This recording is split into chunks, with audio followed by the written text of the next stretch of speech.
To be fair, that man's suspicion wasn't unfounded. Given what they knew, that the monsters emerged from a rift at the bottom of the Pacific Ocean, it wasn't hard to imagine a massive portal buried under the sea. But this wasn't just a natural tear in space. The alien precursors clearly knew what they were doing. Yuan had explained it in detail. The portal had a recognition system built into it. Anything that didn't match its parameters, like seawater or unauthorized form matter, was blocked from crossing through. This ensured their dimension remained isolated and protected, both from the ocean flooding in and from humans sneaking in to deliver a well-placed nuke. The precursors were no fools. A civilization capable of creating monsters like this clearly had the intelligence to defend their own back door. As Yuan laid out the truth, the room fell into deep silence. Only now did they begin to understand the full weight of what they were facing. Not just a wave of random monsters, but a full-scale interdimensional invasion that had been planned far in advance. This needs to be reported immediately, Marshal Stacker Pentecost said grimly, his voice heavy with urgency. Without hesitation, he turned and walked away, but not before glancing at Raleigh Beckett and Mako Mori nearby. "Watch him," he said, nodding subtly toward Yuan. The message was clear. Learn what you can. Who is this man? How does he know so much? And just how powerful is he, really? Raleigh and Mako nodded, sharing a look of mutual understanding. Yuan noticed their exchanged glances, but he didn't care. He walked over to the downed kaiju, the scythe head, and pointed. "Someone find a way to preserve this thing. It's a gold mine for research," he instructed casually. "But don't get careless. I only broke its spine.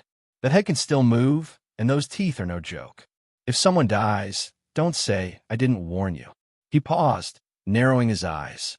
"Also, does this thing even have a neck?" It didn't look like it. The head seemed fused directly into its massive shoulders. Not that it mattered. Yuan had seen stranger beings. Compared to apostles, this was practically mundane.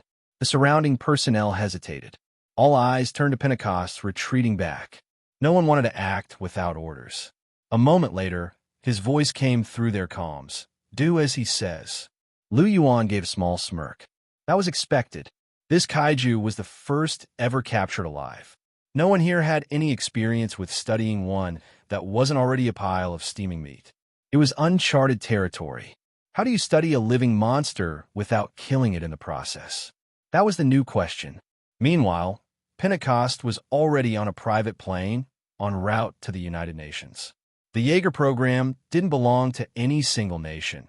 It was a global initiative overseen by the UN to coordinate efforts across the Pacific Rim. He had a lot to report.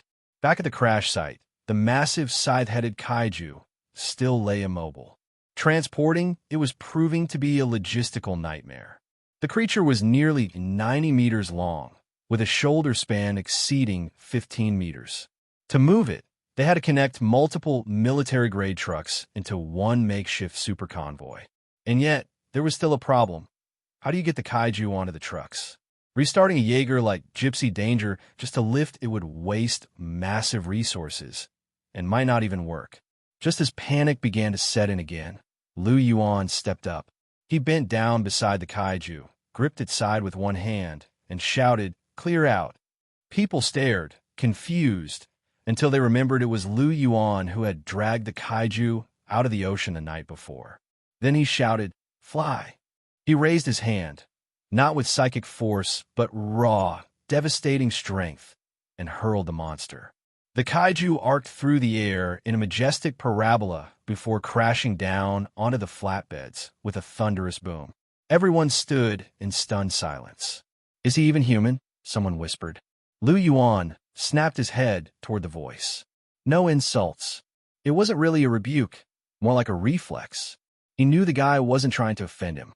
He was just awestruck. Who wouldn't be? After all, how many humans could toss a skyscraper-sized creature like a sack of potatoes?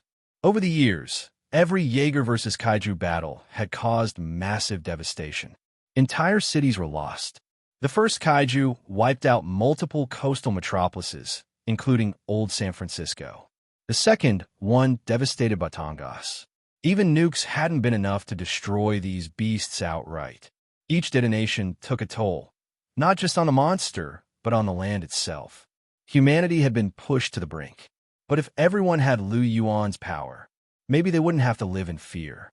People around him, especially Raleigh and Mako, were now watching him differently, not with suspicion, but with a strange mix of awe and curiosity. They shared another glance and stepped forward. Lu Yuan, meanwhile, was dusting off his hands, though there was nothing on them. His entire body remained pristine, as if no battle had taken place at all. He preferred it that way. His wife, Ganada, was a unique woman, originally a parasite from inside Galactus, who had become his adopted daughter and then grown up to be one of his partners. So yeah, Lu Yuan was pretty strict about cleanliness. He didn't want any unexpected family members forming from stray microbes. Just as he was finishing his impromptu cleaning, Raleigh stepped up. "We still don't know your name," he said with a friendly smile. "Why don't we grab a drink and chat a bit?" Lu Yuan raised an eyebrow and snorted. "Really? That's your idea of intelligence gathering? No wonder your marshal doesn't sleep at night." The jab wasn't harsh, more amused than anything. But it was clear. Lu Yuan knew exactly what they were up to. And for now, he was willing to play along. Despite grumbling about the two brothers, Lu Yuan ultimately accepted their invitation. The three of them walked together through the quiet early morning streets, the sun barely rising above the horizon. After the chaos of the previous night's battle, a brief moment of peace had settled in. With no immediate threats on the radar, the brothers figured a bit of rest and maybe a drink was well-deserved. Besides, Marshal Pentecost had already given them the green light before departing. There was no risk of misunderstandings, and in today's world, global unity was at an all-time high. Humanity had finally stopped fighting itself and was focused on a shared enemy. Gone were the days of political sabotage or espionage. Now, it was all hands on deck. In fact, the Jaeger program itself was built from global cooperation. Jaegers were either stationed at major Pacific cities or rapidly deployed from key hubs to hotspots around the ocean, since all known kaiju activity originated from deep beneath the Pacific. Of course, the secret of the interdimensional wormhole wouldn't be publicly known for another 5 years. At least, that was the original timeline. But Lu Yuan had just changed all of that by casually dropping the truth. And now, Pentecost was already en route to the United Nations to deliver that bombshell in person. As the group entered the base, Raleigh scoffed. "You know, someone proposed building a wall around the entire Pacific?" Seriously. He rolled his eyes with a mix of frustration and disbelief. "They think a big enough wall can stop kaiju." "Idiotic," Lu Yuan chuckled. "That's not defense, it's a tomb. The time, manpower, and resources it'd take to build that thing? And for what? So the monsters can gather outside and knock it all down in waves? No thanks." Yangshi nodded quietly. The Beckett brothers had already defeated 4 kaiju piloting Gypsy Danger, and yesterday's encounter would have made 5, if not for Lu Yuan stepping in. But then again, without Lu Yuan, they might have been the ones wiped out. Lu Yuan continued, swirling a glass of whiskey as he spoke. "You want real defense? Hit them first. Storm the wormhole they're hiding behind and strike their world. Catch them off guard. That's how you win a war, not by hiding behind a fence." He downed the whiskey in one clean gulp. "I don't do ice," he added casually. "Ruins the taste. Cocktails, though, fine as a soft drink."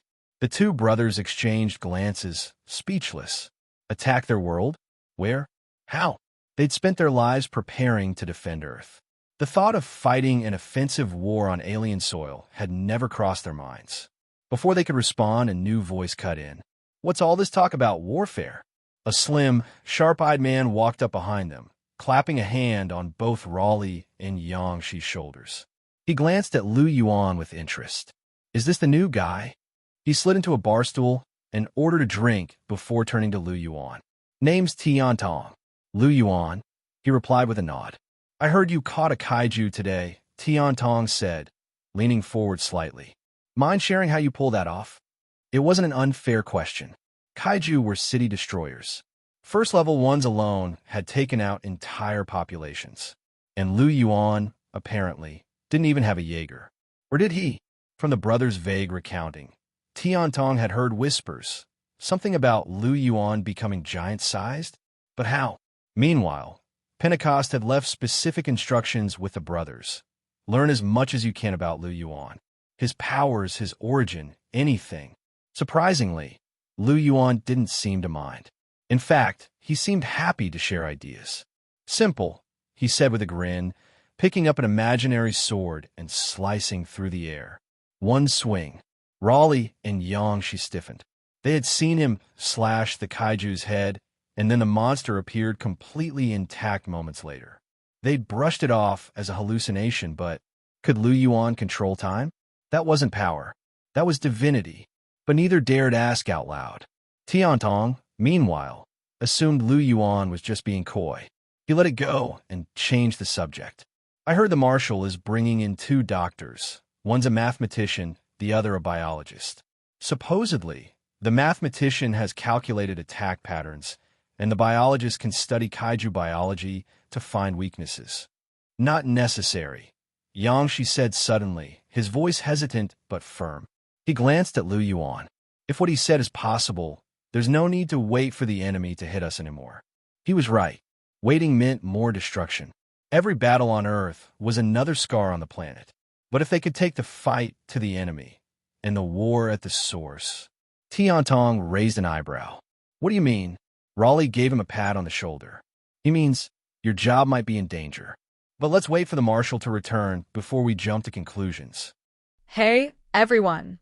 If you enjoy my quantum audiobooks, you can support me by becoming a Patreon member. Your support helps me keep creating, and you'll get exclusive perks. You can also access my audiobooks directly through Google Drive. Check out the link in the description. Now, let's get started.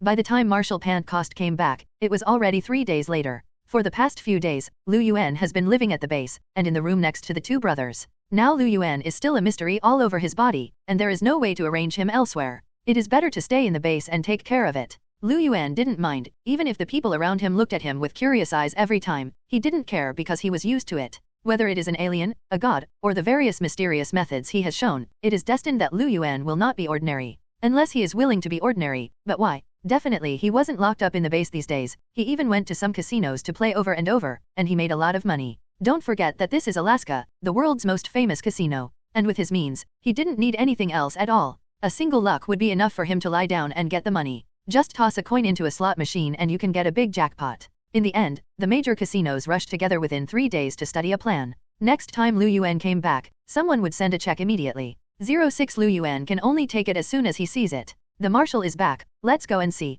Raleigh knocked on Lu Yuan's door and sent an invitation. Lu Yuan could actually guess that this was also what Pentecost meant, nodded, and followed Raleigh out. He is still dressed in the same outfit, a white suit that never changes, hardly changes. Anyway, this suit will not be rude almost anywhere, and he is not worried about being contaminated with dirt and dust. He is too lazy to wear what he wants to wear every day. You can't always put on a Superman battle suit, right? The 2 came to a conference room and found that all the important people in the base had arrived. Yang Shi and Tiantong were on Pentecost's left, and there were 2 vacancies beside Yang Shi. Lu Yuan and Raleigh walked over spontaneously. Lu Yuan also saw that there were 2 new faces on Pentecost's right hand. You don't need to guess, they may be the 2 doctors mentioned by Tiantong a few days ago. Lu Yuan glanced at the 2 and found that the 2 doctors were very young. I should have introduced the 2 doctors, but Pentecost had an irritated expression, and when he saw that everyone had arrived, he complained, those guys, as long as they sit in the back safely, they don't understand the danger and hard work of us soldiers on the front line. Even brazenly saying that fighting monsters blindly is just an unnecessary waste.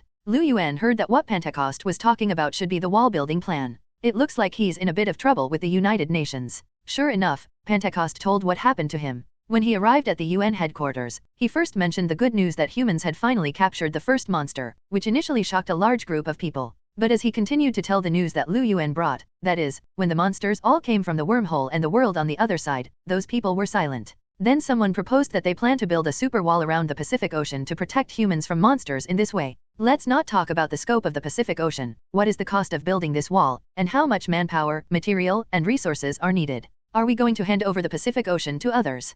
Couldn't help but improve a bit. How big is the Pacific Ocean? The area of the Earth is confirmed to be 510 million kilometers, km, of which the land area is only 149 million kilometers, and as global warming glaciers melt, the land area may shrink further. Therefore, the land area is less than 30% of the global area, and more than 70% is the ocean area. Among them, the Pacific Ocean is the largest, occupying about 35% of the area alone. This is equivalent to discarding half of the Earth, or at least an ocean larger than the size of the Earth. No wonder Pentecost is so pissed and annoyed. The most important thing is, Yuan pointed at the table with his right index finger, attracting everyone's attention, and said, building a wall here is equivalent to abolishing martial arts. What about the other side? It can always send troops to the Earth constantly.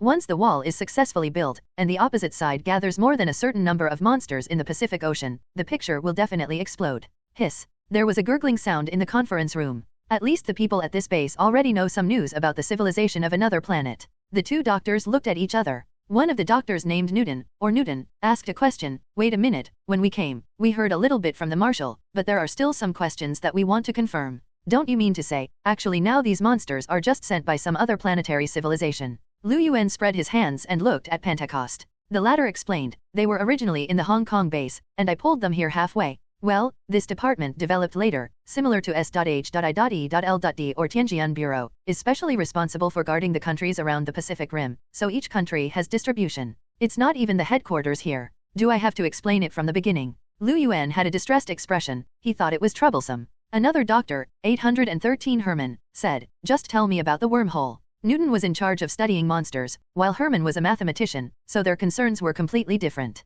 But what makes people strange is that such two people who can't fight with each other can even set up a laboratory. Yuan was speechless, the two of them were one left and the other pressed. He simply raised his hand in front of everyone, and suddenly constructed a real 3D frame out of thin air with golden energy in front of him, simulating the wormhole on the bottom of the Pacific Ocean and the surrounding environment. This move is scary, and no one knows what the rationale is. Yuan didn't bother to explain. He first lifted the structure in front of him a little up so that everyone could see it, and then swiped below to build another world. Can you understand it this time? Yuan asked. While ignoring others, he made a mini sickle head with golden energy again, put it in the world below, and passed through the portal to the Pacific Ocean. This is the way the monsters come to the Earth. Now, the portal is not stable, only one monster can come at a time, and it has to wait for it to stabilize for a while. But as this wormhole exists for longer and longer, and the spatial position of the Earth is getting more and more compatible, not only the level of monsters is getting higher and higher, but the number will also increase. After all, Yuan had observed the pioneering civilization, and he had also observed the wormhole on the bottom of the Pacific Ocean.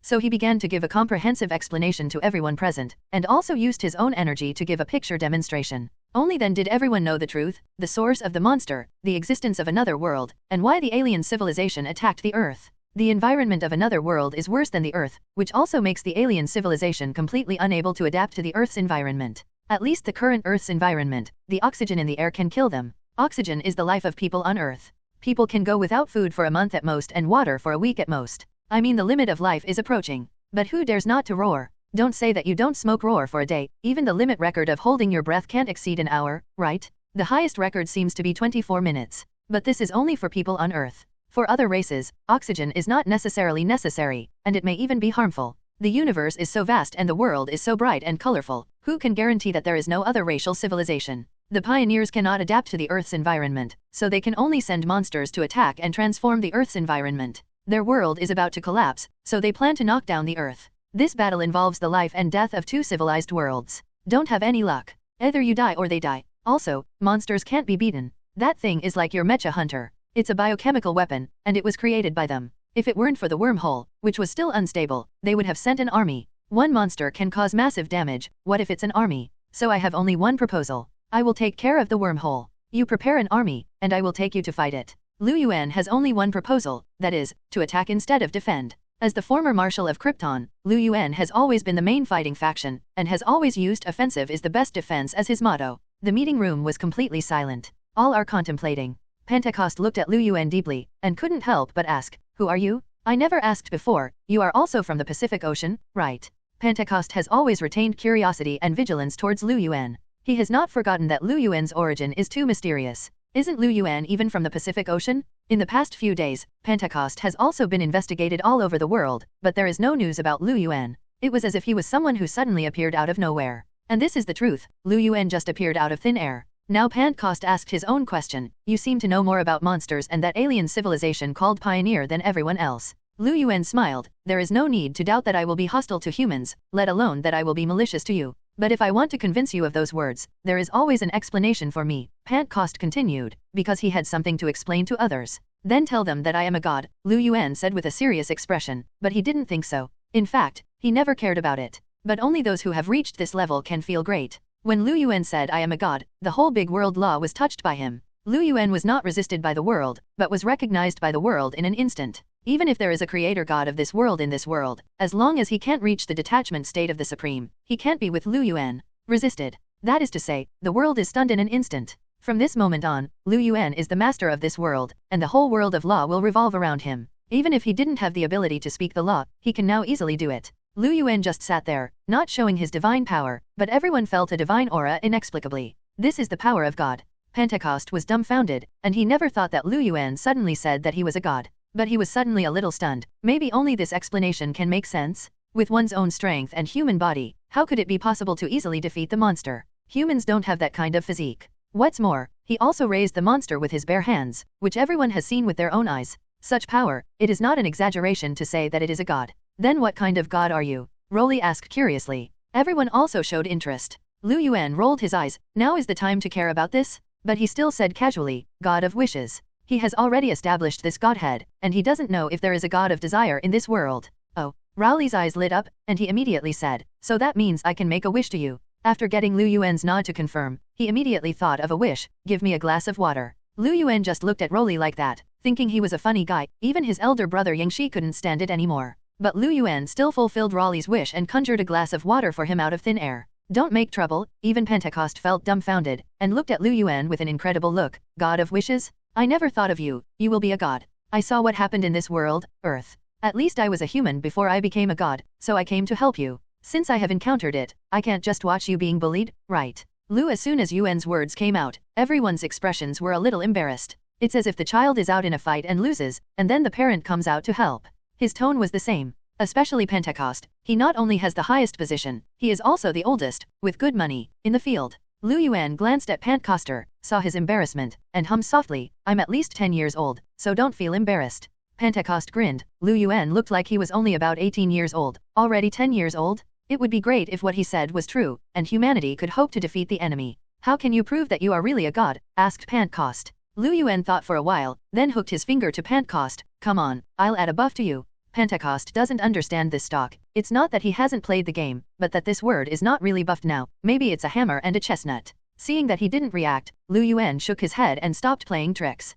Instead, he threw a golden energy into Pentecost's body. I see that you're going to die. It's all right now. Ding. Lu Yuan's sudden hand startled others, but Pentecost showed a complicated expression. In fact, Pentecost was also the pilot of the Mecha Hunter, but because he was too mysterious or too old, many people didn't know it. Pentecost was the driver of the Tango Wolf, although not the original tester, it is the first generation. When confronting the monster once, Pentecost's partner sacrificed, or lost consciousness, and finally Pentecost alone drove the Tango Wolf to complete the killing of the monster. As mentioned earlier, a person cannot drive a Mecha Hunter, but Pentecost is the only case so far that not only drove the Mecha Hunter alone, but also successfully defeated the monster and survived. So he can become a marshal. This is not without reason. But few people know that. In fact, Pentecost is no exception. He still did not withstand the pressure of driving a mech hunter alone. Pentecost left hidden dangers, his body had problems, and he would die within 10 years at most. So when Lu Yuan cured his disease, Pentecost finally believed in 813, who was really a god in front of him.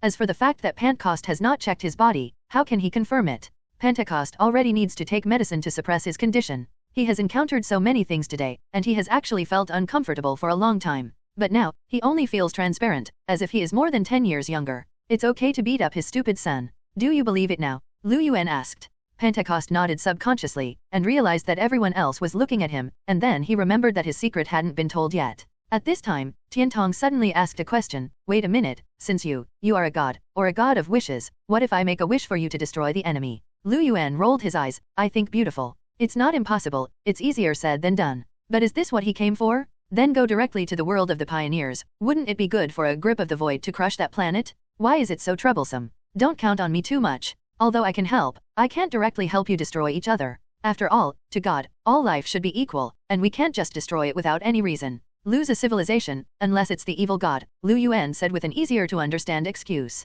However, he really did not do anything to destroy a whole civilization without any reason. As for the previous shot against the sicklehead is not considered a normal life, nor does it represent the existence of the entire civilization. Not to mention it hasn't died yet, has it? When everyone heard Lu Yuan's explanation, they looked thoughtful. This was indeed God's words. So there's not much I can do, like take you to the world on the other side of the wormhole, or if you encounter monsters you can't beat, I can help. As for your war with the heralds, it's up to you, you are on your own. Well, hurry up and make a decision, because I can stay for up to 3 days, Lu Yuan urged. The reason is that Lu Yuan discovered that in the world of Eva, a new apostle is coming. It is now the 9th apostle, and after defeating a few more, we will reach the final boss. Besides, the 9th apostle was the one, so he couldn't help but go back. Looks like I have to make another trip, Pentecost realized. He couldn't be clean. He had to go to the UN headquarters again and explain everything that happened here today, especially Lu Yuan's true identity. It would be even better if you could come with me. Pentecost wanted to convince Lu Yuan to take the great god with him, and it would be much easier then. Lu Yuan smiled and shook his head. If you don't go, I'm afraid of trouble, and even more afraid of dealing with politicians. Are you not afraid that they will anger me, and I will destroy the earth with a slap? Everyone was ashamed for a while. This big guy seems to be a little uncertain. Pentecost had no choice but to give up. Lu Yuan said so. He didn't dare to take the risk. In this way, today's meeting can only end here. But it's not completely meaningless. At least they know Lu Yuan's true identity and more information. Pentecost left the first time, hurried on the plane again and rushed to the United Nations headquarters, where he wanted to report these matters. The most important thing is that Lu Yuan wants to go to war, and he is taking the initiative. If you dare not attack under the leadership of a god, then wait for death. Others looked at Lu Yuan and wanted to get close to ask something, but they didn't dare to approach a god easily. Because Raleigh and Yangshi have been with Lu Yuan for the past few days, they are not too afraid of him. Instead, they asked jokingly, "Do we have to believe in you?" Lu Yuan rolled his eyes and said, I don't want to believe, and once you have something to do, pray to me." It sounds annoying. If someone calls you when you sleep in the middle of the night, are you annoying? The two brothers have a black line. Is the prayer of the believers a harassing phone call? It was the first time they had heard of it. It will take some time for Pentecost to come back. The monster has just attacked, and there will be no second one in a short time. Lu Yuan has become the blacklist of almost all casinos, and a few people have become useless for a while. Things can be done. Later, they decisively remembered, isn't there a monster waiting to be sliced and studied? This is what Dr. Newton did. He heard that a monster was caught alive here, and he hurriedly followed Pentecost. When Lu Yuan followed Raleigh and Yangshi to find him, he found that Dr. Newton came right after the meeting. He was instructing people at the base to dissect the monster's head. Don't try to connect with monsters, Lu Yuan said quietly. Monsters are biochemical weapons made by pioneers. Although monsters do not have smart IQ, their brain nerves are still controlled by pioneers, otherwise they will worry about monsters. Eat them yourself first. And the neural connections in the brain are interconnected. If you connect with the monster, the other side will know all your memories. The reason why Lu Yuan said this was because Dr. Newton had done such a thing, which triggered the plot of the second movie.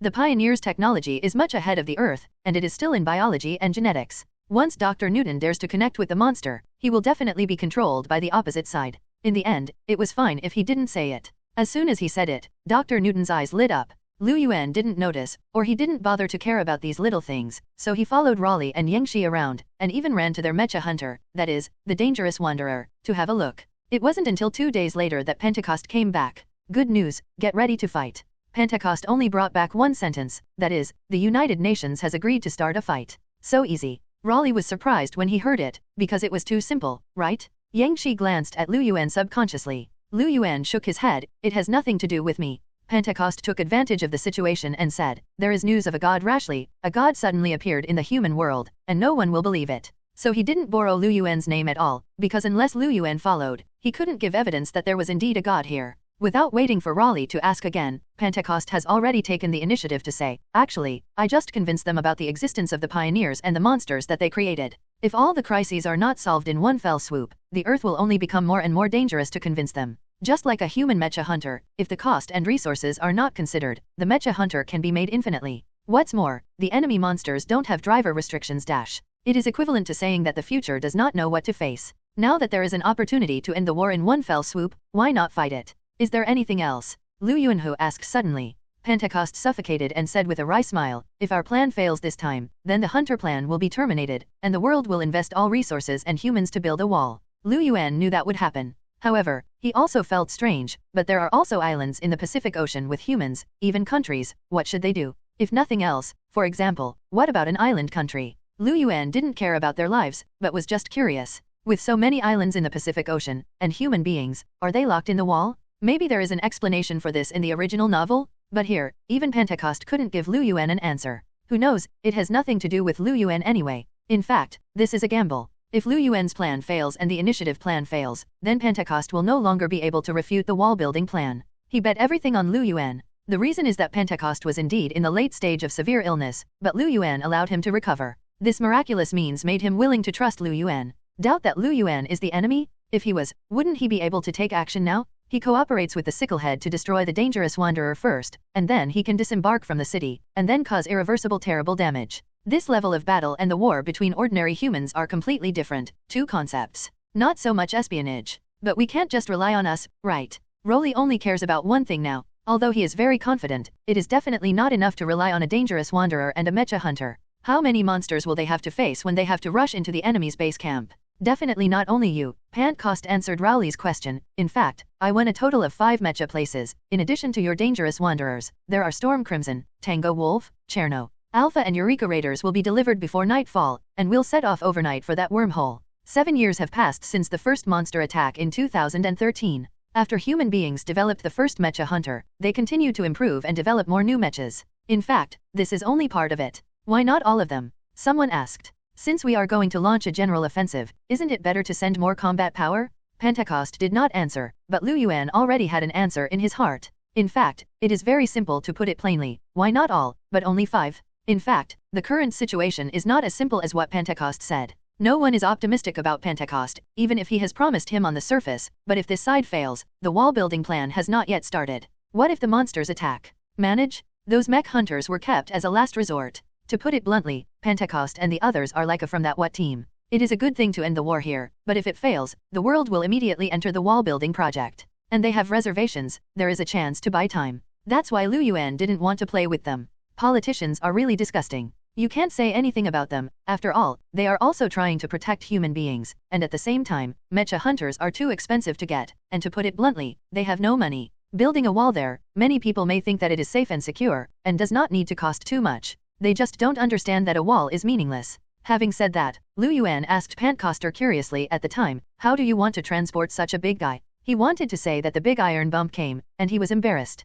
As a result, Pentecost said, of course it's an airplane. You also said that you are not paying tribute to Eva? Lu Yuan was speechless, not to mention the height of this thing. It weighs several thousand tons. Does it actually use an airplane? Confirm the coordinates with your phone, and I'll help you open the portal, Lu Yuan said simply. Pentecost was delayed for another 2 days. The next fight will also take time, and time is money. The main reason is that he is very worried about the 9th apostle. The reason is that the 9th apostle is very unusual. That thing has the corrosive effect of invasion. Since the Eva can be apostolic, it would be a shame to contaminate a few of his younger disciples. The first batch of their own protege was taken away like this. Is it okay? So Lu Yuan planned to go all the way and speed up the rhythm. Anyway, he has seen all the things he is interested in. The core mode of monsters is the same. After all, that thing is a man-made weapon. Then he also played around with Dangerous Vagabond. He felt that although it was very mechanical, it was still incomparable to Eva. Although there were also brain wave connections and neural connections, the neural connections of Eva really felt the same way. To put it bluntly, it is not as good as the iron battlesuit built by Tony, Iron Man.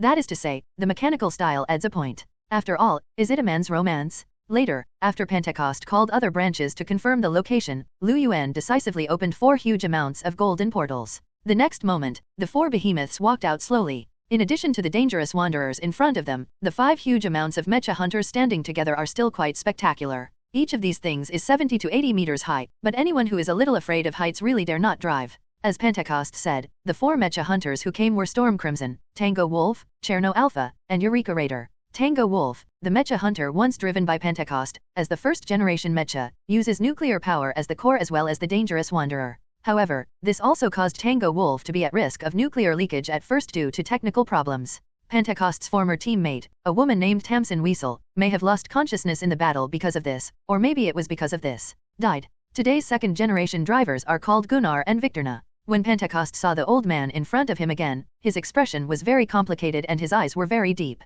The Tango Wolf is 85 meters high and weighs 2,312 tons. Due to technical reasons, the Tango Wolf, which was hastily manufactured August 13, looks a bit old-fashioned, with 2 large-caliber artillery on his shoulders, making him look like an enlarged version of War Machine. Too bad the driver wasn't Rhodes. Storm Crimson is forged by our state of Chang. It is 76 meters high, weighs 1,722 tons, and its main color is fiery red. In addition, the most unique thing about Storm Crimson is that, unlike all other mech hunters, Storm Crimson is the only mech that is jointly piloted by 3 pilots. In fact, the original setting of Storm Crimson was 4 arms, that is, there were 4 drivers, and the record was very style and strength was also very strong. But this is a movie after all, the actors of the quadruplets are hard to find, and don't forget that this is a Hollywood movie after all, so the dangerous wanderer is the protagonist. Cherno Alpha, also belonging to the first generation of mechas, is also known as the Skull. This big guy who looks ugly and bulky is also the most sturdy among them, because the pilots of this mecha are the 2 Mizzy couples.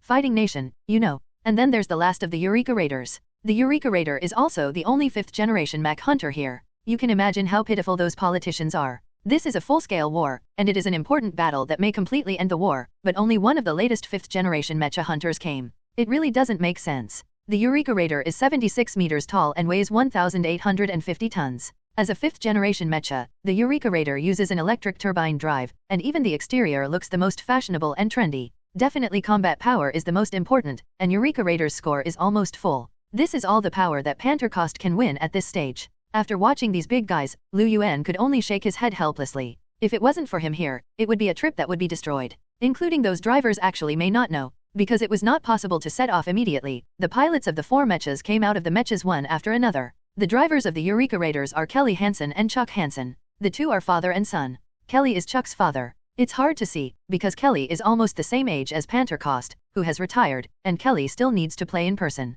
Definitely Pantcost's retirement is also related to his own health issues. Is this what you are talking about, Lord God? Chuck came to Lu Yuan for the first time, tilted his head and said with a provocative expression, sneering in a sarcastic tone. Chuck, who looks younger than Raleigh and Younghee, actually just became a driver not too long ago, driving the Eureka Raider with his father. And it's probably still in his father's face, since Kelly has always been the driver of the Eureka Raiders. Lu Yuan glanced at the piercing head, but was not angry, but asked lightly, "Oh, I heard that you are in a father-son relationship? I wonder if you were embarrassed to see your parents create you when your brainwaves were connected." Chuck frowned, and he was about to make a counterattack, and he might not even have the intention of making a move. Chuck. There was a loud shout from behind. Kelly quickly chased after him, pressed his son's shoulder, and said to Lu Yuan, "I'm sorry, this kid may have been spoiled by me. However, I can't pretend that you didn't hear anything. Were you teasing my wife just now?" Lu Yuan smiled. "What? Do you think I should be ridiculed by a stinky boy?" Kelly shook his head and said with a stern face, "It's his fault that he teased you, but you're fighting back with something less interesting. Do you think you're right?" Lu Yuan spread his hands, knowing that I am facing a god, and then dare to speak up, and even dare to give me a double standard? Do you really think that I dare not kill you? It would be fine if he didn't reveal his identity as a god. How could he be so provocative to a god? No matter how bad-faced, no matter how generous god, it is impossible to assume that nothing happened, right? What's more, Lu Yuan was not a generous person at first. He was not a person who would pay revenge, and he would not kill him just because someone glared at him. But if you dare to provoke him to try, he will never show mercy or leave hidden dangers. Cut grass without eradicating its roots, the spring wind blows and grows again. Therefore, Lu Yuan may have been motivated to kill. Everyone on the side looked dumbfounded. Especially Pentecost. He did not expect that Lu Yuan would suddenly conflict with Hansen and his son, so he reacted and hurriedly stepped forward to block in front of the 3. "Kelly, are you also a hairy boy?" Pantercost said, glaring at Hansen and his son. Especially Kelly, who, as Kelly himself said, spoiled his son. Pantercost turned his head again, and said in a slow voice, "Actually Kelly's wife was once in a monster invasion. 2.0 Angela isn't dead until I see her body." Kelly's stubborn voice came from behind. Pantercost sighed and continued, "That's why he reacted so much. Please forgive me. In fact, Kelly is more miserable. He originally had a happy family, but in a monster attack, he encountered a dilemma. At that time, officials had already decided to use a nuclear strike, because there were no mecha hunters at that time. The official evacuation time was only an hour. Kelly's wife, a nurse, was at work at the time, while his son was at school on the other side of the city. He could only choose to save one, and what he chose was the son of 2 people. Result. Until now, Kelly couldn't let it go, and also let him spoil their only son. After listening to what Pantercost said about the Kelly family, Lu Yuan felt a little relieved. If he said that, then he really went a bit too far. He used the matter of his deceased wife to make fun and ridicule. In his own words, a heat ray had already swept the place. Lu Yuan glanced at Kelly and said with a light snort, "Take care of your own son, or others will discipline you."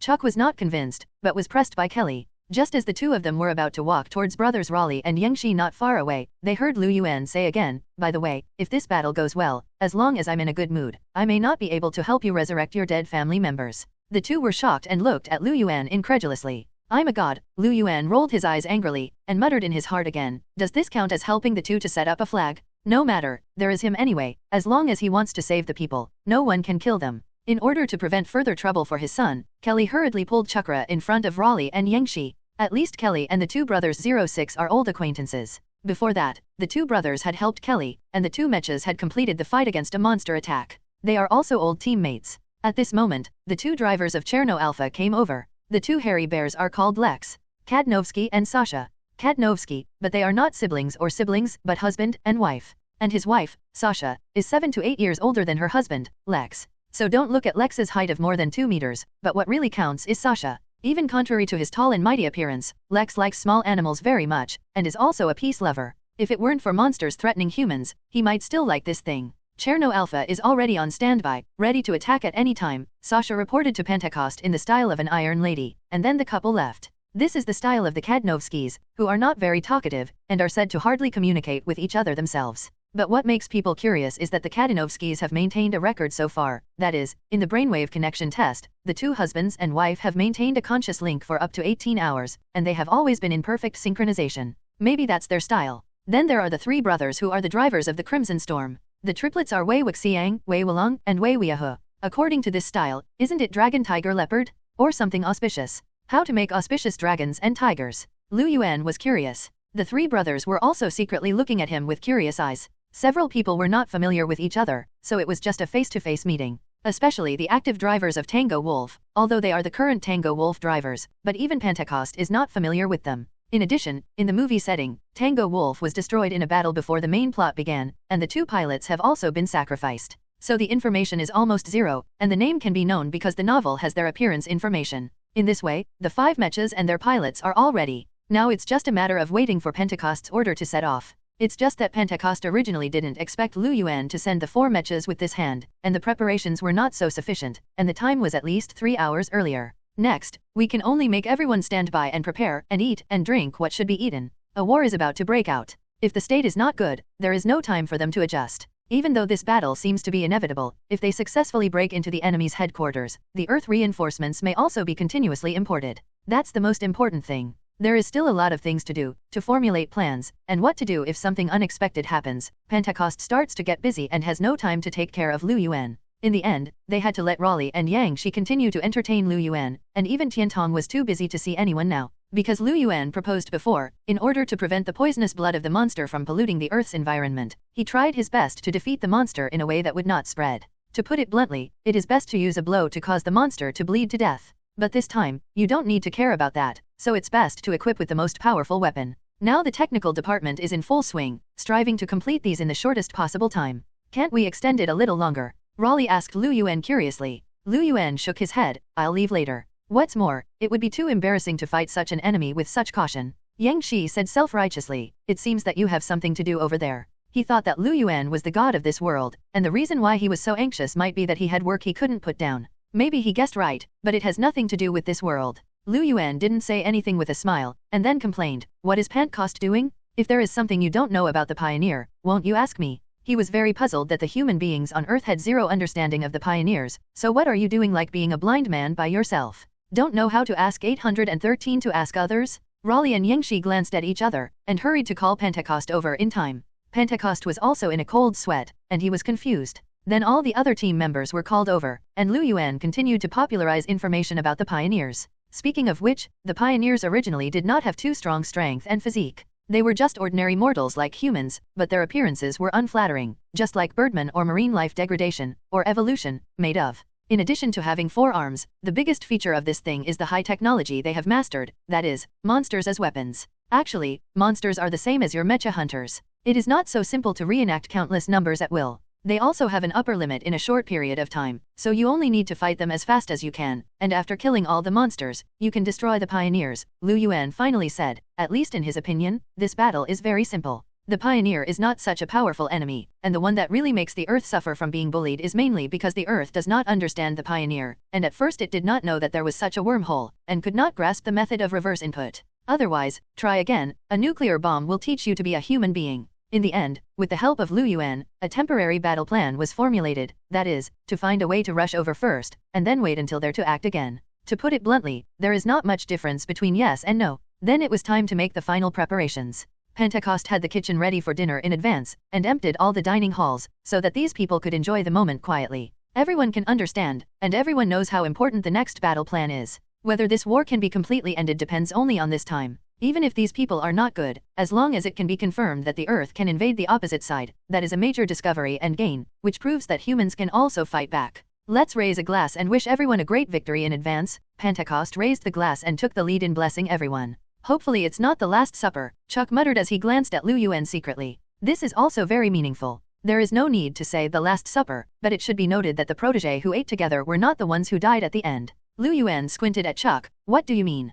Curse yourself to die? This stinky boy. Believe it or not, I'll add a buff to you. Lu Yuan smiled, raised his hand and snapped his fingers. Crack. With a thunderbolt, a thunderlight flew past Chuck, blasting a deep pit directly on the ground. Everyone was startled. Lu Yuan snorted coldly, and warned Kelly, I'll say it again for the last time. If you can't teach me, I'll help you. Curse me? Believe it or not, I took you as a backer before I died. Kill you? It's not that Lu Yuan doesn't like Chuck, but that this stinky boy is always finding fault. Chuck didn't dare to speak anymore. He had already seen the horror of Lu Yuan. Maybe he finally believed that Lu Yuan was indeed a god. Others also rushed to make a relief, and at the same time they also had a deep understanding of Lu Yuan. This god's temper doesn't seem to be very good, so it's better to provoke less. Because of this commotion, the meal was soon over. In short, this is not a celebration feast, and it must not be eaten and forget the war at the end, then put the cart before the horse, including everyone's cups filled with water instead of wine. Get ready to go. After you come back with a big victory, you can continue this celebration feast. Pentecost waved his hand, and everyone stood up one after another, and their expressions became serious. The battle is about to begin. Whether human beings can win or not depends on their performance. Wait a minute, the last part is almost finished. Give us another hour. But the bad news came from the technical department. It turned out that Tiantong and the others had been busy for 3 days, but they still failed to install the new equipment, which caused the dangerous homeless to need to prepare for an hour. Leave the rest to me, Lu Yuan said, coming to the technical department with everyone and standing in front of the dangerous wanderer. Lu Yuan raised his head and looked at the dangerous vagabond surrounded by countless devices, mainly in the arms of the dangerous vagabond. Something was being welded. Dozens of people were busy on huge amounts of dangerous vagabonds like ants. Looks dense. When all the people who were doing their homework above came down, Lu Yuan took the blueprint in the hands of a young girl. It turned out that they planned to add 2 chain swords to the arms of the dangerous wanderer. The so-called chain sword is usually hidden in the arm in the form of a chain, and when it is used, it is thrown out, and when the chain is assembled, there are 2 huge amounts of iron swords. While explaining to Lu Yuan, the girl looked at Lu Yuan. Her name is Mako Mori, and she is the adopted daughter of Pentecost. She actually wants to be a driver when she is young, but it is a pity that Pentecost never agrees. In fact, Mako Mori has been trained, and she still maintains a record. In all the mock exams, she has left a record of winning against all monsters, which can hardly be broken, but can only be tied. But even with such a record, she can only honestly be an ordinary employee in a technical department. After hearing Mako Mori's thoughts, Lu Yuan's eyes lit up. In fact, when he faced the sickle head before, Lu Yuan felt that the mecha hunter lacked a deadly means of attacking monsters, at least no effective close combat weapons. There's a reason for that, because monster blood is poisonous and doesn't do that. There are only 2 ways for mech hunters to kill monsters, either by hitting the internal bleeding, or by using a special weapon to burn the monster's bleeding mouth when it deals fatal damage. But today is different. If they want to invade the enemy's world, they are not afraid of the blood of monsters polluting the environment. Thinking about it, Lu Yuan raised his head again, and according to the drawings and the ideas that Mori Mako explained to him, he raised his hands to aim at the 2 huge arms of the dangerous wanderer.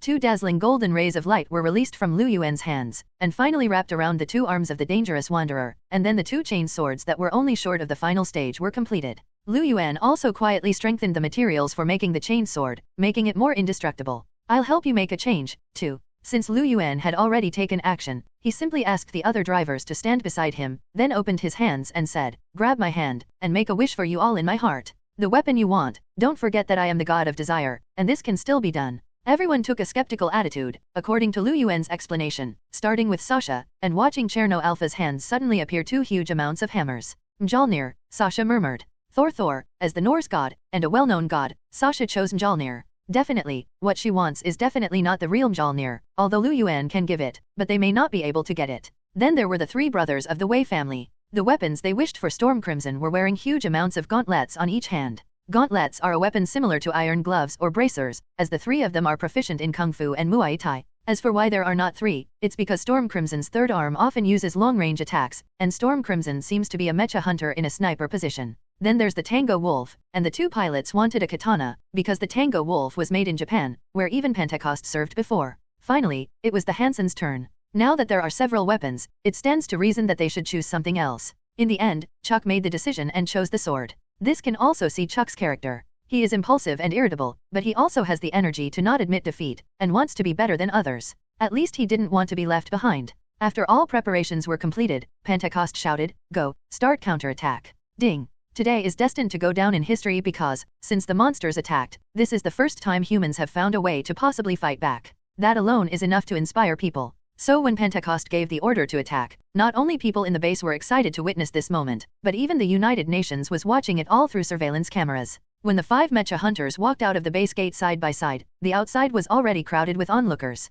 It turns out that in the past few days, reporters and TV stations have already reported the news. Anyway, I don't worry that aliens will know, and there is no need to be vigilant. When the 5 mecha hunters strode towards the Pacific Ocean outside the city, there was a burst of exciting BGM from the sky. Wait for the cold, wait for the cold, wait, dang dang, dang dang. It is the well-known BGM in the movie. Raleigh and Yangshi drove the dangerous Rangers right in the middle of their home ground. The two brothers had a black line at the moment, because in fact this song was Lu Yuan standing on their shoulders, and he also carried a stereo on his shoulders, which was played by him. But this song is really shocking. Along the way, countless people cheered roar for them, blessed them, and looked forward to their achievements. Pentecost stayed. He wanted to play 813 himself, but there was no place for him in Tango Wolf. Therefore, Pentecost could only watch this expedition team with anticipation and envy. To be honest, this battle seems a bit childish. However, Pentecost and others have seen Lu Yuan's ability, and there are people in the United Nations who are looking forward to them, both for their victory and for their defeat. Once this battle fails,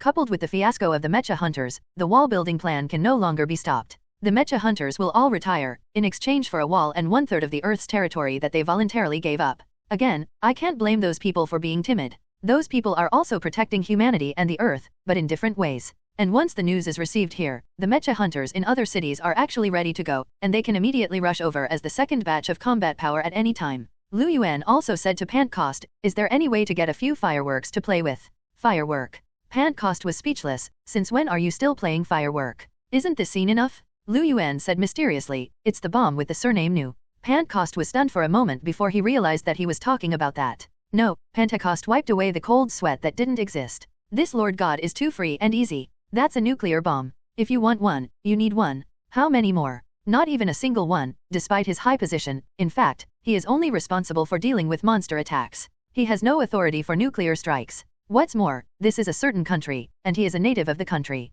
Lu Yuan had to give up. With the Mecha Hunter's height and leg length, even if he doesn't have to run with all his strength, his speed is not slow at all. After all, stepping out is dozens of meters, but it looks bulky, but in fact it is not slow at all. In a blink of an eye, the expedition team had arrived at the seaside. Without any hesitation, the 5 Mecha Hunters stepped into the sea at the same time and walked towards the direction Lu Yuan pointed out before. The sea is deep, there is no doubt about that, especially the Pacific Ocean. When the Mech Hunters crossed the offshore waters and began to enter the deep sea area, even they began to sink to the bottom of the sea. After all, the Pacific Ocean is the largest ocean in terms of area and depth, with an average depth of nearly 4,000 meters and a deepest of more than 10,000 meters. Even the 80-meter Mecha Hunter finally sank to the bottom of the sea, sinking into the depths of the ocean. Fortunately, the craftsmanship of the Mecha Hunter is extremely high, and the cockpit will not enter the water, otherwise the driver will be drowned. Don't worry about the power system getting into the water, all the preparations are done. The entrance of the wormhole is in a deep-sea canyon on the bottom of the Pacific Ocean, which is a submarine canyon several hundred meters wide and thousands of meters deep.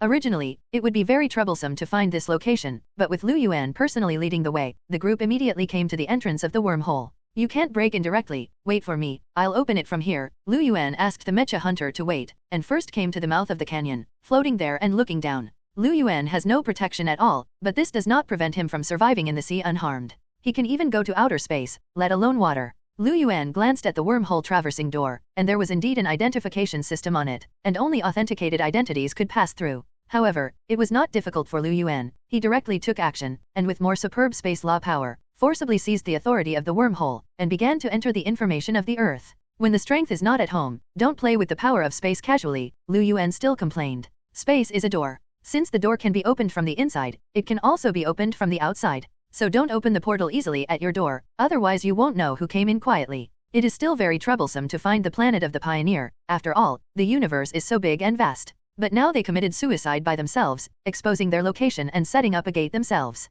As for how the pioneers found the Earth, in fact, they have discovered the location of the Earth as early as the age of dinosaurs, and have been waiting for the Earth to enter an environment they can adapt to for so many years before launching an invasion now. Originally, they thought they were the safest all the time, because they could monitor the current technological level of the Earth through monsters, and it was impossible to counterattack them with the current technology of the Earth. But the pioneers could not imagine, now that there is more Lu Yuan, everything has become different. Okay, in the blink of an eye, Lu Yuan had completely won the ownership of this portal. And just as the 5 mecha hunters were about to step in, all the pilot's communicators suddenly sounded Pentecost's urgent roar call. The operation is over. Damn, that idiot from Newton secretly had a brain with the monster. The wave is connected. If that, Lu Yuan, is right, the other side already knows our plan. It doesn't matter. Lu Yuan's voice sounded directly on the communicator. Even though he was not on the channel, he forced his way in and said, "Why are you afraid of me?" Yes, what are you afraid of when there is a god leading the team? The pilots looked at each other, and finally gritted their teeth and stepped into the canyon. Strangely, the heavy mecha did not fall into the abyss, but was directly teleported to the space of the wormhole, and then came to a strange world.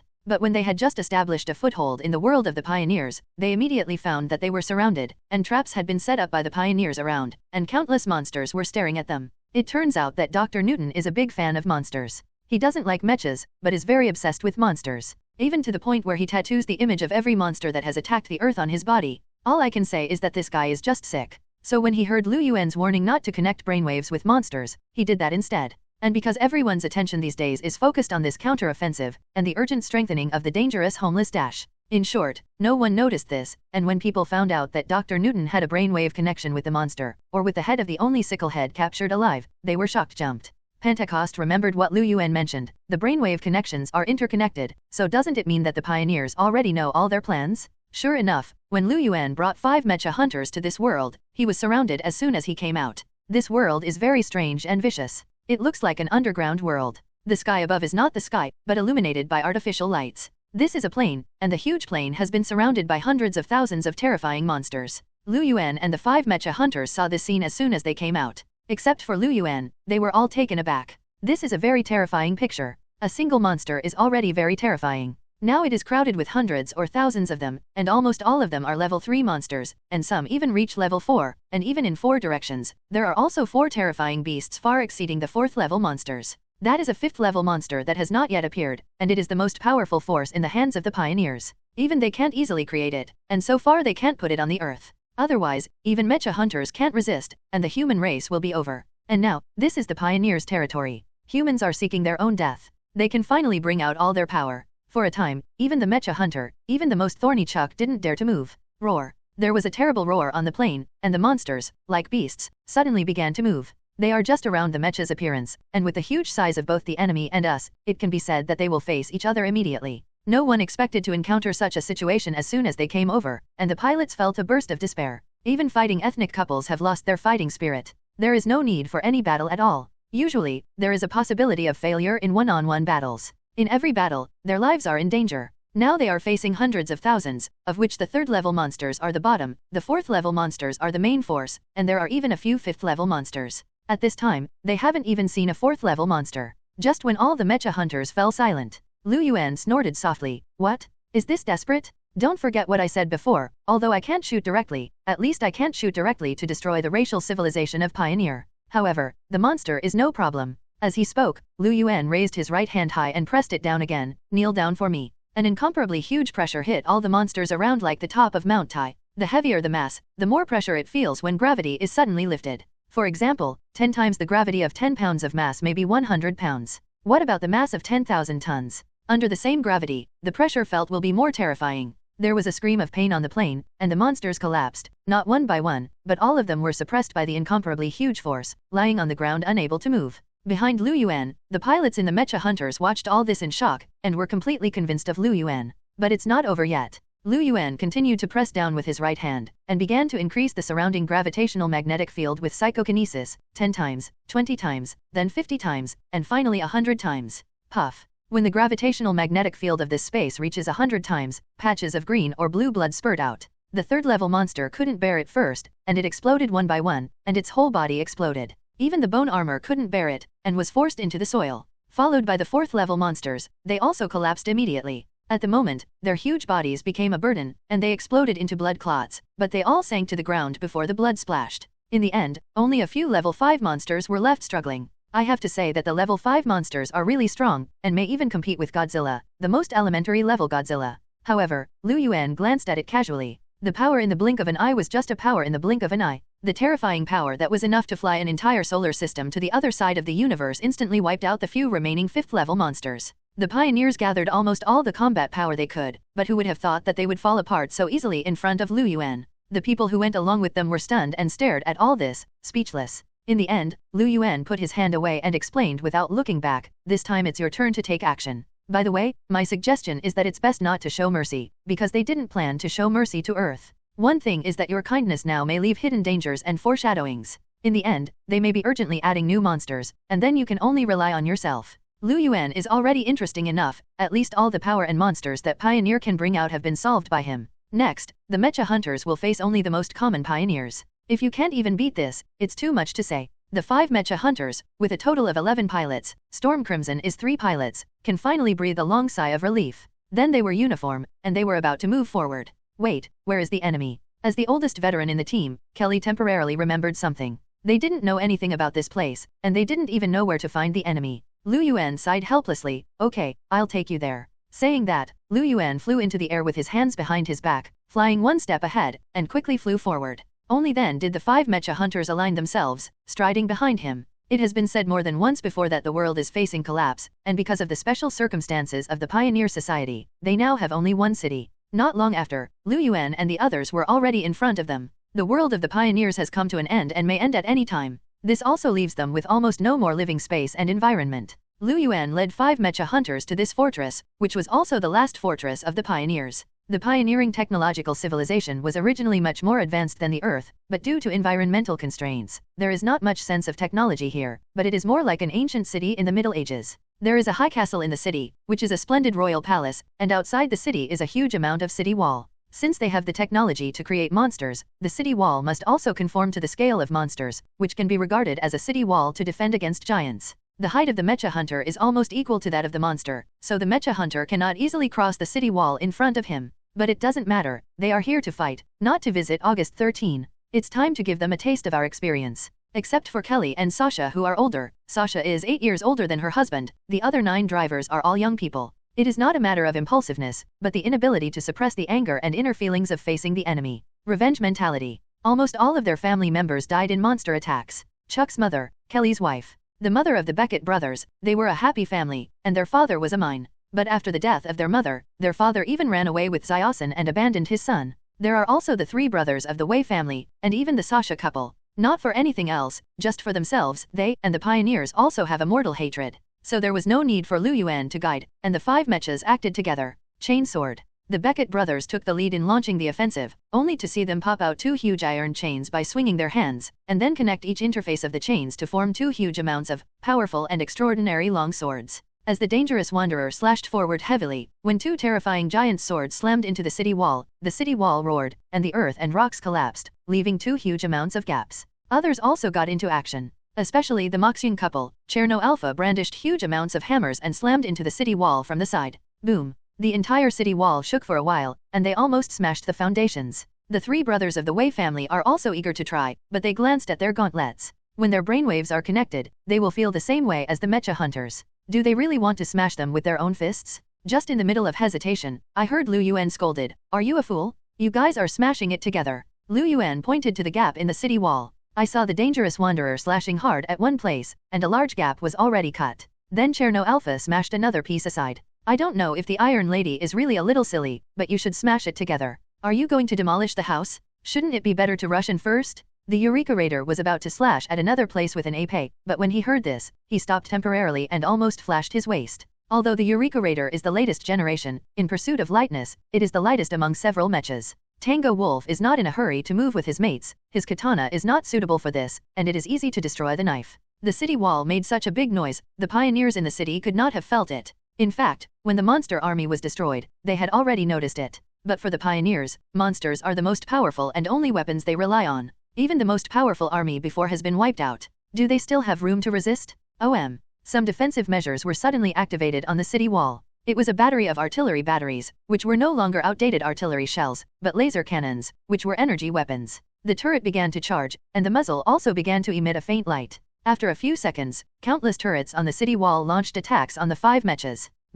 It was supposed to be a fort that could not be underestimated, but now facing the mecha hunter, it seems like a slingshot played by a child, and hitting the mecha hunter will not pose a threat. The pioneers who saw this scene could only urgently create emergency monsters and send them out to meet the enemy. At this time, Lu Yuan was still instructing the mecha hunters on the city wall what to do to quickly open the gap. I saw him flying on the city wall, pointing to a section of the city wall under his feet, and shouting, "Everyone else don't bother, Brother Beckett, and the Moxing couple, one of you chops with a sword, the other hits with a hammer, and open it from here. Wouldn't it be enough to make a gap and jump in? Hairy bear couple?" Sasha rolled his eyes speechlessly, but Lex looked mighty and strong, but he was actually very gentle, didn't say anything, just silently did zero. Finally, under the combined force of the 2 mechas, even the Pioneer city wall couldn't withstand it for long, and a huge amount of gap was smashed open. As Lu Yuan said, 5 mecha hunters pressed on the city wall and climbed over one after another. Arriving in the city, the drivers were in a trance for a while. They suddenly remembered that they had been under the threat of monsters before, and before the mecha hunter was born, they had no way to resist the attack of monsters. Back then, every monster attack would wreak havoc on the attacked city. Countless people died. Those who were killed by monsters, and those who died when humans had no choice but to use nuclear weapons to attack monsters. Even now, a large number of humans are still killed in every monster attack. And this time, they finally had a chance to break into the enemy's base camp. But are they really going to do that? Do they want to follow the example of the enemy and kill the enemy's civilians? Don't forget what they did to us 2.0. Do we humans deserve to die? Don't they need to pay any price? One of the drivers of Tango Wolf, who had never existed, roared. In fact, he is also very entangled, but don't forget that this is a war, and it was provoked by the other party, and even the pioneers took the earth and human beings, but it was an extinction blow. The pioneers have no intention of negotiating peace at all, but intend to completely wipe out human beings, and then transform the earth into a world that suits their lives. This is a war without any possibility of reconciliation, because the living environment required by human beings and the pioneers is completely incompatible, and they have no possibility of peaceful coexistence. That is, either you die or I die. Only one of them can survive. What else is there for hesitation? Kill. Once it is confirmed that this will be an endless war, even if they want to resolve it peacefully, the other side will not be able to reconcile. After all, the world is on the verge of collapse, unless the pioneers are ready to sit still. In this case, in fact, they have no choice. Besides, isn't their purpose here to end the war? So what are you waiting for? Kill. Even Kelly shouted loudly, no longer any kind of kindness, and there was no way to be kind. He reached a consensus in his heart, consciousness, with his son Chuck, and rushed to the nearest building in the city first. The Eureka Raiders finally raised their newly acquired AP and slammed into the building in front of them. Boom. With a roar, the entire building collapsed. In front of the Mecha Hunter, except for the most glorious castle in the center of the city, all the buildings, even other high-rise buildings, are like toys made of building blocks. Especially when they are equipped with today's weapons, it increases the maximum destructive power. The other Mecha Hunters also took action one after another. They walked in the Pioneer City, and then like the wind and clouds, they destroyed the buildings in front of them. There are also civilians in the Pioneer Society, and they, like ordinary humans, screamed and panicked one by one when they were suddenly attacked by such a terrifying attack, and then fled everywhere.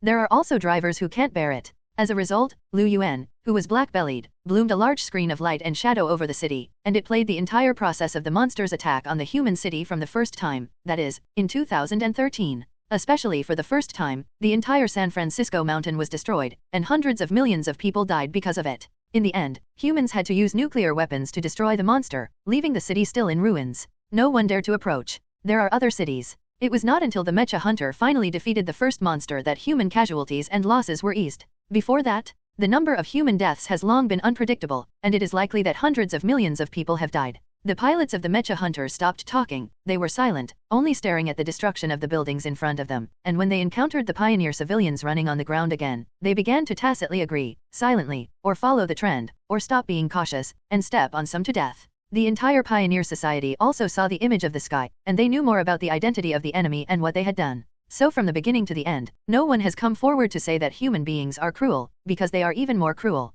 This is a war that has nothing to do with morality and is even less just, because it is related to the most basic life and death of the two races. What the pioneers need is the Earth as their next living environment, but humans cannot back down. Then, there can only be one winner who gets it all, and this result can only be solved by killing. So from the beginning to the end, no one came forward to negotiate, and everyone knew that it was meaningless. Roar. Finally, at the juncture of the final crisis, the top leaders of the Pioneer Society finally urgently created a batch of monsters. And because this is the base camp of the pioneers, they finally don't have to worry about the factor of being unable to pass through the wormhole, so they no longer have reservations. A total of 5 monsters were created, 4 of which were 4th level monsters, and the smallest was 63 meters. It walked on all fours, moved agilely, and had scissors-like horns on the tip of its tail, like a mouse. This monster is called the tail rat. Don't underestimate the standing rat, although it is the smallest, it is actually the most threatening. Among them, the largest 4th level monster is 134 meters high. It is called Abomination. From its appearance to its attack methods, it looks like a crazy bull. Moreover, Abomination is covered with metallic luster hard armor, with a pair of horns on the head, and huge amounts of forelimbs are its main attack weapons. As for the other two, one is a leatherback turtle. It looks like a gorilla, with a thick cuticle shell. Its fists are like a pair of sledgehammers. It is 81 meters high and weighs 2,900 ton. The last one is the Sunlong, which resembles a huge amount of crocodile, fully armed with scales, huge amounts of toes, and a streamlined head. The above is all the information on the 4 level 4 monsters. However, in the end, there was a 5th level monster that appeared in front of everyone. I saw that she had a height of 182 meters, almost 3 times that of human mecha hunters who were 80 meters above and below. In addition, she weighs more than 6,750 tons. She is a poisonous woman. She is not only the most powerful monster that appeared in the first movie, but also the most aggrieved monster. In addition to her exaggerated body shape, the poisonous woman also has a head like a double-tip shark. She also has 3 tails, which is one of her main attack weapons. At the same time, the huge amounts of forelimbs are extremely powerful when swung. Just like the battle in which mankind chose to gamble, these 5 monsters were the last force the Pioneer could wield now. If these 5 monsters are also destroyed, the Herald will have no power to resist. However, after all, they still have the last and strongest 5th level monsters, and they are not without the power to fight. 5 monsters came from the opposite side of the city, but they did not attack immediately. 4 4th level monsters crowded on both sides of the poisonous woman, as if waiting for an order. It turns out that the poisonous woman can also control monsters with a lower level than herself. The 4th level monsters seem to be her little brother, and she is their commander. And the poisonous woman just watched the mecha hunter vigilantly, not in a hurry to launch an offensive, as if she was different from other monsters. She had extraordinary wisdom, and may even have 813's initial self-awareness. She felt an inexplicable threat, so she didn't dare to act rashly. Likewise, the poison woman brings huge amounts of deterrent to mech hunters. They couldn't help but get closer together and discuss countermeasures. Those 4 level 4 monsters were not a big threat, they were mainly poisonous women. The physique of the poisonous woman alone brings huge amounts of deterrent power, not to mention that she also has a leather that looks extremely thick, and it seems that the defense power is also amazing.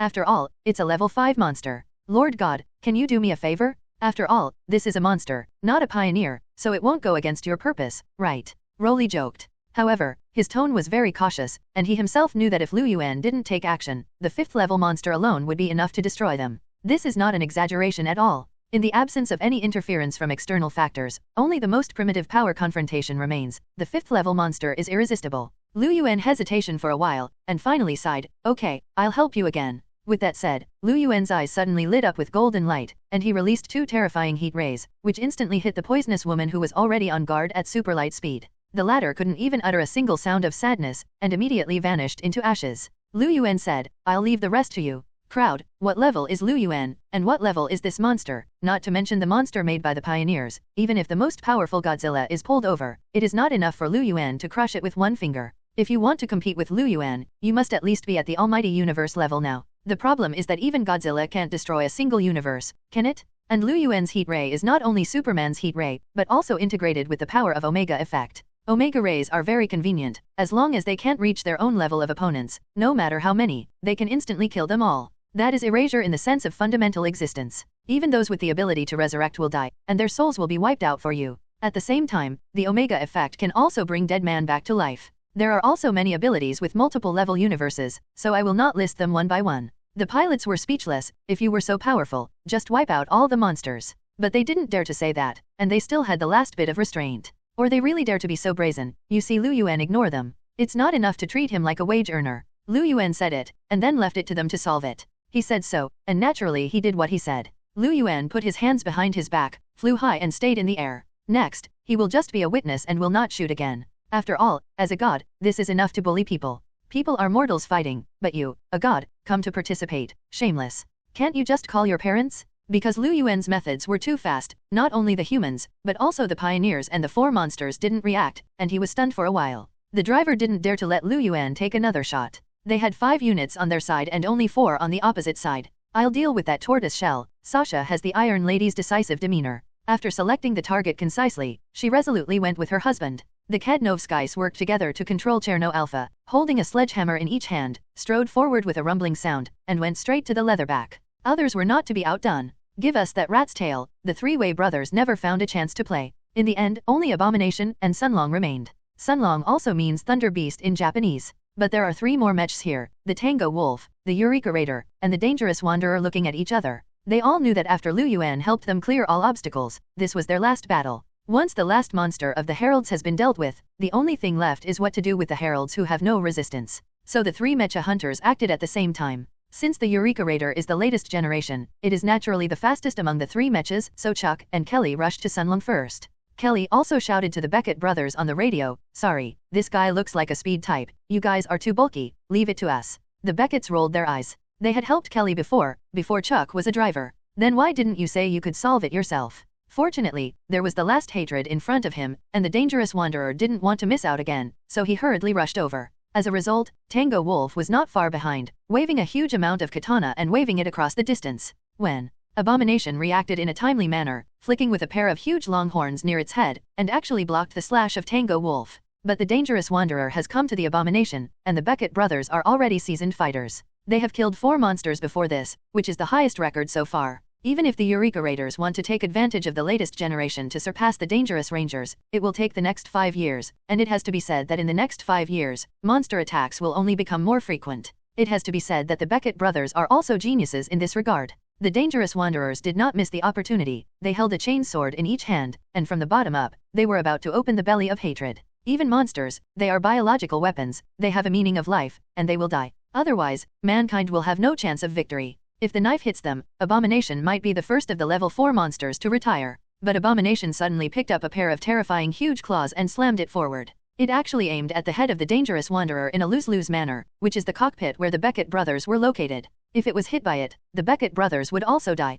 The Dangerous Wanderer had to give up this opportunity, took a big step back to avoid the desperate attack of hatred, and quickly shouted, "Everyone be careful, this guy seems to have known our weakness. After all, a mecha is a mecha, and the driver may feel pain, but it will not really hurt. But once the cockpit is attacked, it will really threaten their lives." But why does the monster know where the cockpit is? It's Dr. Newton. The marshal said he was connected to the monster's brain waves, and he leaked all our news, someone guessed. And he guessed right. It turned out that the pioneers not only learned the intelligence that the human beings were going to counterattack, but even knew the fatal weakness of the human mech hunters. It's a pity that the previous ambush on the plane didn't work, and it was given a second by Lu Yuan's move. Now they want to be caught off guard by the human mecha, but they are still dodged. Maybe human beings really shouldn't die, it's them who should die. The top leaders of the pioneers seemed to have seen this, especially the man above the city. They seemed to have comprehension and said in the language of the pioneers, "It seems that Lord God is on their side." Apparently the pioneers also had their own beliefs. Good money. Unfortunately, their gods did not appear. Even if their gods existed, they would not dare to appear, because if they did appear, they would definitely be killed by Lu Yuan.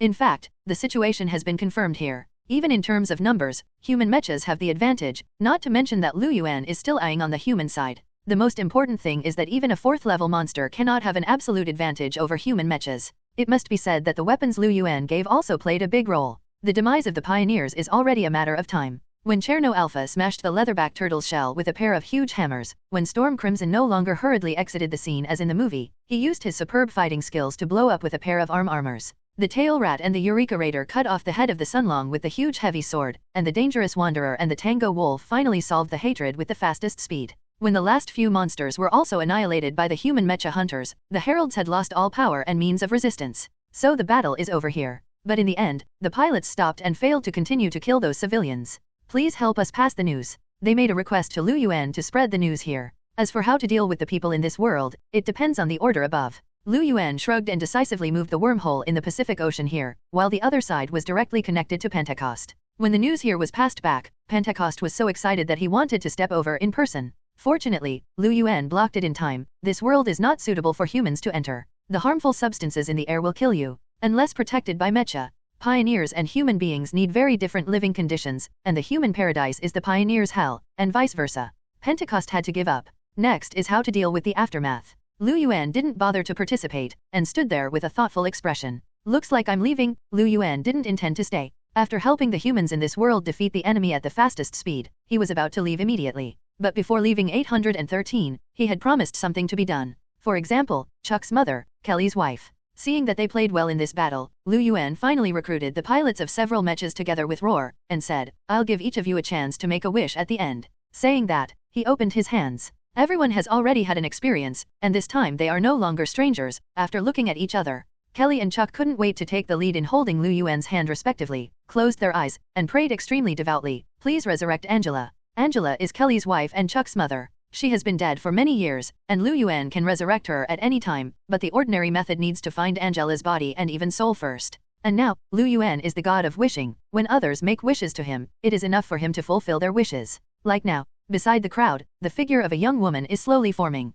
There is a special enchantment here, formed by Lu Yuan as an absolute domain, which can ignore the threat to human beings from the environment. Otherwise, the pilots will be the first to be poisoned and die. As Lu Yuan realized this incredible wish, everyone else was eager to try it. It's just that their wishes are similar. Almost everyone has lost the most important person. Some are relatives, family members, and some friends and lovers. Finally, even the Beckett brothers, their wish is to resurrect their mother. As for their father, in fact, their father is not dead, but is still living with the mistress dashingly, right? They don't care, they just need to resurrect their mother. Then, the rest is up to you, and this portal can last up to a whole year, and after a year it will automatically close and the world will completely collapse. So whatever you want to do, as soon as possible. Lu Yuan said. His body began to fade slowly, and finally disappeared into a bright golden light. He has done his best and righteousness enough, and the rest will definitely not require him to participate in the whole process. Besides, there is still work to be done on the other side. Having said that, the world of the Pacific Rim is actually very close to the world of Eva. Although the two are not next to each other, the distance is not far. After all, there is an inextricable relationship between Eva and the Mecha Hunter. It is impossible to say that there is no relationship at all, but it cannot constitute plagiarism. At most it is a tribute. The monster has many similarities with Godzilla. So after Lu Yuan left this world, he went out and turned left to return to the world of Eva. In fact, the departure is not a few days, no more than a month at most. Because Lu Yuan left after the attack of the 8th Apostle last time, and there was a blank period in the order of the Apostles' attack, at least so far, there has been no news of the 9th Apostle. That's right, the 9th Apostle is next. According to the number of the 12 apostles in the New World system, and the relationship that human beings should be the 11th apostle, there will be only the last 2 apostles left after the 9th apostle, 10th and 12th apostles. Logically speaking, this should be the case, but few people know that the first apostle was actually the 3rd apostle, not the first apostle. The first apostle was someone else. The first apostle of the New World is no longer Adam, but Najisa Kaira with Adam's soul. Some people even speculate that Najisa is probably the only person who retains the memory of the old lineage. Najisa Kairo of the old lineage used to be the 17th apostle, but in the new lineage, he jumped to become the first apostle. Moreover, before Najisa Kairo appeared on the stage, he seemed to know everything, even Akari Shinji. From the very beginning, he showed his familiarity and kindness with Shinji Akari. Maybe he really remembers it? Who knows? Lu Yuan is back, and the matter of crossing the universe is not a problem for him at all. He quietly returned to this world, and then went directly to the school, standing outside the door of Class A in Year 2, looking at the trio who were taking classes inside. It seems they have returned to their normal lives. It's just that the 3 of them are different from before. Now they are not ordinary people, and even they themselves feel some unnatural things. Some classmates are watching them secretly, some are worried, some are afraid, and some are curious and envious. Lu Yuan shook his head, opened the door and walked in. At the moment he was in class, although Lu Yuan had been the teacher of this class for a few days before, but he disappeared for a period of time for no reason, including the secrets about God that were exposed later. The school has arranged a new teacher. Besides, it shouldn't be his class now. Regardless of that, Lu Yuan stood at the door and waved to the trio. The 9th apostle is coming, it's time to get ready. Apostle? No one could say anything now, and the teacher asked in a panic, do I need to notify emergency evacuation? Lu Yuan smiled and shook his head, it's okay, it will end before you find out. But the teacher didn't seem relieved when he watched the back of Lu Yuan leading the trio away. The other students also looked at each other. Tang. Suddenly, a girl in the class stood up. She was Asuka, the second qualified person, and the pilot of EVA number 2. It turned out that she was also assigned to this class. She was supposed to be the one who drove the EVA number 2 to attack the apostles, but now she was ignored all the way, and Asuka chased out angrily. Asuka originally wanted to catch up with Lu Yuan and asked him why he took his job away. Asuka's life is not a happy life. It is better to say that because of the second shock in this world, almost everyone has this and that kind of thing. Her mother, like Akari Swa, went mad because a part of her soul remained in the second unit when she first carried out the first experiment with the second unit. It was precisely the part of her mother's love for Asuka that her mother had lost. This strikes Asuka as her mother forgot she even existed. And Asuka's father also ran away with Zayasen. For Asuka, the meaning of her life is to drive the EVA to face the apostles. Besides, she doesn't know what else she can do, and that is the only thing she is proud of. But she didn't catch up with Lu Yuan and the others. When she came out, Lu Yuan and the others had disappeared. Damn, Asuka could only stomp her feet, but she had no choice but to rush to NERV headquarters alone. On the other side, in the mirror world, Asuka definitely couldn't catch up. In fact, when Lu Yuan and the others left the classroom, they immediately entered the mirror world dash. The ninth apostle is more difficult, Lu Yuan began to explain to the trio. The ninth apostle has the ability to erode. You must be careful, because even you may be apostle turned. That is an apostle with a powerful parasitic ability, even Eva can be polluted. Lu Yuan rushed back just because he was worried about this. The ninth apostle is coming, this is the news brought by Lu Yuan. But apart from the news he brought, almost everyone was in a dazed state. Including the responsible NERV, there is no information at all, and all devices cannot detect the information of the blue graphics. They could only wait for the apostle to actually show up, and there was nothing else they could do. Originally, NERV didn't even plan to do anything, because Lu Yuan and the trio had already undertaken the task of meeting the apostles. Even Seal has acquiesced. They dared to resist. But Asuka didn't think so, so she ran into the second machine alone, but she didn't get the order, and she couldn't start the second machine. While everyone was silently waiting for the ninth apostle to appear, NERV was evacuating people as usual, and everything was in order. Accident happened.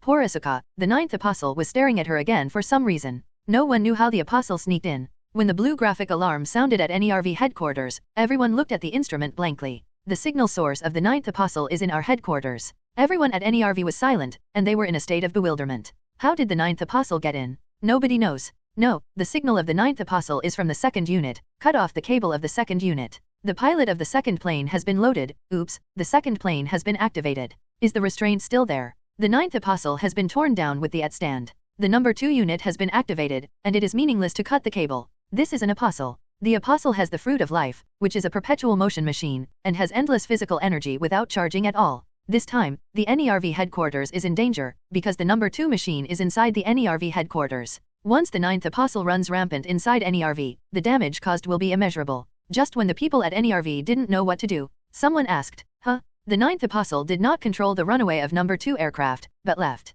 It turned out that after the ninth apostle corroded the second machine, he was not interested in the NERV headquarters at all, but just found an exit and left. Originally, NERV needed to open the channel, but in front of the at position of the apostles, nothing could stop it. In NERV, Akari Yuan has been sitting in his old position with the old gods there, with his hands crossed and his chin supported. He is the only one who has not had any mood swings from beginning to end. Even Dongyu Jingjao, who was on the side, muttered to himself, yes, Adam and Lilith are in that person's hands. The goal of the apostles is no longer here. Where will the apostles appear? Act exactly as that being wills. What was the purpose of the apostles attacking the earth? Naturally, it is to reintegrate with Adam, and then obtain the fruit of wisdom and become a real godlike existence. But now both Adam and Lilith are no longer in the NERV headquarters, but under Lu Yuan's control. Doesn't this mean that Lu Yuan took the bait and wanted the apostles to go wherever they wanted, so they could only follow? As for why the ninth apostle deliberately corrupted the second machine, maybe it needed the power of the second machine to help itself. In short, after the ninth apostle quietly sneaked into the NERV headquarters, he just occupied the second machine, and then it came to the ground.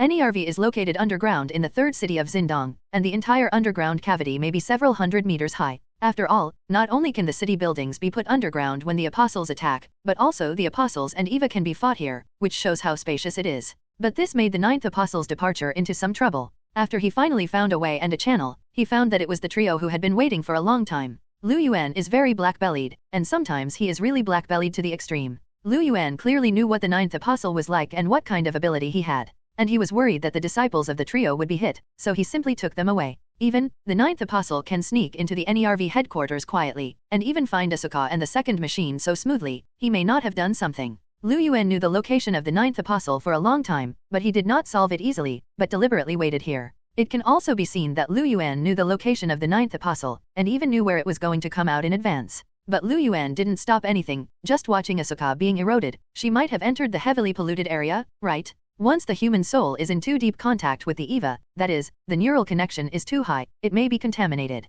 Akari Yui's soul stayed in the first machine because he entered too deep into the realm. That girl is in a dangerous situation, I'll leave it to you next. Lu Yuan sat on the edge of the rooftop of a nearby building with his legs crossed, and he had no intention of making a move. The trio looked at each other. Isn't this Eva? They didn't know the apostles could do this. The ninth apostle, at the moment, has been completely possessed by the second machine. Asuka was hurt because the contamination and erosion of the second machine by the apostles was equivalent to infecting her. Asuka has completely lost consciousness, and even if there is no soul of her mother in the second machine, she may lose her human posture like Akari Yui, and only the soul will be trapped in the second machine. But now, Asuka should be in no danger, because Lu Yuan and the trio are in front of the second plane, the ninth apostle. It's just that the trio is a little hesitant now. It's the first time they've encountered this type of apostle, and they don't know what to do for a while. Lu Yuan didn't rush, just sat there and watched, wanting to see how the trio would make a decision. Ow. They were stunned, but the ninth apostle let out a roaring roar. It wouldn't have any hesitation from August 13. So the ninth apostle took a huge step as the number 2 machine, and volleyed to the top of the trio's heads, looking like they were stepping on the ants with human feet.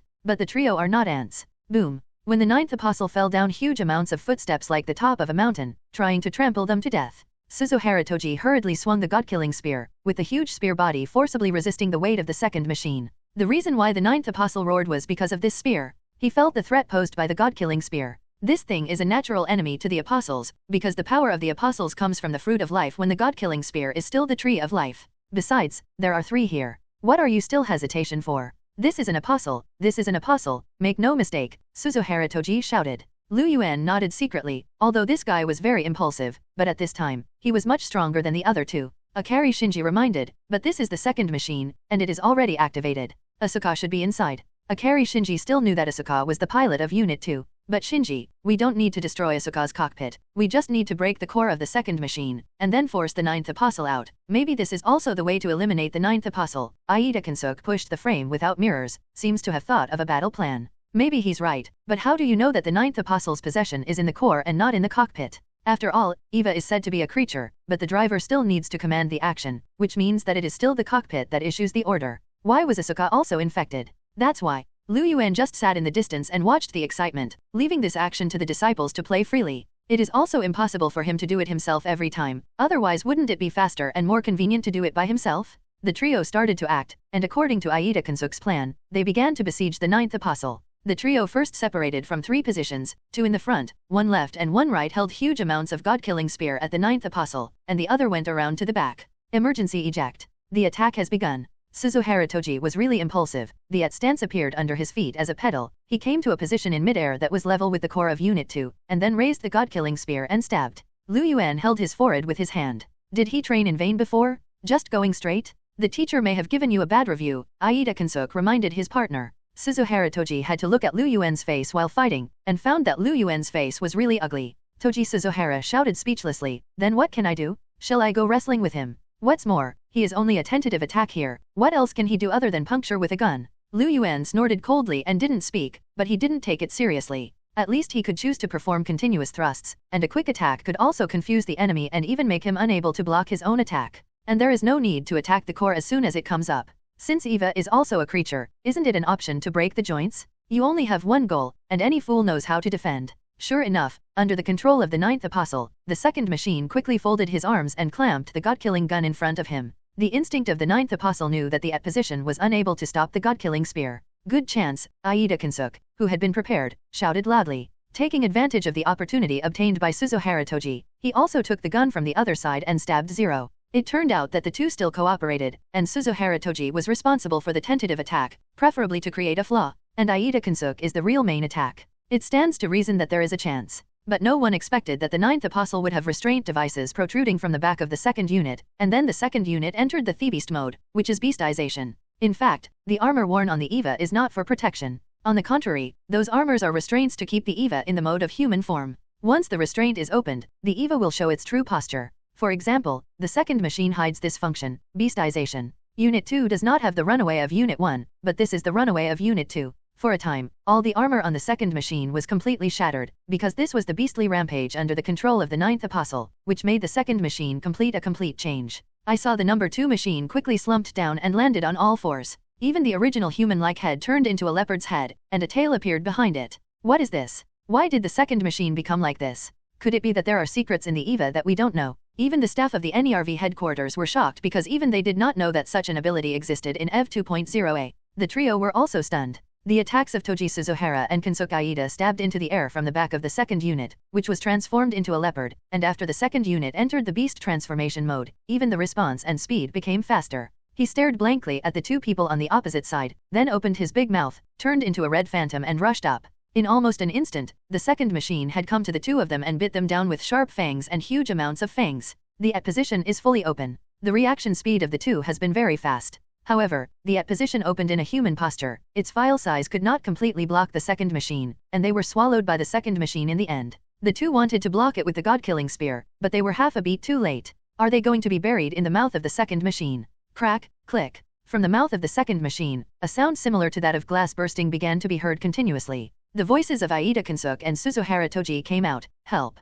It turns out that they are not dead, but are being chewed by the second machine with their respective positions. For a time, the second machine could not help them. At this time, Akari Shinji also began to act. He had been waiting for an opportunity from a while ago. At the moment, taking advantage of the attention of the second plane, Suzuhara Toji, and the two, he quickly appeared in the air with the stand at his feet, and quickly flew to the back of the second plane. Akari Shinji had also driven the first machine before, so he knew where to insert the bolt. To hit the back of the second machine's beastly neck, Akari Shinji aimed at a certain mechanism, raised his spear and stabbed. Boom. Open it for me, Akari Shinji roared, cutting through the skin of Unit 2 with the spear, exposing the end of the plug. Then he grabbed the insertion pin and tugged it hard, and forcibly threw the insertion pin out. Because of the forced ejection of the insertion bolt, the second machine obviously stopped for a moment. But then, the second machine let out an even more terrifying roar, and bit it with all its strength. Whoa, there was a sound of glass breaking, more frightening than before. And even the voices of Kansuk Aida and Toji Suzuhara disappeared. 06.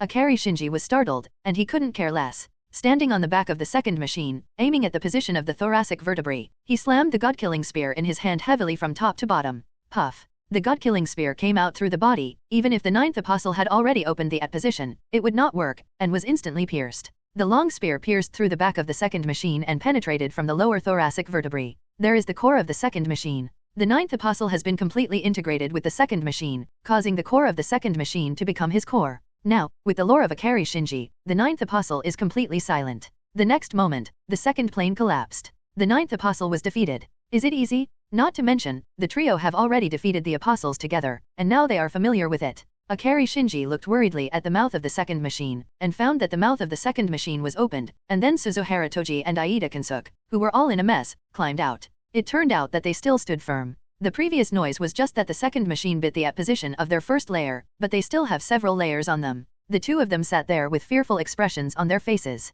The main reason was that the experience was too much, and they were bitten by the number 2 machine for a while, no less than being eaten alive by wild beasts. Akari Shinji shook his head amusingly, then turned to look for the insertion plug of the second machine, and hurried over. The insertion bolt of the second machine fell silently on the other end of the street. Akari Shinji ran over, opened the hatch manually, and looked inside with a probe. Asuka was already infected, and her spirit entered the polluted area, which was equivalent to walking and lying in front of the gate of hell, almost losing her body. She should have been in a coma for at least a while, but for some reason, at the moment opened her blurred eyes and woke up. The first time she woke up, Asuka saw Shinji Akari's caring eyes, and couldn't help but be taken aback. Asuka-san, are you okay? Akari Shinji asked. Asuka shook her head subconsciously, and then asked, what happened?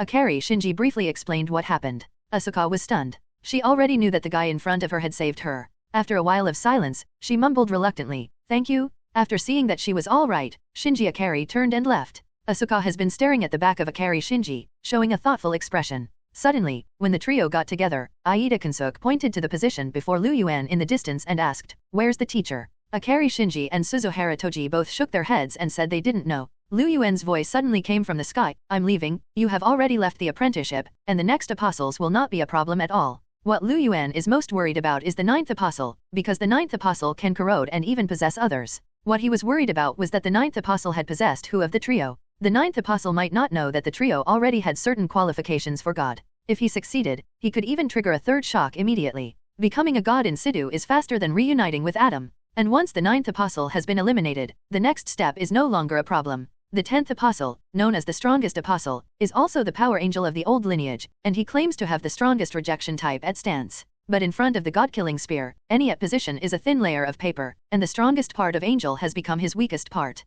Then the 11th apostle can suspect that it is the 18th apostle Li Lin of the old lineage, so naturally there is no need to fight. Then came the 12th apostle and the 13th apostle, the first apostle. Nagisa Kaoru is the first apostle, and may also become the 13th apostle. This again doesn't need to be played. Therefore, Lu Yuan has no need to stay, so he left while leaving the words, next, decide your own life. He didn't want to affect the trio's own life all the time. The original purpose of this world was to see Eva and the apostles, and those things. I have seen what I should watch, and the purpose of leaving it later is only to cultivate the trio, and to destroy the so-called human completion plan. In fact, what should be done has already been done, and he naturally doesn't need to remember anything. because there are more interesting things to see ahead. The trio raised their heads subconsciously and looked at the sky, as if they could see the teacher flying away. But in fact, Lu Yuan at the moment was approaching the edge of the universe, and then he finally looked back at the earth of this world, and then at another branch. The old lineage has completely disappeared in the end, almost everyone has become orange juice, and the human completion plan has been completed. In the end, only 2 people survived. Maybe they will become the Adam and Eve of the new world, or will it be Adam and Lilith? Akari, Shinji and Asuka? Lu Yuan subconsciously glanced at the picture of the world in the next 10 years, and then he noticed that the world had completely escaped the threat of the apostles, and the human completion plan had also been sealed forever. The people of Seal may still have ambitions, but they have seen the real God and dare not do anything wrong. Akari still forgave Akari Yuando, and the two not only lived together again, but also had a second child. Akari Shinji has grown up, not only successfully graduated from university, but also married and had children. His old 830 wife is Asuka. It turned out that this experience left a foreshadowing for the two, and Asuka began to have a good impression of Akari Shinji. Katsuragi Miri also relented and walked with Kaji Ryoji, but she always had a regret, that is, some bastard god promised to resurrect her father, but that god ran away. Lu Yuan was ashamed, almost forgot about this, and hurriedly waved his hand before leaving to make someone resurrected in Antarctica.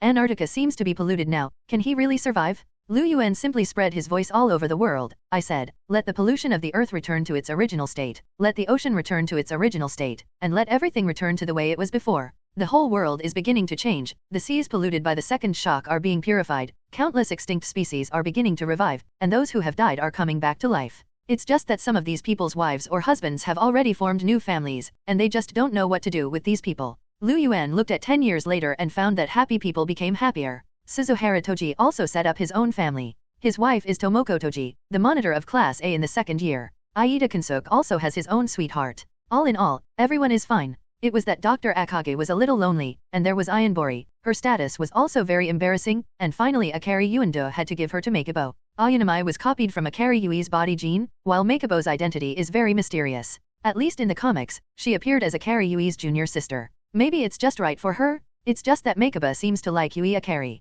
The world of Eva should be considered the end, at least for Lu Yuan. He is still looking at the world 10 years later, and he even exists here 10 years later, but no one has discovered him. At Lu Yuan's level, he has already reached the only and true one, which means that even if there are countless multi-universes or parallel universes, there is only one Lu Yuan in all worlds. The same is true of the timeline. He does not travel through time, but at the same time at every point on the timeline, every minute and every second, he exists. As long as he is willing, he can instantly know all the information from the birth of the world to the end of the world. It's just that he thinks it's too boring, so he usually doesn't need it. And now, Lu Yuan is relieved to see the world finally ushering in a happy ending. Young man, go create a miracle. After Lu Yuan said the last sentence with a smile, he finally left the universe completely. However, he still couldn't hold back and came to the old lineage. The old lineage would all be wiped out after I really did it for you. What to say? Compared with the New World line, the old lineage is obviously more chaotic. Akari Yuando has his own plan, and there are some undercurrents in NERV, including Katsuragi Misato, who has his own plan.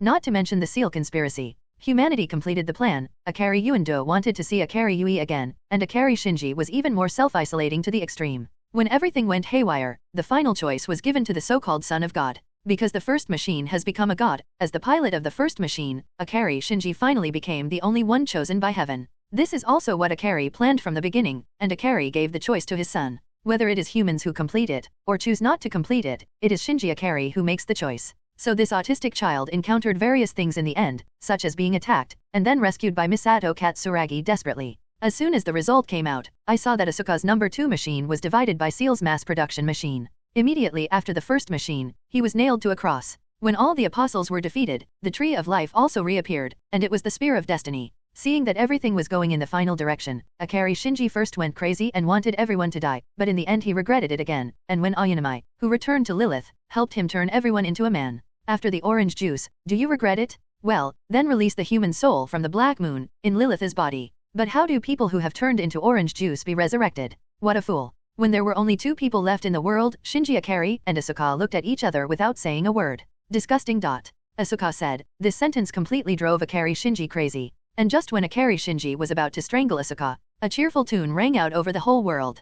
Come on Sweet Death, also translated as Come on, Sweet Death. It's a song with a cheerful tune, but the lyrics are brutal to the extreme. I used to think foolishly that I could survive on my own. Now, having gone through all the hurt and pain, I should learn to respect. End everything and say goodbye. So sad ending. What used to be happiness has become sadness. Never say love. The world ends. This song is really perfect. It fits in with the completion plan of human beings. Although all human beings have died, it also brings new hopes and expectations. The demise of human beings is also a new life, but the newborn will be the only apostle, Li Lin, and no longer an individual human being. At the same time, this song also expresses the contradictions and complex emotions of Shinji Ikari at the moment. At first, Shinji Ikari did not want to touch people's hearts again, did not want to like anyone anymore, did not want to hurt anyone again, and hoped to return to nothingness. So Lilith, led by Ayanami, started to trigger the third shock. All the walls of the heart collapsed. There was no need to beware of anyone, and no one would be hurt. Not even personal meaning exists. But then again, as the lyrics say, I hope that time can turn back, bear all the original sins, and I cannot survive without the trust that comes from your love.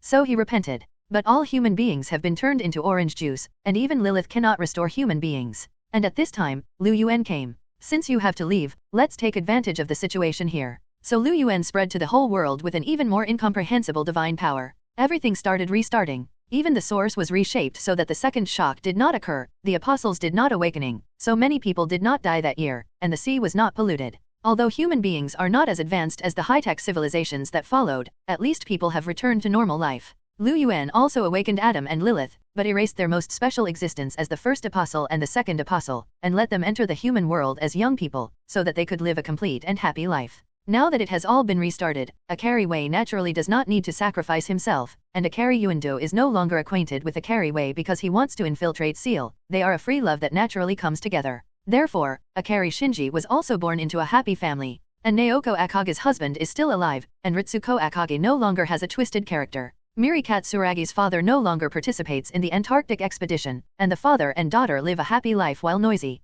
Everything restarted because of Lu Yuan, and it developed in a good direction. Then Lu Yuan observed that on a snowy day, Shinji Ikari was riding a tram to go to class, and inexplicably he saw huge amounts of humanoid traces, which was a bit like Eva. If you look closely, there is nothing there. Then, when he got out of the car, he found that a girl seemed to be in trouble, and quickly, Qianhao reached out and pulled a hand. Have we met before? Ikari Shinji asked. The other party has beautiful red hair and a face, she just thought it was another lame approach, so she walked away without saying a word. Asuka, they met for the first time here. It's just that Asuka is no longer autistic, and Shinji Ikari is also not her original character. Lu Yuan smiled and started playing a song called 365 in the tram stop. Happiness doesn't come by itself, so we have to walk through it, 1 step a day, 3 steps in 3 days, 3 steps back and 2 steps back. Life is 1-2 punch. Oh, come, At's position is fully open. It's wrong, Lu Yuan was embarrassed, and accidentally released what Zhen Zibo sang. But anyway, the meaning has been conveyed, right? Happiness will not come by itself, so we have to walk over and carry it. That's it. Similar to a city in a certain country in the last century. Because real-world place names can't appear, don't bother with those details. Or maybe it's the last century. After all, it is already the 21st century, and there, it is more like the 19th century. One night, in the middle of the night, a man dressed in unremarkable clothes, with a top hat covering half of his face on the top of his head, making it impossible to see his appearance. The man clearly had a purpose, so he headed straight for somewhere in the city. Eventually he came to a bell tower, where he had to find his goal. In fact, this is not an ordinary world, including the clock tower, there are also unusual guys. A bloated guy, that's a monster. This thing was originally human, or a doctor, but he ended up becoming what he is now because he drank a reagent he prepared himself. Dr. Jekyll, Henry Jekyll, is the protagonist of Doctor Who, but it cannot be denied that he is a monster here, and even goes to prey on humans at night. He turned out to be cannibal? In the clock tower, the man in the top hat found Dr. Jekyll, and it seemed that his purpose was this monster. But just before the man was about to speak, the door of the clock tower was pushed open, and someone came in. This time it was the opposite of the man who came in. 830 The man dressed in black to be unobtrusive. But the one who came in happened to be wearing a white suit, which was very conspicuous even in the dark. There are also 2 people wearing top hats, but the color is just the opposite. This person is like the opposite of the person who came first. In fact, Bai Yi is our protagonist Lu Yuan. Lu Yuan stood there and took out a piece of paper from his pocket with a picture of a person on it. The person drawn on the paper is wearing a black top hat and a mask, covering half of his face up and down, leaving only one pair of eyes exposed. Lu Yuan glanced at it, then picked it up to compare with the man before, and nodded. It looks like it's you. Are you Van Helsing? It looks like you're wanted. Can you use your head? Sorry, at least I'm not going to lend my head yet, said the man in black, that is, Van Helsing, pulling down his mask. Now that it has been recognized, there is no need to hide it. Van Helsing looked at Lu Yuan and asked, are you a bounty hunter? Otherwise. Lu Yuan shrugged and asked, it can't be an exorcist, can it? Van Helsing was angry because he was the exorcist. The name Van Helsing is actually wrong. In fact, his full name should be Abraham Van Helsing, or it can also be translated as Abraham Van Helsing. So it doesn't matter if you call Roar the first name Abraham, or the Roar last name Helsing, but it's a bit nondescript to call him Van Helsing. Generally, middle names either commemorate a famous elder in the family, or inherit the words from the father's or mother's name. Only the front is his name, only the back is his surname, and only the fan in the middle is not related to him. There is no such person in history, but he actually came from a novel called Dracula. Dracula is the famous vampire count, whose prototype is Vlad III. The specific reasons for this will not be repeated here, because what is right in front of you? Lu Yuan looked at Van Helsing. The famous exorcist at the moment has become a wanted criminal. Should I exchange your head for some money, Huahua? Lu Yuan pretended to be very excited. Van Helsing shrugged and was about to speak. But I heard Dr. Jekyll suddenly say, then it's better to give me another place, just as the chicken girl just wasn't full. It turned out that not long ago, Dr. Jekyll went out at night again and attacked a woman in a special industry. But before he could finish eating the woman, Van Helsing found him, and he had no choice but to run away. Now he suddenly said that he was not full, and asked Lu Yuan, you only need your head, right? Lu Yuan glanced sideways at this guy, but he really didn't realize it. Ha, with a sigh, Lu Yuan said, it seems that we can only deal with you first. This monster is too unconscious. It's fine that he doesn't speak, but this opening attracted the eyes of Lu Yuan and Van Helsing. Van Helsing also nodded in approval. His head is worth more than mine. If you are willing to help, the bounty is all for you. Oh, Lu Yuan immediately showed interest. In fact, we know that for Lu Yuan, money has no meaning, because he can change any element and any material structure at will. Simply put, it is no problem to turn a stone into gold or diamonds. Even he is the creator, who can create things out of thin air and rewrite reality at his fingertips.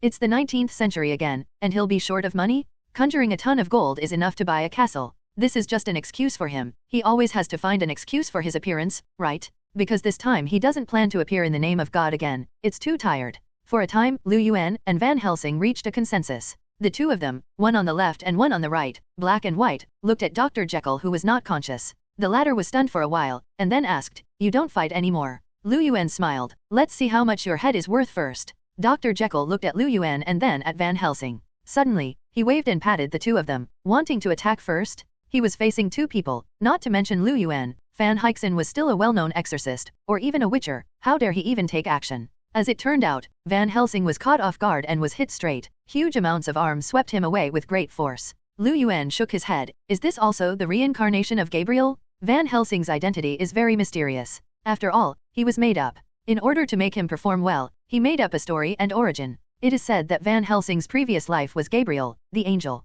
Because Gabriel refused to punish the horse of Rome, and quarreled with God, he was demoted to the world to hone his mind. He was later wiped of his memory and placed outside the church door, which became the famous exorcist Van Helsing. So in some stories of Dracula and Van Helsing, Dracula called him Roar directly as Gabriel, and even called him the left hand of God, not without reason. It's just that now Van Helsing is really not showing the style of that blazing angel. Lu Yuan didn't say much. Seeing that Dr. Jekyll's arm was about to move in front of him, Lu Yuan didn't dodge or evade. He raised his hand and grabbed the opponent's wrist. Then Lu Yuan suddenly turned around and fell over his shoulder. Boom! The entire clock tower shook. Lu Yuan clapped his hands. That's it. Dr. Jekyll looked nearly 3 meters tall, a huge monster with big arms and a round waist. But at the moment, Lu Yuan was directly smashed to the ground over his shoulder, and the whole person fainted. After all, Lu Yuan didn't show mercy. Van Helsing said he wanted to capture him alive, otherwise he would be killed. Lu Yuan stood there with his arms folded, watching Van Helsing embarrassedly wearing a wobbly body. He got up from not far away. This guy is too sudden. Van Helsing was still there to explain that he was not too fishy, but the enemy was too cunning. Yes, that's all you said. Lu Yuan changed the topic perfunctorily, but I can state in advance that if this guy's bounty is not as much as yours, you may have to lend me your head. Get a bounty first. The big deal is that I'll find someone to sew it up for you. Van Helsing subconsciously rubbed his neck with his hand, only to feel a chill swept across his neck. Why does this guy keep staring at his head? However, Van Helsing also knew the reason, because when he carried out exorcism activities, he was often informal, and in many cases he directly eliminated all kinds of monsters. The problem is that these monsters sometimes return to human appearance after death, or even simply disappear. This leads to people who don't know the truth thinking that he killed the victims at the scene. If it is a dead monster, it is indeed Van Helsing who killed it, but many people killed by monsters are also counted on him. So Van Helsing was wanted, with a bounty of at least 100 gold coins. That's quite a lot. It was in the 19th century, and it was extraordinary to be able to use gold coins, which is equivalent to 100,000 pounds today. In the 17th century during the Pirates of the Caribbean, 100 gold coins would even allow the crew to take the captain's head on the spot.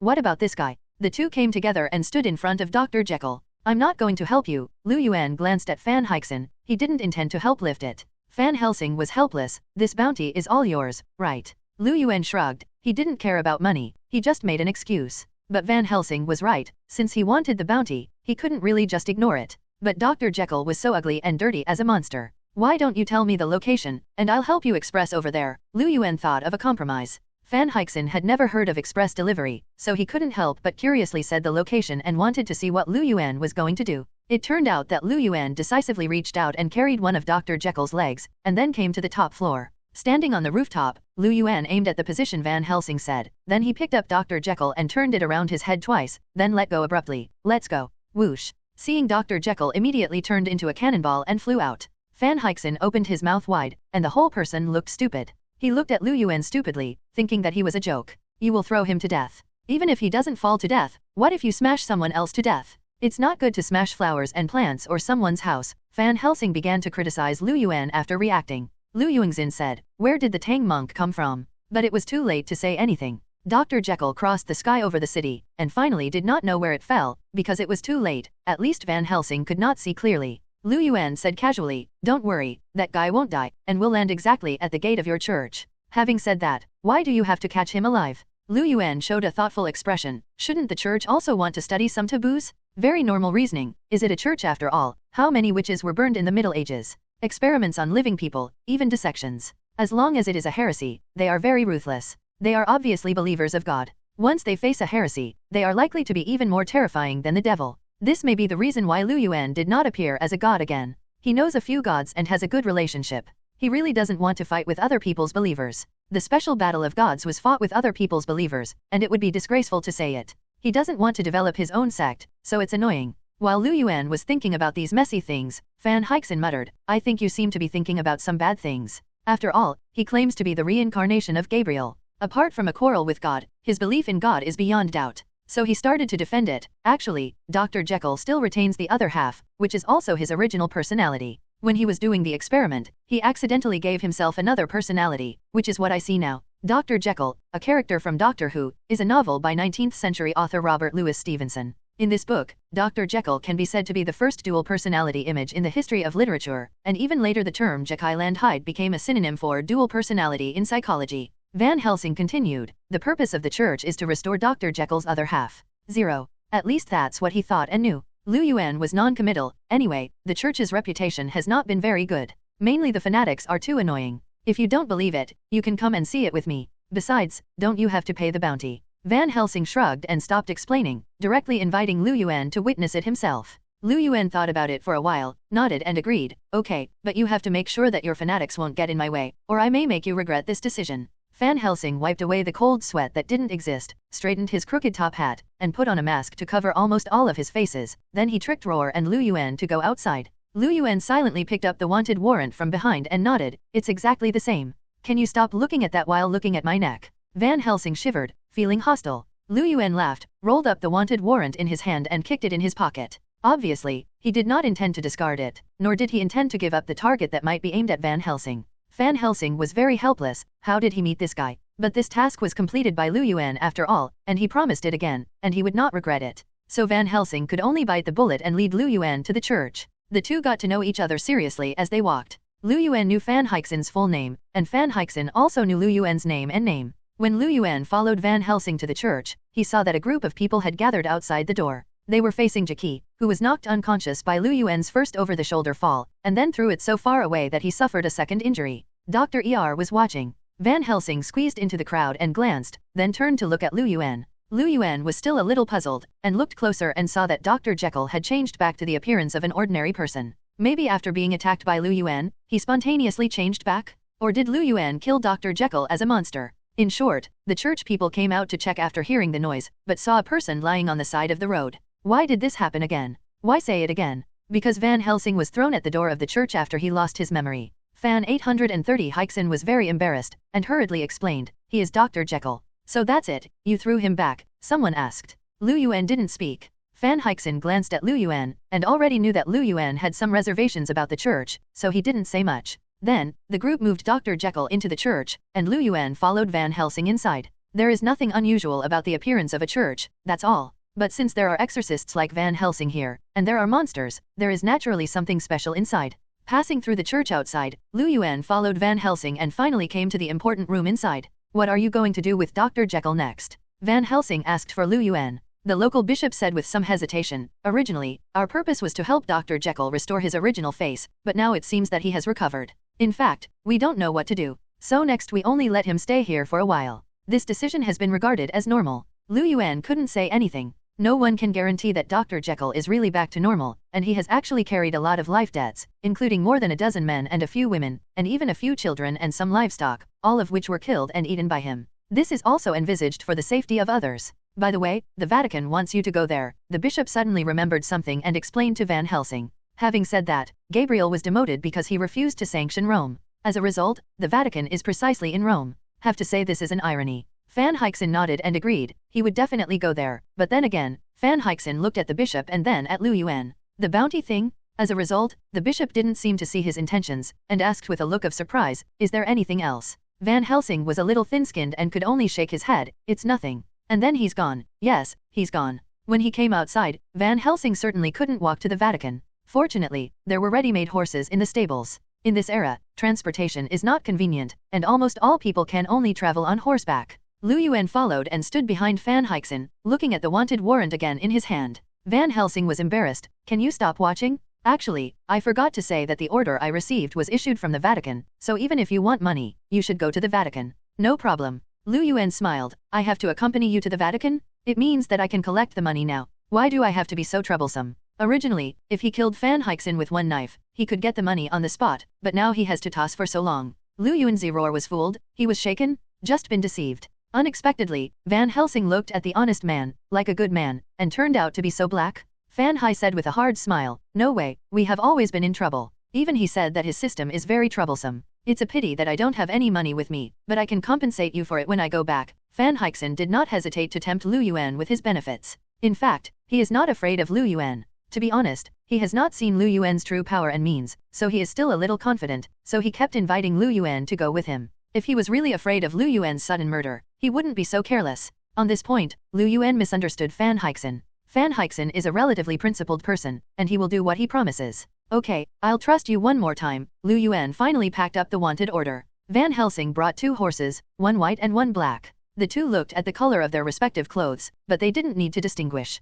Lu Yuan felt fresh when he got on a horse, because he had driven a spaceship and caught a plane, but he had never ridden a horse. It's just that he learned quickly, watching how Van Helsing, who was beside him, got on his horse. He also learned to ride neatly. When Van Helsing held the reins without any doubt, and then kicked the horse's belly lightly, the horse ran out. He didn't think that Lu Yuan behind him was riding a horse for the first time, because Lu Yuan immediately chased after him. It was already late at night. Fortunately, it was no longer the Middle Ages, and the city walls were not so strict. The two left the city smoothly. From their city to the Vatican, the nearest distance is more than 1,000 kilometers. The fastest speed of the horse is more than 40 kilometers per hour, and the average speed is only 30 kilometers per hour. In this way, it was only a few hundred kilometers a day, and it was not until the afternoon of the 3rd day that they finally came to the Vatican. Speaking of the Vatican, it has a long history. It was the center of the papal state in the Middle Ages at first, but with the fall of the Roman Empire, the entire Roman Empire was annexed. At the last moment, the Pope retreated to the Vatican 2.0 with the courage that he would rather be broken than broken, and refused to surrender.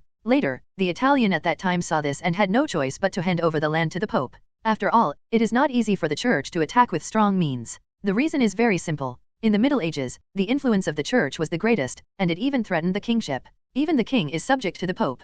The final result is that although Rome has become the capital of Italy, the Vatican is still a city within a city and a country within a country. This is embarrassing. It is also because of the Pope's backbone that although the Vatican is the smallest country in the world, it is still a holy place in the hearts of believers all over the world. At the moment, Lu Yuan came to this holy place. From a distance, St. Peter's Cathedral is incomparably brilliant and majestic. It was also established by the famous Emperor Constantine I. In the incomparably splendid St. Peter's Cathedral, Lu Yuan was able to visit it smoothly because of Van Helsing leading the way. He walked around and looked around. In my previous life, I knew this was a famous tourist destination, but I never had the opportunity to visit. Later, although there are also worlds after crossing, but there is no time to come. Instead, I came across this opportunity today. On the other hand, Van Helsing walked to the confessional room, where there was a cardinal who had been waiting for him in advance. A bishop of this level naturally does not need to listen to the prayers of repentance for others. He is waiting for Van Helsing on purpose. Who is the person you brought back? Is he our believer? The Cardinal asked Lu Yuan's identity and origin.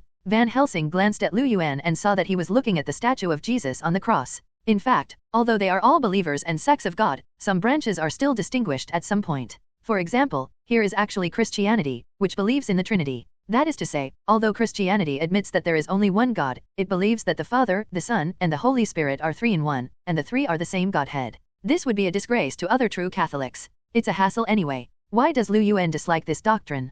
He obviously has a good relationship with DC God. But these unreliable believers alone are too troublesome. Not only did they fight with other sects and beliefs, but even among themselves. Lu Yuan heard the Cardinal's words, looked back at him, thought about it, and said, I have a good relationship with God. He was telling the truth. Van Helsing was worried that Lu Yuan would say more, and quickly changed the subject. You are in a hurry to call me back, as if you have something to explain. The Cardinal then said, I have heard that you are doing well in France and Paris. Van Helsing shrugged. In fact, it was Lu Yuan who handled it. But now there is a big trouble. The Cardinal suddenly sighed. In the east, a devil awakening, the vampire Count Dracula, and he is trying his best to take a Frankenstein to help him achieve a purpose. He wants to have his own offspring with his vampire bride, and even take over the world in place of humans. You must stop his ambitions now. Hearing this, Van Helsing couldn't help showing a solemn expression. Vampire Count Dracula, as a professional exorcist, how could Van Helsing not know? Even in Van Helsing's origin story, he and Dracula have always been sworn enemies. Including the classic 400 Years of Thrilling, there is also an active figure of Van Helsing.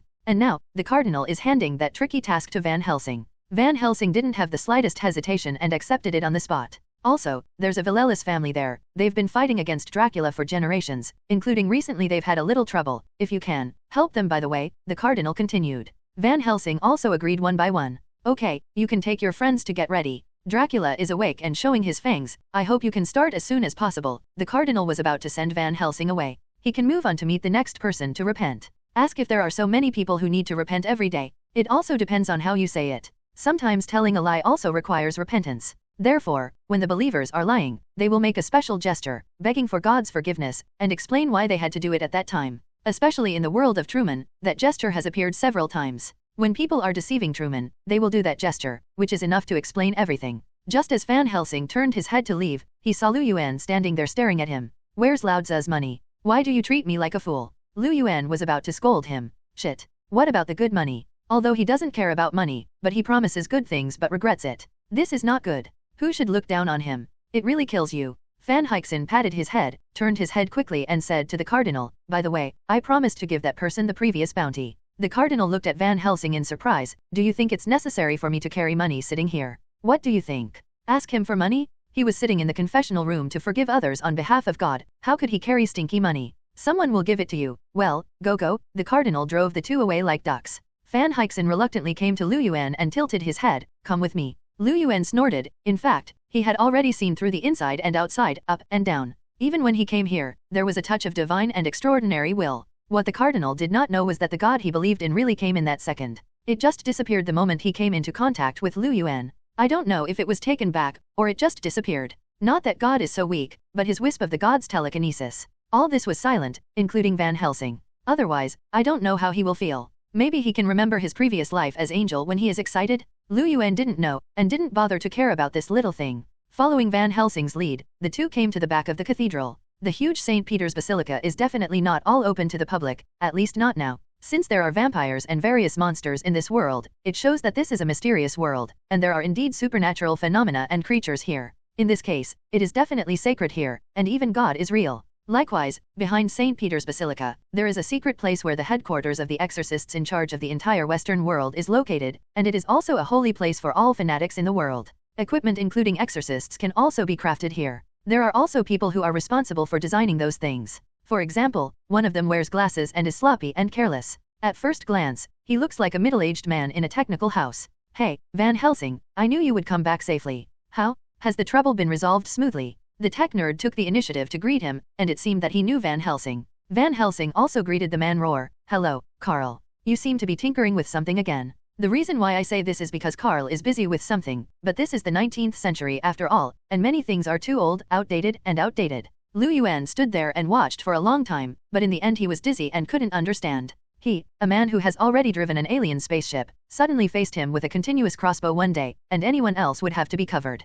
Carl, he is a technician here, and he can feel it from his appearance. Although he has some skills, he is a bit nerdy. Then he seemed a little unpopular here, because when Lu Yuan and Fan Hixin came in, they happened to see him flipping something, and they almost got into trouble. Including now. Anyone can do this kind of thing. Carl muttered. A bearded man immediately stood up in front of him, holding a long sword that was still red and hot at the front, staring at Carl. Definitely casting a sword is not something that anyone can do, right, father? Carl immediately came back to his words. It turned out that the other party was still a priest, but he looked more like a butcher. Lu Yuan shook his head amusingly. A guy with such a rude mouth really didn't kill many people. What are you doing to provoke others? In fact, Carl is deliberately belittling others to elevate himself, because the exorcist he is most familiar with is Van Helsing, and only Van Helsing has been using his equipment. If Van Helsing takes a fancy to someone else's stuff, he's completely useless. Okay Carl, I'm going to learn something next. By the way, this is my friend, please take care of it. Van Helsing left Lu Yuan with Carl, and then he continued to walk inside alone.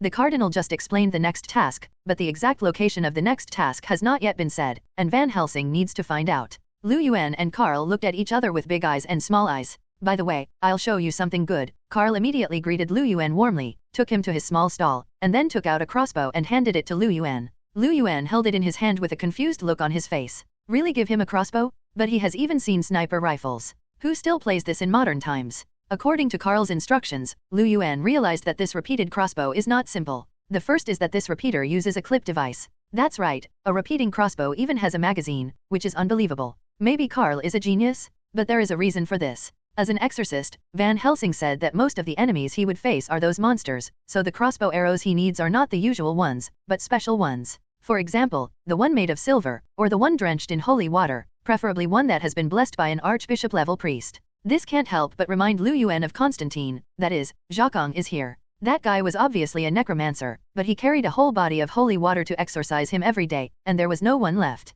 Lu Yuan fiddled with the repeated crossbow before returning it to Carl, without any interest. Carl hurriedly took out more things. For example, a silver sword is placed on a shelf not far from the wall, with dozens of them standing inside. Look, the silver stakes, is the silver also called stakes, and crosses, how many do you have? Carl enthusiastically shoved these to Lu Yuan, and while secretly looking around, he whispered said, don't refuse, even if you take this thing and melt it as money, there is no problem. After all, it is made of silver, and it is no problem to use it to exchange some money at a critical moment. Lu Yuan felt dumbfounded. Has he fallen to this point? What made Lu Yuan even more concerned was that Carl took him to see a machine gun. It was a Gatling gun. It's just that the current Gatling is still very bulky and looks like a soil gun. In fact, Gatling was originally called the Gatling gun, and because the names of the people who have been researched can also be transliterated as green, also called the green cannon, the green machine gun, and so on. Lu Yuan accidentally discovered that it was actually quite interesting here. Finally, Van Helsing came back and threw a bag to Lu Yuan. Lu Yuan is good at padding, it's not bad, he finally got the money. As for which of the money is more than Van Helsing's head, I don't know. Anyway, he was too embarrassed to cut Van Helsing again. What's your plan next? You also know that I have a new job. If you have nothing to do, you can come with me. Fan Hixin invited Lu Yuan. After all, he had seen Lu Yuan's force value and knew that he was a powerful helper. Lu Yuan thought for a while, I have to pay more, but the opponent is the Pegula. It's Count Dracula. Well, I can give you all the bounty this time, Van Helsing said happily. Lu Yuan was a little strange, then you didn't run for nothing. Van Helsing shrugged, looking reluctant to explain. In fact, he was told that his lost memory might find some clues there, so even if there was no money, Van Helsing would have to go. Lu Yuan didn't know this, and he didn't want to care. After thinking about the crime, he had nothing to do. Why don't he come here? Well, since you are so generous, it seems we have to act together again. Lu Yuan put away the money bag and agreed decisively. Carl was surprised. You mean Dracula? The legendary vampire count? God, you are going to fight against that monster. It seems that Dracula's reputation is really great, and even this tech nerd knows how terrible he is. But for Lu Yuan and Fan Hixin, they didn't care at all. Then Van Helsing began to choose weapons. He was highly recommended by Carl for the repeating crossbow, because it used a magazine device, which not only made it easier to change the magazine, but also kept firing as long as the trigger was pulled. Who would have thought this was still fully automatic or semi-automatic? Van Helsing was quickly put away by Carl's equipment, and finally looked at Lu Yuan. Lu Yuan took out a cross from the collar with his right hand, and pointed a sword with his left finger to his waist. There was actually a silver thorn hanging on the other side of the belt, which is also called a silver stake. Why use this thing? In fact, we have to start with the origin of Dracula's prototype, good money. As we all know, the prototype of Dracula is Vlad III, the famous piercing archduke. Because the Grand Duke of Piercing likes to pierce the enemy alive with wooden stakes, he was rumored to be a vampire. In fact, this is definitely a slander. No matter how terrifying the Archduke Impaler was to the enemy, he was a true Romanian hero, and he was also a believer who fought to protect the church. It's a pity that he still lost in the end, otherwise the Grand Duke of Piercing will only leave more terrifying legends. Therefore, it seems that this setting has been added to the story of vampires. It is said that vampires are most afraid of sticks piercing their hearts, and they will die immediately. As for whether it is true or not, who knows? After all, there is no vampire in the ordinary world of reality. Seeing that Lu Yuan was also ready, the two bid farewell to Karl and were about to go to Romania.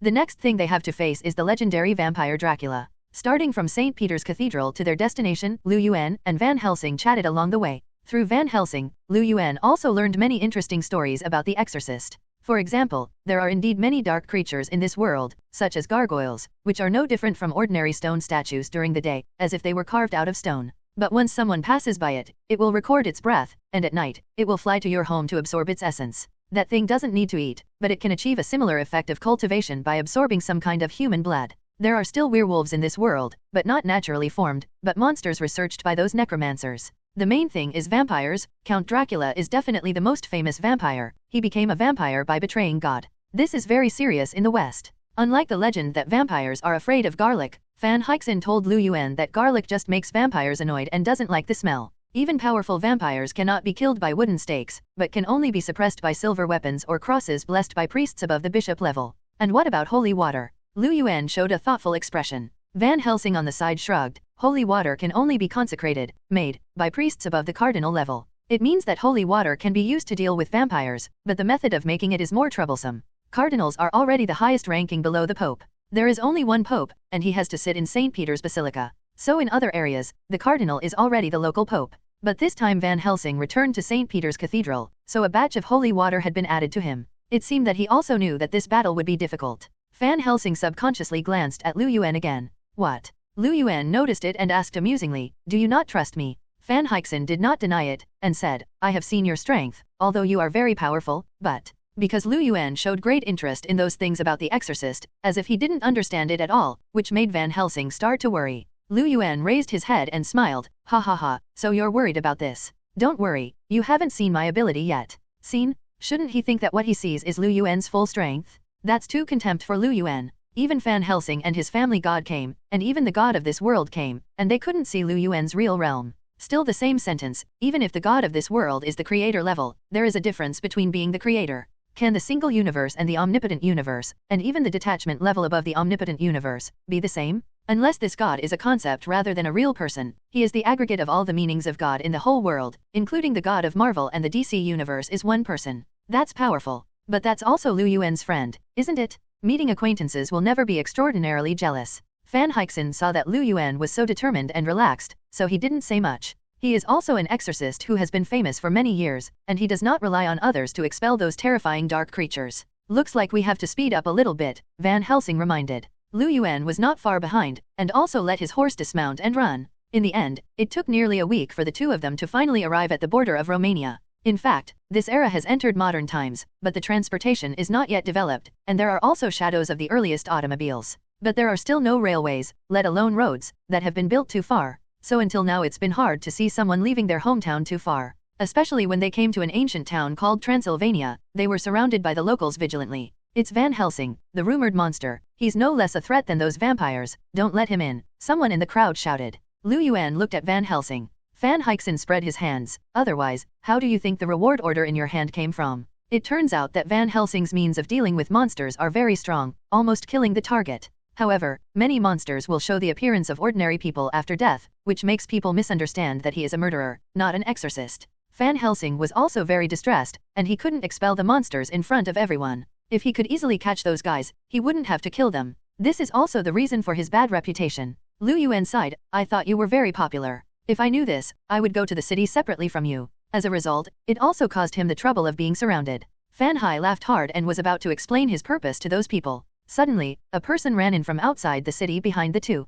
While breathing heavily, Roar shouted, No, Princess Anna's plan failed, they were attacked. Van Helsing and Lu Yuan looked at each other. Princess Anna Villelis, is the descendant of that Villelis family. Before coming, the Cardinal had told Van Helsing to help the few descendants of the family. Miserable for this family, it is said that their family vowed to defeat and banish Count Dracula, or their souls would never enter heaven. Many people don't know why the Valerius family is like this. In fact, Valerius and Count Dracula are in the same vein. In other words, Count Dracula is a member of the Valerius family, and one of the ancestors of the Valerius family used to be the brother of Dracula. But later Count Dracula betrayed God, which also affected the Valerius family, so the Valerius family always wanted to eliminate the shame of the family, and this was also to atone for God. Similarly, Anna is called a princess for this reason. After all, the prototype of Count Dracula is the Grand Duke of Piercing, and the Grand Duke is also the king of the territory. Vlad III is the king of Romania, and his descendants are definitely princesses. Hearing the news, Lu Yuan and Fan Heixen quickly turned their horses and rushed out of the city.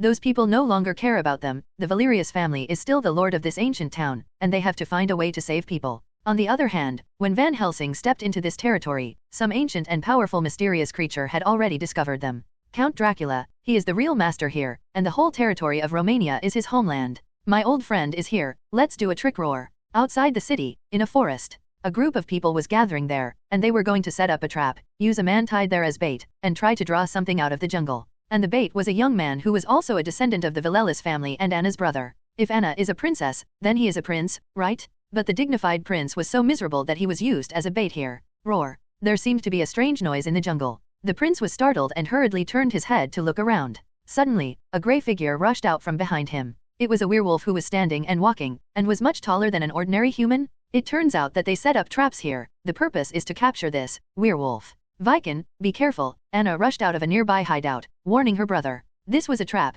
Viken was definitely not really bound. He immediately jumped over to the top of the tree stump behind him, not only avoiding the impact of the werewolf rushing out, but also untied the rope by the way. Everyone, be careful. You'll turn into this monster if you're injured by a werewolf. Quick, cut the rope, Viken shouted as he stood there. The werewolf had already rushed to the tree stump under his feet, but he didn't seem to have a clear rationale. He was facing the tree stump for a while, waving huge amounts of sharp claws, and scratching out terrifying marks in a blink of an eye. Seeing this situation, Viken didn't know well, so he jumped up. It turned out that there was still a rope above his head, which was an escape method prepared for him. Viken grabbed the rope and was about to climb up, but the werewolf below was already chasing him and leaping high, and was about to grab Viken. Seeing that Viken was about to die, Anna eagerly pulled out a sword and rushed forward. All of a sudden, a silver radiance quickly approached from far to near. Call out. The tearing air sounds had just sounded, and the werewolf had already been shot. 2 horses ran out from another part of the jungle, who else could be Lu Yuan and Van Helsing. And that silver brilliance was emitted by the automatic repeating crossbow held in Van Helsing's hand. It's the weapon Carl invented. I have to say that Van Helsing's shot is pretty good. There are a lot of people here, but he didn't miss the shot. Ow. The werewolf howls in pain. It is a silver weapon, which is not only a deadly threat to vampires, especially for werewolves. In many legends about werewolves, silver weapons are actually the nemesis of werewolves. The werewolf had noticed that Lu Yuan and Van Helsing, especially Van Helsing, was holding the weapon that hurt him. At this moment, the werewolf resolutely gave up Viken, and was about to attack Van Helsing who could pose a threat to him. However, this was a trap prepared for him, and as Viken ordered the man to cut the rope, a sturdy iron prison prepared in advance suddenly emerged from under the werewolf. The werewolf who was caught off guard was locked in, but I don't know if it was designed in advance or something went wrong. The iron prison not only jumped out from the ground and locked the werewolf, but also continued to fly high and rammed into Viken. Lu Yuan covered his head with his hand and couldn't bear to look directly. Is this professional? Seeing that Viken and the werewolf were hit by the iron prison together, they didn't know where to fly. Lu Yuan sighed lightly, pressed the horse's back with his hand, and the whole person took off in the air. Lu Yuan came to the iron prison and pressed the iron prison with his hand. Get down. He fell out of the air by pressing the iron prison abruptly, and at the same time Viken was rescued by him. It's just that in the process of falling, the werewolf was not honest. He opened his bloody mouth and took a bite at Lu Yuan's hand holding Taideo. As a result, there was only a crisp click sound, and the werewolf was stunned because his teeth were broken. Viken, who was on the side, stared at all this in a stunned manner. He saw that a spark appeared on Lu Yuan's fingers that passed through the iron prison, as if a werewolf gnawed on the iron prison. But he was very sure that the werewolf really bit this man's hand. How is this going? He wanted to ask, but he didn't dare, so he could only look at Lu Yuan carefully. The latter didn't care, and smiled at Viken. I saved you, how much do you want to give me? Do you need money to save people? Viken was stunned, with a look of bewilderment. Boom. When the 3 of them landed together with the iron prison, there was a loud noise. After the dust settled, Lu Yuan stood there relaxed and didn't look embarrassed at all. Roar. The werewolf had already reacted and roared in his mouth. Lu Yuan noticed that the werewolf's teeth had recovered in such a short period of time. Oh. Lu Yuan raised his eyebrows, showing interest, looked at the werewolf in the cage carefully, and said to himself, is self-healing so strong? No wonder that guy is called Wolverine. If the kidney is picked, will it recover? Wouldn't it be possible to eat roasted kidneys indefinitely? Someone made a weird expression. In fact, the rumor that foreigners don't eat animal offal can already be refuted. Think about it, is foie gras animal offal? That's a famous dish. Foreigners also know that the liver can supplement blood and iron, and also know that the internal organs of animals are rich in nutrients, especially the heart. Many places still maintain the custom of hunting. Generally speaking, the heart is the privilege of hunters, and only those who catch the prey can enjoy it. 0. But even if foreigners eat animal offal, they won't eat kidneys, right? That thing is irritating, thanks to him being able to figure it out. Some people are already retching. After all, a werewolf is also a humanoid. Can this thing be eaten? Van Hyksen hurriedly drove his horse over, thinking that his reputation was bad enough, and don't let this old man continue to expand the misunderstanding. Hello, I'm Van Helsing. I think you should know who I am. Van Helsing took off his top hat and introduced himself. Lu Yuan glanced at Van Hyksen, but his mind was already far away, because Van Helsing's actor is the Wolverine he just mentioned. What a coincidence. I know you, and I heard that you are here to expel these monsters, Anna said, stepping up to help Viken. Just when Van Helsing was about to show a relieved expression, he heard Anna say without looking back, but I heard that your reputation is not very good. You are crazier than those monsters, and your threat is even greater than those monsters. Terrible. So what are you here for? Are you trying to kill us? Van Helsing froze. He didn't have such a terrible reputation, did he? He could only scratch his nose in embarrassment and explained, actually, we are here to crusade Count Dracula. I heard that he is very active recently. Do you know what? Anna and Viken were stiff. After looking at each other, the two brothers and sisters seemed to have some news. With the help of Lu Yuan, the group finally successfully captured the werewolf. Although Van Hyksen also helped, his help was not as great as that of Lu Yuan, who mainly saved Viken's life. Viken was definitely going to be grateful to date, but Lu Yuan asked him how much he wanted to give him, which made the young man a little overwhelmed. And as Van Helsing suddenly proposed the name of Count Dracula, everyone present was a little quiet. Actually, we also felt something different, so we set up this trap to catch this guy created and released by Dracula, Anna explained. It turned out that this werewolf was the product of Dracula, and I don't know how Dracula was made. In short, this werewolf was released by Dracula. No matter what, this thing brought a lot of panic and threat here. Anna and the others wanted to find out what purpose Dracula had. 8:30. What are you going to do with this guy? He doesn't seem to have any IQ anymore. Lu Yuan was very interested in how Anna and the others would deal with the werewolf. In the end, Anna said with a flat face, definitely cut open his stomach, then dig out his heart, see how he made it, and then burn it clean. That's it. Lu Yuan was speechless, thinking what was the difference between this and his own research? Isn't it roasted too? And you made such a move, and what did you say to investigate? Didn't you just catch a werewolf and burn him to death? Why is it so troublesome? Wouldn't it be better to just kill it? I almost took your brother in, girl. Lu Yuanxin said that since you look good, he will not ridicule you. Really big boobs. He mocked people in his heart. But I have to say that Anna is really beautiful. Although she came out to hunt, her valiant outfit still brought out her ladylike temperament. Especially the aristocratic temperament trained since childhood. He is very beautiful and delicate when he raises his hands and makes every move. It's just that the words spoken by such a beautiful girl are not gentle at all. How long are you going to stay here? In fact, we may not welcome you here, Anna said rudely, not caring that they had helped her just now. Lu Yuan shook his head with a wry smile, and Van Hyksen also said, we've seen it before. They were not able to enter the ancient town of Transylvania just now, and were surrounded by locals. You'd better come with us, stay at our house first, or let us entertain you. Viken offered to invite. After all, their family is the local lord. If they are with them, no one can say anything. That's all there is to it. Van Hyksen and Lu Yuan looked at each other and agreed. So next, after the group packed up, they took the werewolf in the carriage prepared in advance and drove to the ancient town of Transylvania together. When the group returned to the city, the whole city was boiling because they saw that the Lord had successfully captured a werewolf. It was a citywide celebration. It turns out that they have been threatened and troubled for a long time, and they have not even dared to go out of the city gate recently. Now that the threat has been lifted, definitely happy. Anna and Viken also brought people to the square in the middle of the ancient town. There was a cage and a werewolf in the middle, and the two brothers and sisters began to speak. Anna shouted loudly, it is these monsters that have been threatening our safety and life. We will never compromise, we will fight them to the end. Viken also shouted, the Valerie family will absolutely protect everyone's safety. People were definitely cheering roar. And Lu Yuan remembered the previous scene where Viken was almost taken away by the iron prison, and couldn't help shaking his head. As a result, he attracted the attention of the people around him, and some people glared at them on the spot. Especially Van Helsing, the people around him avoided a certain distance and did not dare to get close to the two of them. Anna and Viken also noticed the situation here. The siblings hurriedly explained to the people, they are Van Helsing and Lu Yuan. They are the exorcists who helped us capture this werewolf.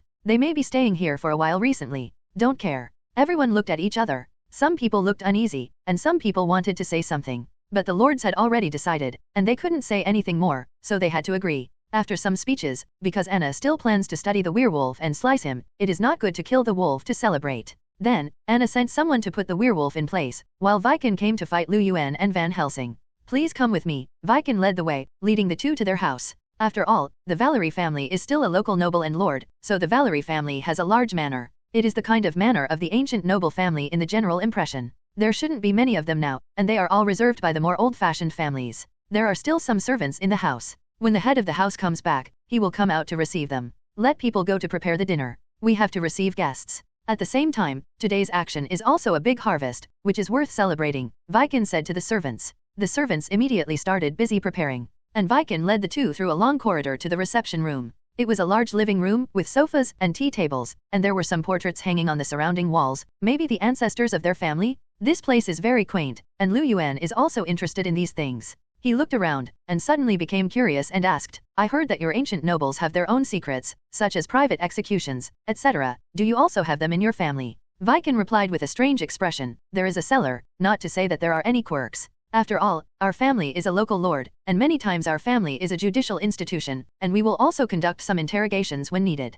So there really is? Then have you burned witches to death? Lu Yuan continued to express his own questions and interests. This time it was Van Helsing who let out a dry cough and interrupted, okay, let's stop here. Don't forget what 2.0 Van Helsing does. It's not an exaggeration to say that he is God's thug. Lu Yuan said that he did not less about burning witches or necromancers, right? And despite the fact that the current era is already modern, the persecution of witches is still not uncommon. The point is that there are really witches in this world, and some witches are really not good people. It is difficult to explain this matter clearly. Otherwise, Van Helsing is wanted. The three talked for a while and drank a few cups of tea until Anna came back and the dinner was ready. When the host is entertaining the guests, he is about to gather the guests together. An accident happened, 4 shadows fell from the sky and broke into the manor, and someone entered the dungeon and rescued the werewolf. One of the men came to the banquet with the attitude of a noble model, and he was Dracula. Dracula's sudden and uninvited arrival was something no one had expected. The whole hall was silent for a while. Gabriel, no, Van Helsing, God's left hand, we meet again. Dracula looked straight at Van Helsing and said these words as if they had known each other. Van Helsing, on the other hand, looked dazed. It was mentioned earlier that he lost his memory. When he woke up, he had been taken in by the church, saying that he had passed out at the door of the church. Van Helsing had no memory of his past, so he didn't know if he knew Dracula, and for a while he didn't know how to treat Dracula. Besides, he didn't expect Dracula to break in suddenly, without even a weapon. After all, it's not good to carry a double crossbow at the dinner hosted by the host, right? Come and help me, Gabriel, be my assistant, get the world with me, and I'll make you a real angel, Dracula said, trying to seduce Van Helsing. Everyone was stunned now. It's too bold, isn't it? Even Lu Yuan 06 showed an interested expression. He once also seduced a Gabriel, and he definitely seduced a female Gabriel. Gabriel's most well-known character was originally a woman. Besides, it was the role of Gabriel played by the actor of his wife, so it was impossible not to care. In fact, he is now approaching and helping Van Helsing, not necessarily because of Gabriel's face, right? Dracula, suddenly, after Anna reacted, she stood up excitedly, subconsciously wanting to draw the sword from her waist. But how could they be? They were all unarmed. Dracula looked at Anna in response, and when she saw Anna's beauty, her eyes lit up. Perhaps Dracula had forgotten her family, or perhaps it was because the Valeries had changed their surnames later. In short, Dracula did not recognize that this was a family descended from his own blood, and said to Anna, would you like to come and be me as a bride? Anna's whole body was not well, and she was trembling with anger. It's not because of the blood relationship. Dracula is at least a character from 300 or 400 years ago. Even if he used to be a family, his bloodline has long been diluted. After all, after 3 generations, it is not considered a relative, and anyone with the same surname can get married. This is more than 3 generations. Another ancient aristocrat had the behavior of intermarriage within the family, not to mention the Western aristocracy. Anna was so angry that the whole family was hurt so badly by Dracula. How dare he mention such a thing? She can't wait to kill him. How can she marry him? Don't even think about it, Anna refused without hesitation. Dracula smiled, looking at Anna with a look of imperiousness, as if sizing up her own bride. That, Earl Dracula, right? Lu Yuan finally stopped watching the fun, interrupted Dracula's thinking, and asked, you said you want to marry Miss Anna?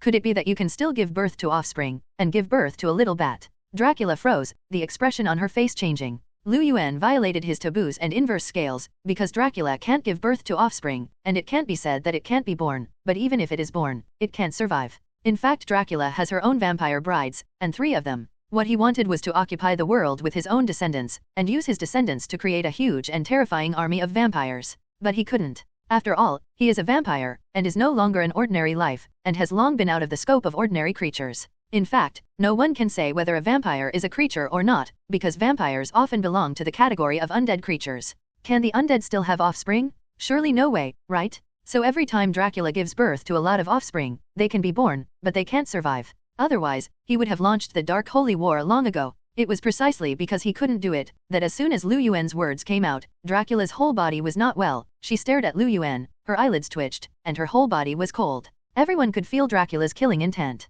Only the old god Lu Yuan was there, and he lifted the wine glass with a smile, pointed the red wine to Dracula, and asked, I have another question. You vampires don't drink blood. Can you drink red wine? It's all red anyway. What color does this have to do with? Does that mean ketchup is okay? People want blood, so it doesn't matter if the blood is green or red, right? Lu Yuan took the opportunity to meet the vampire count and asked all the questions that came to his mind. He also doesn't care about the attitude of the Earl. Looking at Dracula again, he, like Anna, was shaking with rage. I think you're courting death. Dracula laughed angrily. The murderous aura on her body was so strong that it was almost visible to the naked eye, and an aura like a blood wave rushed towards Lu Yuan. Be careful. Van Helsing and the others were startled and hurriedly warned Lu Yuan. As a result, Lu Yuan didn't care at all, and the teasing expression on his face immediately cooled down, and his surroundings changed in an instant. Crack. It was clearly still autumn, but the surroundings of Lu Yuan were frozen, and not only the water vapor in the air, but even the space was frozen. Not to mention Dracula's murderous aura, including himself. His eyes widened and his whole body stiffened.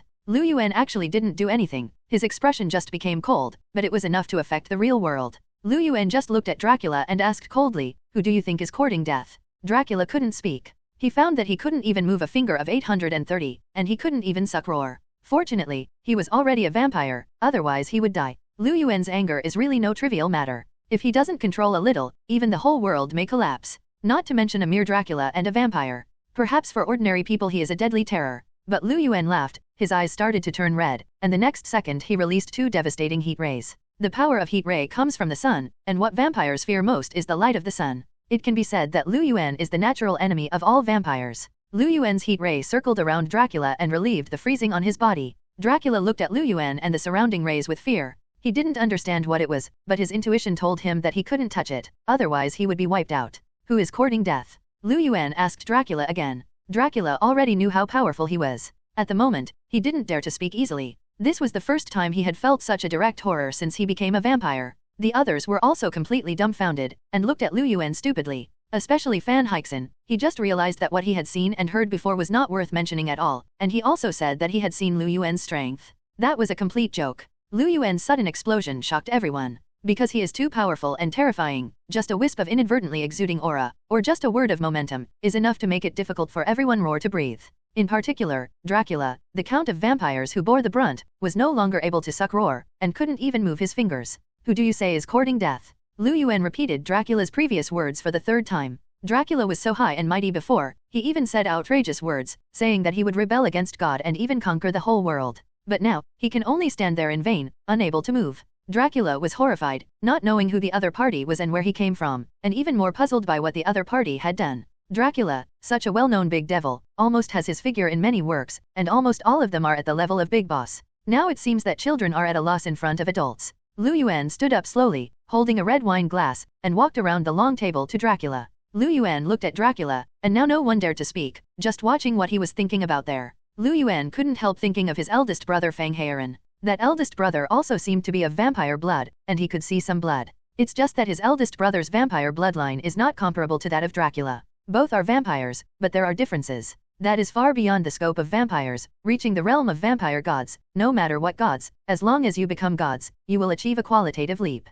And what about Dracula? At most he is the ancestor level. After all, Dracula doesn't belong to Cain's line, but is of its own. In Dracula's story, he is the source of his own line, so he is also the ancestor of vampires, right? I can spare you this time. Go back to your castle, and be fully prepared. At this time tomorrow, I will challenge from the front. Get out. Lu Yuan did not take action now, but chose to let Dracula go. Dracula immediately felt light, and finally regained control of herself. He gave Lu Yuan a deep look, then turned and flew away as a huge amount of bat. Wait a minute, don't let him go, Anna shouted, standing up subconsciously. But it was too late. Dracula had disappeared. Why did you let him go? Anna questioned. Lu Yuan didn't care. He shook the wine glass in his hand, and then drank it in one gulp. Then he looked back at Anna unhurriedly, and reminded, it's my prey, and what I do with it is my power. Anna suffocated and was speechless. Seeing that the atmosphere was a little stiff, Van Helsing hurriedly said, "Don't worry about Miss Anna, Lu Yuan and I are here for Dracula," and he also said that the demon will be dealt with tomorrow night, and then your family will be able to end the centuries-old relationship.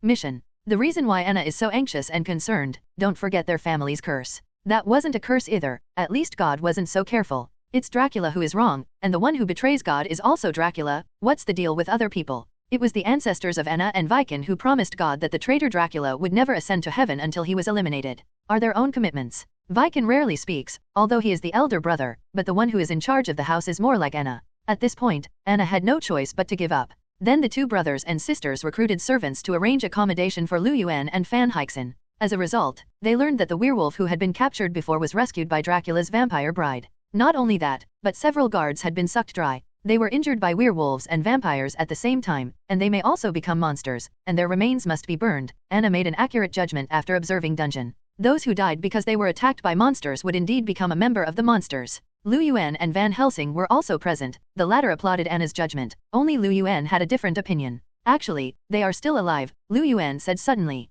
Everyone present looked at Lu Yuan in disbelief. Any help? Their blood was sucked dry, and their bodies were almost torn apart by the werewolf. Is there any help? Would you save me a look? In the end, Lu Yuan seemed to be telling the truth, turned his head and explained to the servant who came with him, "Bring me a basin of water." The man looked at Viken and Anna with hesitation. Viken nodded and wanted to see what Lu Yuan was going to do. In the dark basement, 3 broken corpses were placed side by side on the ground, and they could turn into monsters at any time and swoop and bite. The atmosphere was very gloomy. Lu Yuan came to the side of the corpse with a nonchalant expression, observing the principle of this dark creature. It is said that after being attacked by vampires and werewolves, it will also become its kind. And the 3 unlucky bastards didn't know how long they had been dead. At the moment their bodies began to slowly change. Others can't see it, but Lu Yuan can clearly see that their DNA has begun to change and become another kind of creature. At this time, the servant came back with a basin of water. The water was sent to Lu Yuan's hands. What are you going to do? Even Van Helsing became curious about what Lu Yuan was going to do next. He knew that Lu Yuan knew very little about dark creatures, and he was explaining it along the way. But now Fan Hixen has become Ziobai, and he has no idea of Lu Yuan's next plan. Lu Yuan smiled mysteriously, only to see him put his hand into the basin, and said softly, "I bless." The water basin suddenly burst into a dazzling golden light, and even the water basin seemed to be dyed with a layer of gold. This scene surprised everyone. Are you still a priest? No, this is already far beyond the bishop, or even the Pope's crown, right? Everyone present was shocked. But they also underestimate Lu Yuan too much. Pope? Isn't the Pope also a believer of God? And Lu Yuan is on the same level as God. Good money. If Lu Yuan wants to, he can also develop his own pope and sect, but he is too lazy to manage. After getting a pot of holy water and putting it aside, Lu Yuan began to wait quietly. Others no longer doubt Lu Yuan, and as he shows a level of blessing no less than that of the Pope, only in a religious sense, no one dares to doubt him anymore. As time passed, the 3 corpses on the ground suddenly seemed to move. Immediately afterwards, they changed dramatically. The 3 of them showed their strangeness almost at the same time. One of the hands became demon wings, while the other 2 began to grow grey wolf hair all over their bodies. They turned into vampires and werewolves, respectively, and survived. It's now, Lu Yuan picked up the water basin beside him, and raised a basin of holy water as if he didn't want money. The unfortunate trio just woke up again, but they would have been sprinkled with holy water that was no less than sulfuric acid to them right now. For dark creatures, holy water is undoubtedly one of their most terrifying things. Could it be that Lu Yuan was planning to kill the 3 newly transformed monsters in this way? Why, didn't Lu Yuan say he wanted to save them? So after Lu Yuan poured the holy water, he immediately said to the 3 monsters who started to howl, "I will forgive your sins that do not exist, I will save your uncorrupted souls, and I will heal the injuries you have suffered." Following Lu Yuanshan's words, the 3 monsters gradually quieted down. Their altered DNA also began to recover. They were already dead, and Lu Yuan didn't want to use other methods, but deliberately waited for them to be revived as monsters, and then turned them back into ordinary people in this way. This is an attempt. It doesn't matter if it doesn't work out anyway. The big deal is to use other methods. The people he wants to save can be fished out even if they go to hell, and they can be dragged down even if they go to heaven. Whether it's a god or a devil, you have to give him face, or you'll blow up. The 3 people finally stopped being unlucky. After they regained consciousness, they looked at the people in front of them stupidly, not knowing what happened. Anna and Viken looked at Lu Yuan with complicated expressions. Even Van Helsing couldn't understand this partner who had been acting with him recently. After finishing this, everyone went back upstairs. Lu Yuan and Fan 830 Hixen came to the room arranged for them. "Actually, you alone are enough to deal with Dracula," Fan Hai said with a hard smile. Lu Yuan squinted and saw that he had a sense of gap, and couldn't help reminding, "Don't forget that this is your task, I'm here to help." This was originally a task for Van Helsing alone, don't put the cart before the horse. Van Helsing nodded after realizing it. Then I can only rely on you tomorrow. Don't worry, I will give you all the bounty this time. He was conscious, but Lu Yuan showed a thoughtful expression. After dealing with Dracula, there is no need for him to stay. Bounty? Just forget it. I'm back. Lu Yuan stood in front of the window. This was the second floor, but when he looked into the distance, he could clearly see a certain castle in the distance. In that castle, Dracula, who fled back, was still terrified. Even the 3 vampire brides didn't know what happened to Dracula. What Dracula will do next for tomorrow's defenses aside, the picture that Lu Yuan saw has also shifted. It is no longer the castle, or in other words, it is no longer the castle in this world, but another world. A young man named Jonathan was crossing the ocean to come here, and then he set foot on the castle and was entertained by an old man. That old man was the Dracula of that world. Dracula's story is so broad, so are the stories about him. The story of that world is different. Unlike the ambitious Dracula of this world, the Dracula of that world is full of sorrow. He originally had a happy family and a beloved wife, but when he fought to protect the church, rumors that he was dead due to the influx of enemies led his wife to commit suicide by throwing herself into the river. The returning Dracula was angry because God did not protect his wife, and God betrayed him. So he drank his blood and chose to betray God and lived for 400 years. Dracula has always believed that his wife will not go to heaven, nor will she fall into hell, but will be reincarnated to meet him again. So he waited until 400 years later, until he met Jonathan, and then he discovered that the photo of his fiancée that Jonathan brought was the reincarnation of his wife.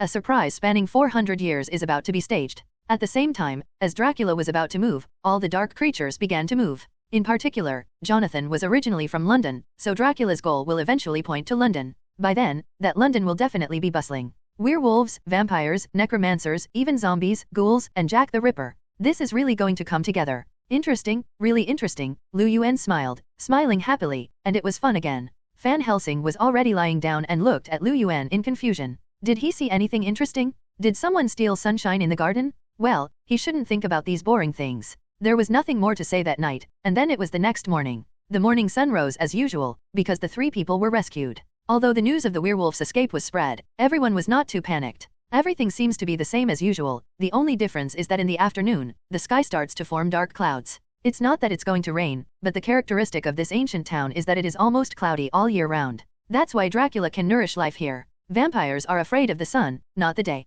As long as the sun can be blocked, vampires can move freely, not according to the time period. In other words, not just Dracula, but all vampires. Naturally, including Dracula's 3 vampire brides. No, the vampire bride is here. The ancient town suddenly became chaotic. It turned out that in the afternoon, 3 vampire brides suddenly ran out of Dracula's castle. They came to the ancient town, spread their hands and turned into demon wings, flew in the sky and made a piercing cry, circling in search of prey on the ground. People in the ancient town were frightened and fled everywhere. Some wanted to run home, but the buildings in the ancient town could not resist the impact of the vampires. A bride sprinted down and broke through the wall and rushed in. Then came a scream, apparently someone was attacked. The other 2 vampire brides also threw themselves down laughing, and it seemed like an unusual game for them. But what they have killed is one life after another. Lu Yuan also heard the noise in the city, and had already come out of the city owner's house with Van Helsing. When Lu Yuan saw the chaos outside, he couldn't help but let out a sneer. I spared your life, but you killed yourself. Dracula, who are you calling for death?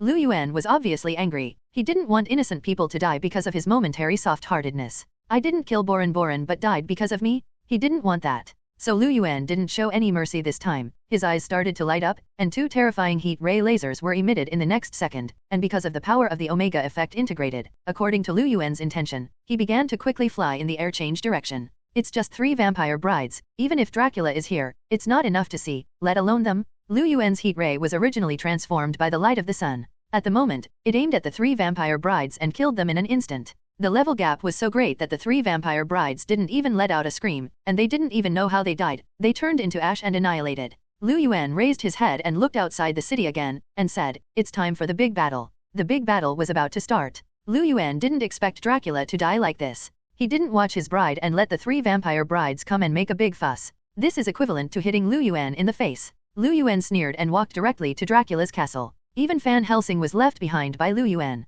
He was in the ancient town 1 second before, and the next second he was outside the gate of the castle. Van Helsing only felt that Lu Yuan was lost in the blink of an eye, so he could only help Anna and Viken the aftermath with a wry smile. Where did he go? The 2 siblings are still looking for Lu Yuan's whereabouts. He's gone to Dracula, Van Helsing said. Who the hell is he? Van Helsing sighed and said in an incredible tone, if I say he might be the one, would you believe it? Van Helsing pointed to the sky. The 2 siblings were stunned. You mean God? Otherwise, where does human beings have such power? Dracula, he has committed sins that even God can't bear. At least Van Helsing thinks so, but it can't be said to be wrong, because Lu Yuan is a more powerful existence than God, and even DC's almighty cosmic God is not as high as his detachment. On the other side, in front of an ancient castle, Lu Yuan has come here. Looking up at the heavy door, Lu Yuan smiled and stepped up. Boom. Not to mention that the gate flew, even the entire castle shook violently for a while. Lu Yuan Shi ran walked inside. But at this moment, a man-tall grey figure suddenly rushed out. It was the werewolf who had escaped before. Roar. The werewolf roared, as if he still remembered that he was caught by Lu Yuan before. With resentment and full of killing intent, he opened his sharp fangs and waved his terrifying claws, and he was about to tear the human being in front of him. Boom. The werewolf slammed into Lu Yuan heavily. However, Lu Yuan remained motionless. Lu Yuan definitely noticed the werewolf, and he could easily dodge or block the werewolf's attack. But he didn't do anything, he just stood there, letting the werewolf crash into him in vain and almost killed himself. Lu Yuan raised his eyelids, glanced at the werewolf, and snorted coldly, "A monster? Let's see who the real monster is." Boom. Lu Yuan suddenly burst out with a terrifying aura that could no longer be concealed, and his whole person immediately turned into a terrifying Doomsday, a huge 5-meter-high body, ugly and ferocious appearance, and sharp fingernails that were close to 1 meter long. The sharp weapon is even more terrifying. The bone armor on his body is a powerful armor that can't even leave a trace when a planet hits it. The werewolf stared blankly at the Doomsday that Lu Yuan had transformed into, and let out a woo screaming with trembling all over his body, as if a domestic dog had been beaten with a stick. How could he still have the courage of a wolf? Lu Yuan opened his mouth and sneered, waving his big hand and clapping it. Puff. It was as if the beater beat the mosquito, and the werewolf was shot out in an instant. Then Lu Yuan simply did this, ramming head-on, rushing into the castle. With his current terrifying physique, the castle would sway with every step he took, and when he walked through the long corridor, there were ruins behind him. Finally, Lu Yuan found Dracula in the deepest part of the castle. Dracula obviously already knew that Lu Yuan was here, and even more aware that his bride was in trouble, and even guessed that they were more fortunate than fortunate. But Dracula didn't run away, he just stood there calmly, watching Lu Yuan turned into a terrifying monster coming towards him. "Is that what you really are?" Dracula asked. Lu Yuan shrugged non-committally, then stretched his waist. He also hadn't shown his true body for a long time, so he took the opportunity to act. At the same time, he also likes the feeling of being incarnated as Doomsday, which can bring out all the aesthetics of violence. In fact, for him now, whether it is human form or Doomsday form, the difference is not much. But the feeling of destroying the world with a wave of the big claws, just the picture is very moving. Anyway, he was very moved. "Dracula, your death has come," Lu Yuan announced to Dracula. Dracula himself knew that the gap between himself and the other party was too great, and there was a reason why he was waiting here for Lu Yuan's arrival. I saw Dracula suddenly open her hands and shout, "Born, my children." It turns out that there are countless ostrich eggs, file-size eggs hidden behind Dracula, that is Dracula's child, born by him and his bride. As mentioned earlier, Dracula can give birth to children, but their children cannot survive and will explode and die soon after birth. And now, Dracula was forced to wake up the child in the egg. In an instant, there was a sound of cha-cha-cha around, and then countless eggshells were broken, and a large black bat flew out. It was the child of a vampire. Even though it was just born, it already had the power to easily kill an adult human. At the moment they all rushed towards Lu Yuan, under the command of Dracula, to destroy the deadly enemy in front of them for their father. Look at Lu Yuan again, although he can release heat ray to easily destroy these little bats. But he didn't do that, instead he opened his bloody mouth and spewed out an incomparably hot flame. Not the classic refrigerated gas, but the terrifying flames that swept away thousands of Dracula's children in an instant.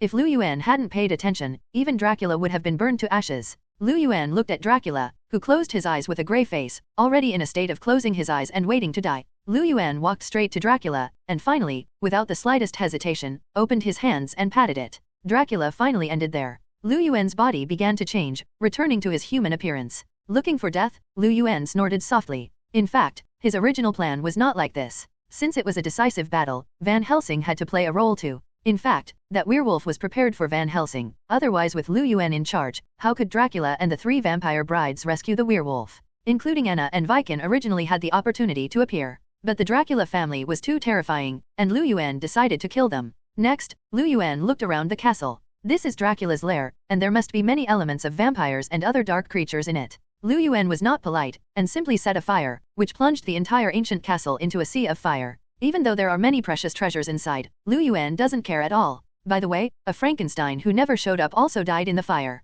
It's about this time, it's time to change the story. In 1984, at the moment has entered the modern era, except that many things are unavoidably still backward. The industrial era has almost completed the reform. Cars can already be seen on the road, and there are also horse-drawn carriages driving on the road. The two styles of transportation appear together, which inevitably gives people a sense of time and space. Lu Yuan came to this world and stood on the edge of the bustling London street. He looked at everything around him with curiosity in his eyes. Lu Yuan seems to have turned into a curious baby recently, and is very interested in many people, things, and legends. Mainly, this is something he has never experienced. This era is still very conservative, it can be said to be pedantic and stereotyped, and people's minds are not as enlightened as they will be in the future. It's not bad, and it's not good either. The advantage is definitely that people will not let themselves go too much like the 830 in the future, and the disadvantage is that people's minds are also imprisoned. Lu Yuan's presence is not conspicuous, because the gentlemen around are also mainly in tuxedos. There is not much difference between his suits and tuxedos, but the color is a bit different.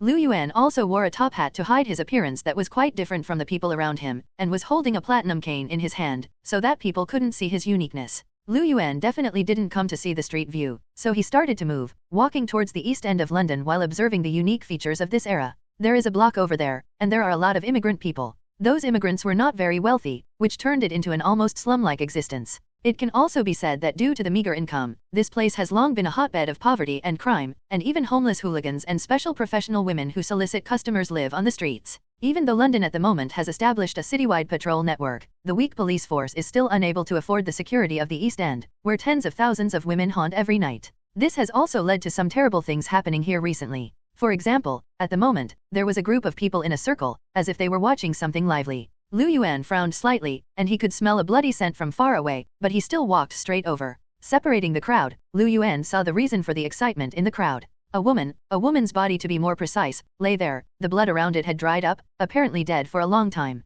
And the woman's death was tragic. Her stomach was cut open, her kidneys were gone, and it looked like one of those crime scenes targeting human organs. It was agreed that foreigners wouldn't eat kidneys even if they eat animal viscera. It's surprising that this slap in the face came so quickly, Lu Yuan muttered. He just said before that foreigners at least don't eat kidneys, but this was a slap in the face. The people around turned their heads sharply, focusing their eyes on him. Lu Yuan looked around and shrugged. Just kidding. Catch him. He was joking, but others didn't think so. It turned out that there were still several police officers patrolling the crime scene and investigating in cold sweat. Once such a bad crime was spread to Queen Victoria, it would definitely be condemned. They are worried about how to investigate. How can they let go of this detail? On the spot, 3 or 5 people tied Lu Yuan with ropes. There are no handcuffs yet, and the ropes are light, so they mostly carry ropes instead of iron ropes. Lu Yuan didn't struggle at all, just tied up like that. He was then taken away and taken to a nearby police station. The director was also overjoyed when he received the news, and he was worried that he would not be able to explain to him, but he did not expect to catch a suspect.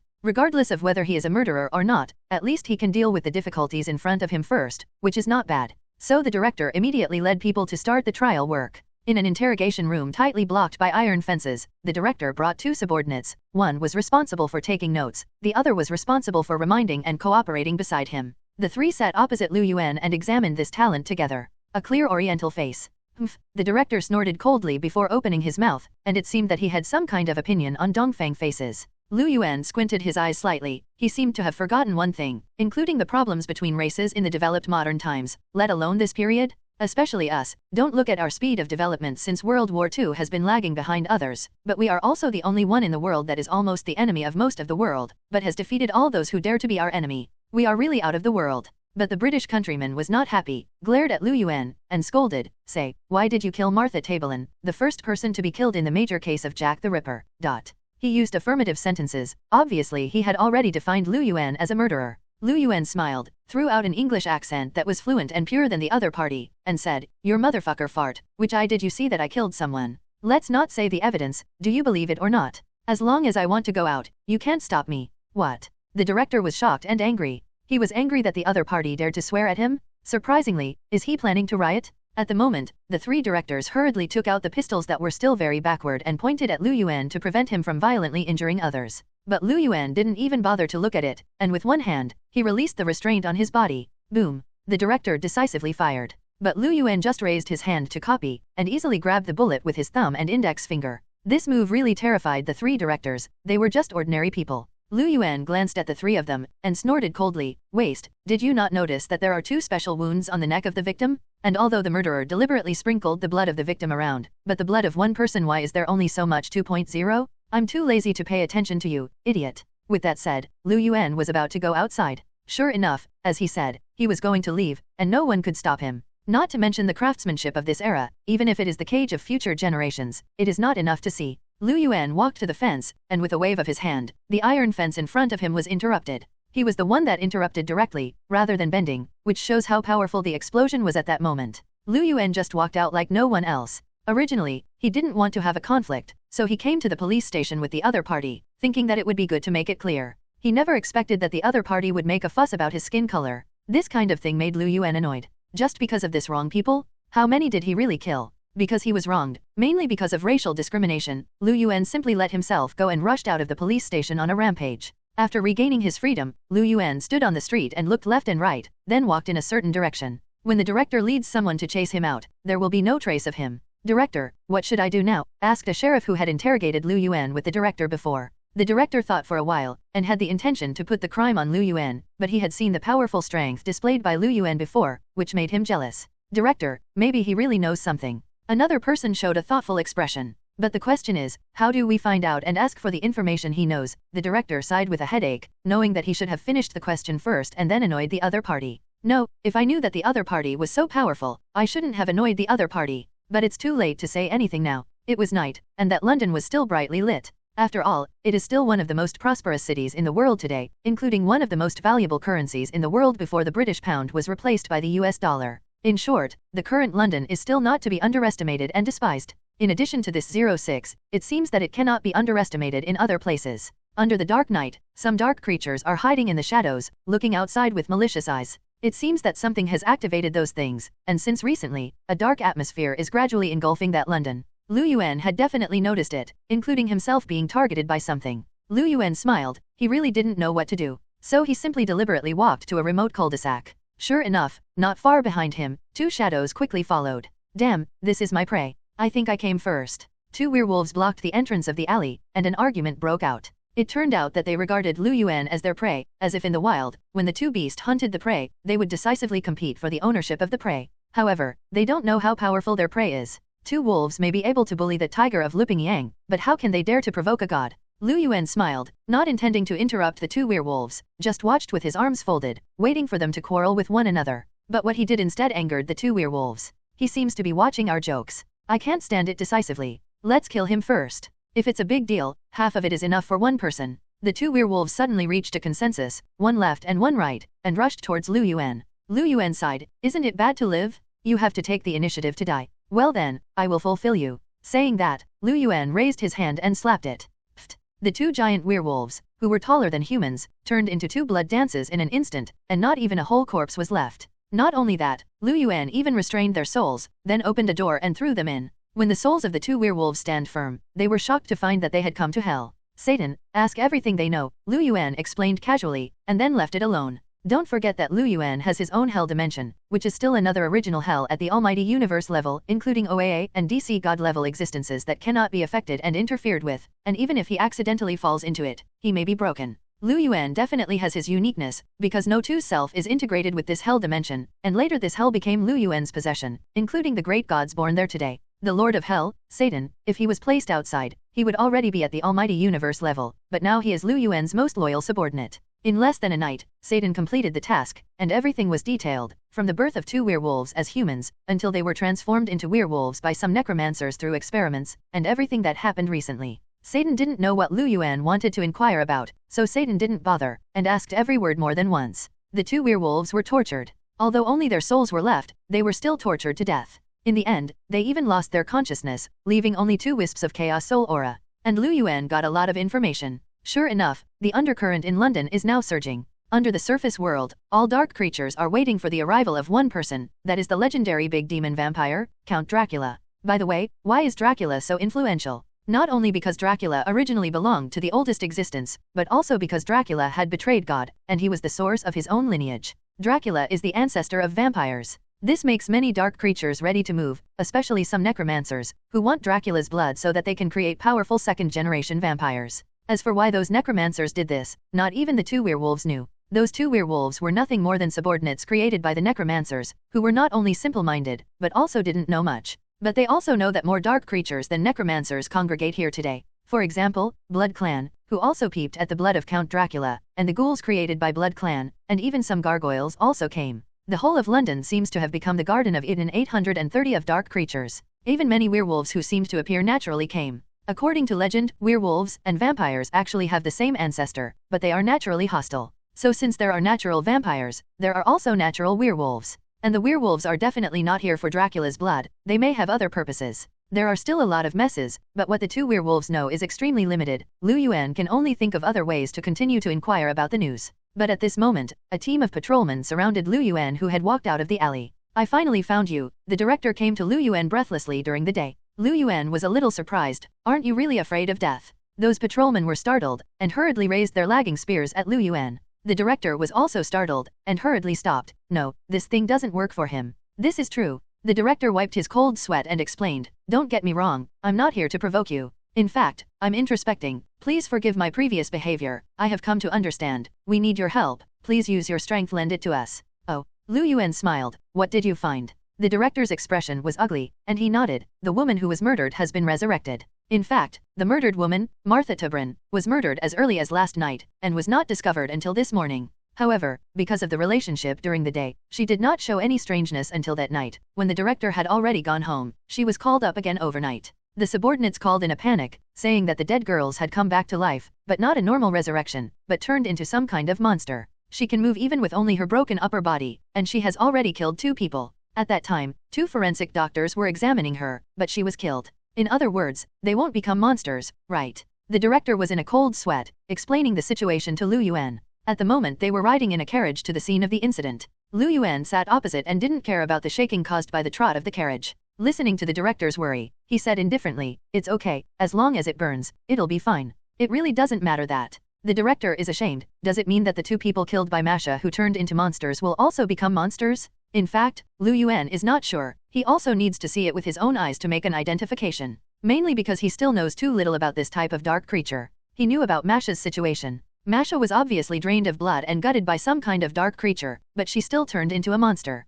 But what happens to those killed by Martha? I suddenly became concerned. Can you make the carriage go faster? Lu Yuan showed an interested expression. The director continued to wipe the cold sweat. He began to worry. This person had the ability, but whether it was the right choice to ask him to help, he also began to doubt. Not long after, the speeding carriage finally arrived at its destination, where a funeral home was located. The murdered Martha could not be buried immediately because many things have not been investigated yet. In fact, there is already a fingerprint identification method, but it is not as advanced as the future, and you can find a pair directly from the fingerprint identification library. There are also decedent's injuries, as well as various information and intelligence left over. That's why Martha was brought back from the dead and then killed other people. When Lu Yuan followed the director to the funeral home, it was blocked by a team of patrols. Those people raised their guns vigilantly, but they were not facing the outside, but the inside of the building, as if some monster might rush out of it at any time. The arrival of the director also surprised them, because the director and Lu Yuan came from behind. Open the door, ordered the director. Someone reluctantly walked over carefully and opened the chain that had been locked. The door creaked open, but not from the outside, but from the inside. On the ground, something was wriggling and lying there, and it was that it opened the door, and then jumped up and rushed out. A bunch of people were holding guns outside, but at the moment was scared, and subconsciously turned their heads and ran away. Just seeing Lu Yuan's quick eyes and quick hands, he picked up the platinum cane and waved it forward. Let's go. Boom. Whoosh. Some people didn't see what happened, only to see a black shadow being quickly swept away by Lu Yuan. This, the director shouted for a long time, not knowing what he wanted to say. Lu Yuan put away his cane, adjusted his hat again, and walked inside. Director, who is this? Someone next to him asked. The director was about to follow up. After thinking about it, he stopped and turned to his subordinates and began to explain, that's the professional I invited. Well, close the door again and wait for the professional. Come out and talk. He didn't say what would happen if Lu Yuan didn't come out. Lu Yuan heard the movement behind him, shook his head, and said nothing. He could move more easily, so he continued to walk forward. This place was originally a place where strangers were not allowed to enter, and now there is no one there, and it is accurate to know that there are 1 or 3 monsters in it. It can be said that the horror atmosphere is already very strong. But Lu Yuan didn't care at all, and walked straight to the direction of the monster that flew away before. When Lu Yuan walked over, the thing was able to get up. It turned out that it was the upper body of a woman, and it was Martha who had returned from the dead. It's just that now she is no longer human, and her body is incomplete. Not only the upper body is left, but even the things in her body are gone. It turned out that there was still some tattered intestines. Maybe it was taken out during the forensic identification, and she suddenly came back to life. I don't know what she's doing now. Lu Yuan squatted down with great interest, and took the scepter to flip the woman. It may be that the stick he hit just now was too hard. The woman is already dead, the kind that is completely dead. Even a dark creature can't stand Lu Yuan's stick. Lu Yuan shook his head in disappointment, then snapped his fingers. From behind Lu Yuan, the gate of hell opened faintly, and a terrifying aura that was even more eerie than the scene and here emerged spontaneously. A shadow demon appeared behind Lu Yuan. It was a medium-level demon, and it was enough to destroy a world if placed in a normal world. At the moment, he knelt down on one knee with great piety. "My lord, please order me. Follow this woman's breath of death and find what killed her, but don't rush or show up. Wait for my follow-up instructions," Lu Yuan ordered casually. The shadow demon instantly turned into a shadow and disappeared. The breath of death, most people don't know what it is, but it is obvious to the demons from hell, because they also feed on it. Demons use almost all negative things as their main food. Human beings are not only the objects of their pleasure, but also the main existence that produces food sources for them. The real big devil will not take the initiative to attack human beings, because human beings themselves have various emotions and 6 desires, and most of those can support a demon. Human emotions are what the devil pursues, not the original life of human beings. Definitely, there are also demons who take the initiative to create despair and terror for human beings. Then, good money is another matter. At this time, Lu Yuan stood up and walked to the other room. In a room similar to an operating room, 2 people who had lost their lives, but continued to stand for unknown reasons and principles, and who rushed in quickly after Lu Yuan came in, opened their bloody mouths and were about to attack Lu Yuan. Ghoul. Lu Yuan raised his eyebrows and released 2 heat rays in his eyes, drawing 2 arcs in the air and hitting the heads of 2 monsters at the same time. In an instant, the 2 dark creatures that were originally difficult to deal with were vanished into ashes. At Lu Yuan's level, he was too lazy to take action himself, and he could instantly kill everything with just one look. After completing this, Lu Yuan turned around and went out the same way. When he came outside, Lu Yuan directly explained to the director, "I can't do it here, it's mainly because those 3 things are inconvenient to be known, so I'd better burn them. Also, go and tell the Queen that in London, it is now full of dark creatures." Lu Yuan is not alarmist. In fact, the situation may be even worse. In London at the moment, not only may there be many dark creatures hiding in the shadowy corners, but even on the streets, there are some seemingly sanctimonious guys, but in fact they are beasts. This is not sarcasm, but literally. "My lord." A shadow fluttered behind Lu Yuan. Shadow Fiend, who was dispatched by Lu Yuan to do some investigations, at the moment has received accurate information. This is a medium-level demon that could have come out of someone else's shadow, or even attack. Generally, people who encounter this kind of opponent for the first time are almost unable to avoid his kill. But the shadow demon didn't dare to come out of Lu Yuan's shadow, but came out from under the next wall. At the moment was kneeling there respectfully, bowing his head, waiting for Lu Yuan to ask. Lu Yuan asked without looking back, "Have you found it?" "Yes." "Lead the way." At the moment, a shadow, followed by a person, quickly rushed to another city. In the urban area where the murder scene was found before, Lu Yuan followed the shadow demon around and finally came to a back street. There, 2 people are entangled. It was a man and a woman. The man wore an 830 suit and tie, and he looked like a gentleman in a tuxedo. The woman, on the other hand, was dressed in ordinary clothes and scolded, "Damn, you want to prostitute my old lady for nothing? I think it's beautiful." As soon as you hear it, you can guess the relationship between the 2. One is a special occupation, and the other is looking for a special occupation. Lu Yuan shook his head. He really wanted money, not his life. He was talking about the woman who dared to pick up guests even though she knew what happened this morning? And that guy, too, is too daring? In fact, there is a church not far away, so he is not afraid of being targeted. Moreover, the frequency of this crime is too fast. At this time, the quarrel over there grew louder and louder. It turned out that the man also knew that it was easy to be targeted on the street, so he wanted to take the woman back to where he lived. But the woman asked him to pay first, otherwise she would not go. Seeing that the other side is getting more and more stiff, I can't tell when the man will make a move. Lu Yuan couldn't continue to wait and see, so he stepped forward and said, "Who is that?" The 2 turned back together. Because the woman was closer to Lu Yuan's side, she didn't notice that when she turned back, the gentleman behind her was already showing her fangs. Was it a werewolf? And it's not like it's made, it should be natural, right? Seeing this scene, Lu Yuan let out a light hum, but he didn't make a move, seeing that the woman will be bitten off her neck in the next second. At this time, the werewolf did not notice that in the shadow under his feet, a darker shadow quickly rose from the ground, and then opened a large net from behind him, instantly wrapping the werewolf and dragging it into the dark shadow on the ground. Lu Yuan nodded secretly. The shadow demon knew that he might have something to ask, so he didn't make an instant kill, but instead focused on catching it alive. "Let Satan ask me everything. I want to know how the werewolf came from," Lu Yuan explained. Shadow demon promised to go back to the dimension of hell. Looking at the lucky woman again, she didn't know what was going on. She just felt a trance in front of her eyes, and there was something in her palm. Looking down, it was a gold bar that sparkled even at night, and my eyes suddenly lit up. But looking up again, the woman showed a blank expression. "What happened? What happened just now? Also, why am I here? Am I not picking up guests? And how did this gold bar come from?" It turned out that Lu Yuan erased her relevant memory, and the gold bar was a small compensation. Anyway, Lu Yuan can create things out of thin air, and can also rewrite reality at will, and even rewrite all materials and so on. Even gravity could be modified if he wanted to. So far, all Lu Yuan's actions tonight went smoothly. But he did not plan to rest and find a place to live, but continued to walk on the street. It was really lively tonight, and it's not an exaggeration to say that it was a riot of demons. In addition, this era is close to modern, and even movie theaters are open until late at night. On the way, many drunk people gathered together and shouted something, and there were also many women on the roadside checking whether there were potential customers around. On the eaves, there are hidden bats glaring at people outside. In some hotels, there are also necromancers plotting something, and werewolves roaming the streets at night. Lu Yuan was just walking on the streets of London, a huge London. A few minutes ago, he might have been in Dongcheng district, but the next moment he was in Zikan district, and then he was in Baikan.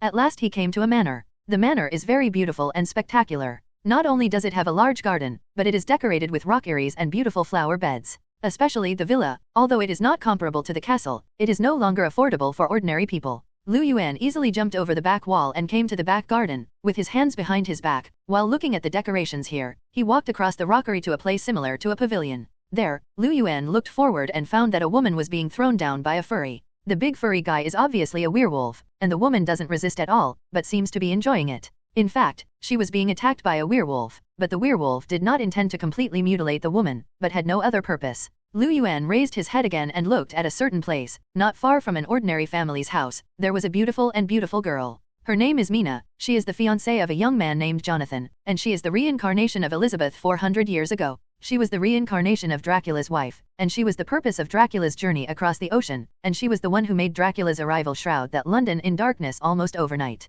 Definitely, she's not the culprit, she's just a fuse. The real bomb is Dracula. Dracula at the moment has already set foot on the ship here and is expected to arrive tomorrow afternoon. And before he arrived, London was already like this. When he really arrived, how much trouble would there be? The corner of Lu Yuan's mouth lifted slightly, revealing an expectant smile. At this time, the woman who was attacked was almost dead. Lu Yuan just walked out at this time, picked up his cane from behind and tapped the werewolf's shoulder. Hey! The werewolf turned his head. A touch of silver-white brilliance fell from his head. The werewolf didn't have time to respond. His head was smashed to pieces, and he died without humming. Lu Yuan retracted his cane with his right hand, and swayed his tie with his left hand, and then raised his voice. No, it's killing people. There are werewolves eating people. There was chaos in the manor. The huge main hall of the manor is brightly lit at the moment. After Lu Yuan shouted that voice, he was soon discovered by the family. Then he was invited in. But Lu Yuan looked around. There were several servants with nervous expressions and secret vigilance all over his body, and he knew in his heart that they were still afraid of him. Because they didn't know who they were, and there was indeed a headless corpse of a werewolf on the spot.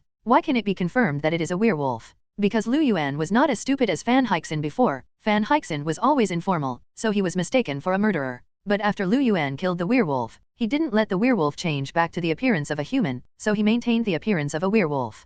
Can't he recognize it? Thank you for saving the little girl. The owner of the manor came out, thanking him silently, wiping the cold sweat from his forehead. Lu Yuan understood him very well. After all, his daughter was with the werewolf at the time. It must be very troublesome for someone to encounter such a thing. What's more, the current concept is still very conservative. The woman is still an unmarried girl. If this is spread, the family's reputation will be ruined. Mainly because the woman already has her own fiancé, and the result is still the same. Lu Yuan smiled and nodded. It's okay, your daughter was seduced by a werewolf, or a mysterious force, but an ordinary human being can't bear this force. The owner of the manor just smiled reluctantly, and then changed the subject. May I ask who you are? Oh, I'm the exorcist, Lu Yuan reported himself. The owner of the manor nodded. After all, the other party killed a werewolf, which he could not imagine. But how did you know the werewolf would come to my house? He began to doubt again. It's not that he doubts Lu Yuan, but he doubts why the werewolf came to his house. He feared that the danger was not over, and the matter was not over. Lu Yuan said directly, because your daughter is a cough, because your daughter has a good friend. In fact, another girl is the real main reason.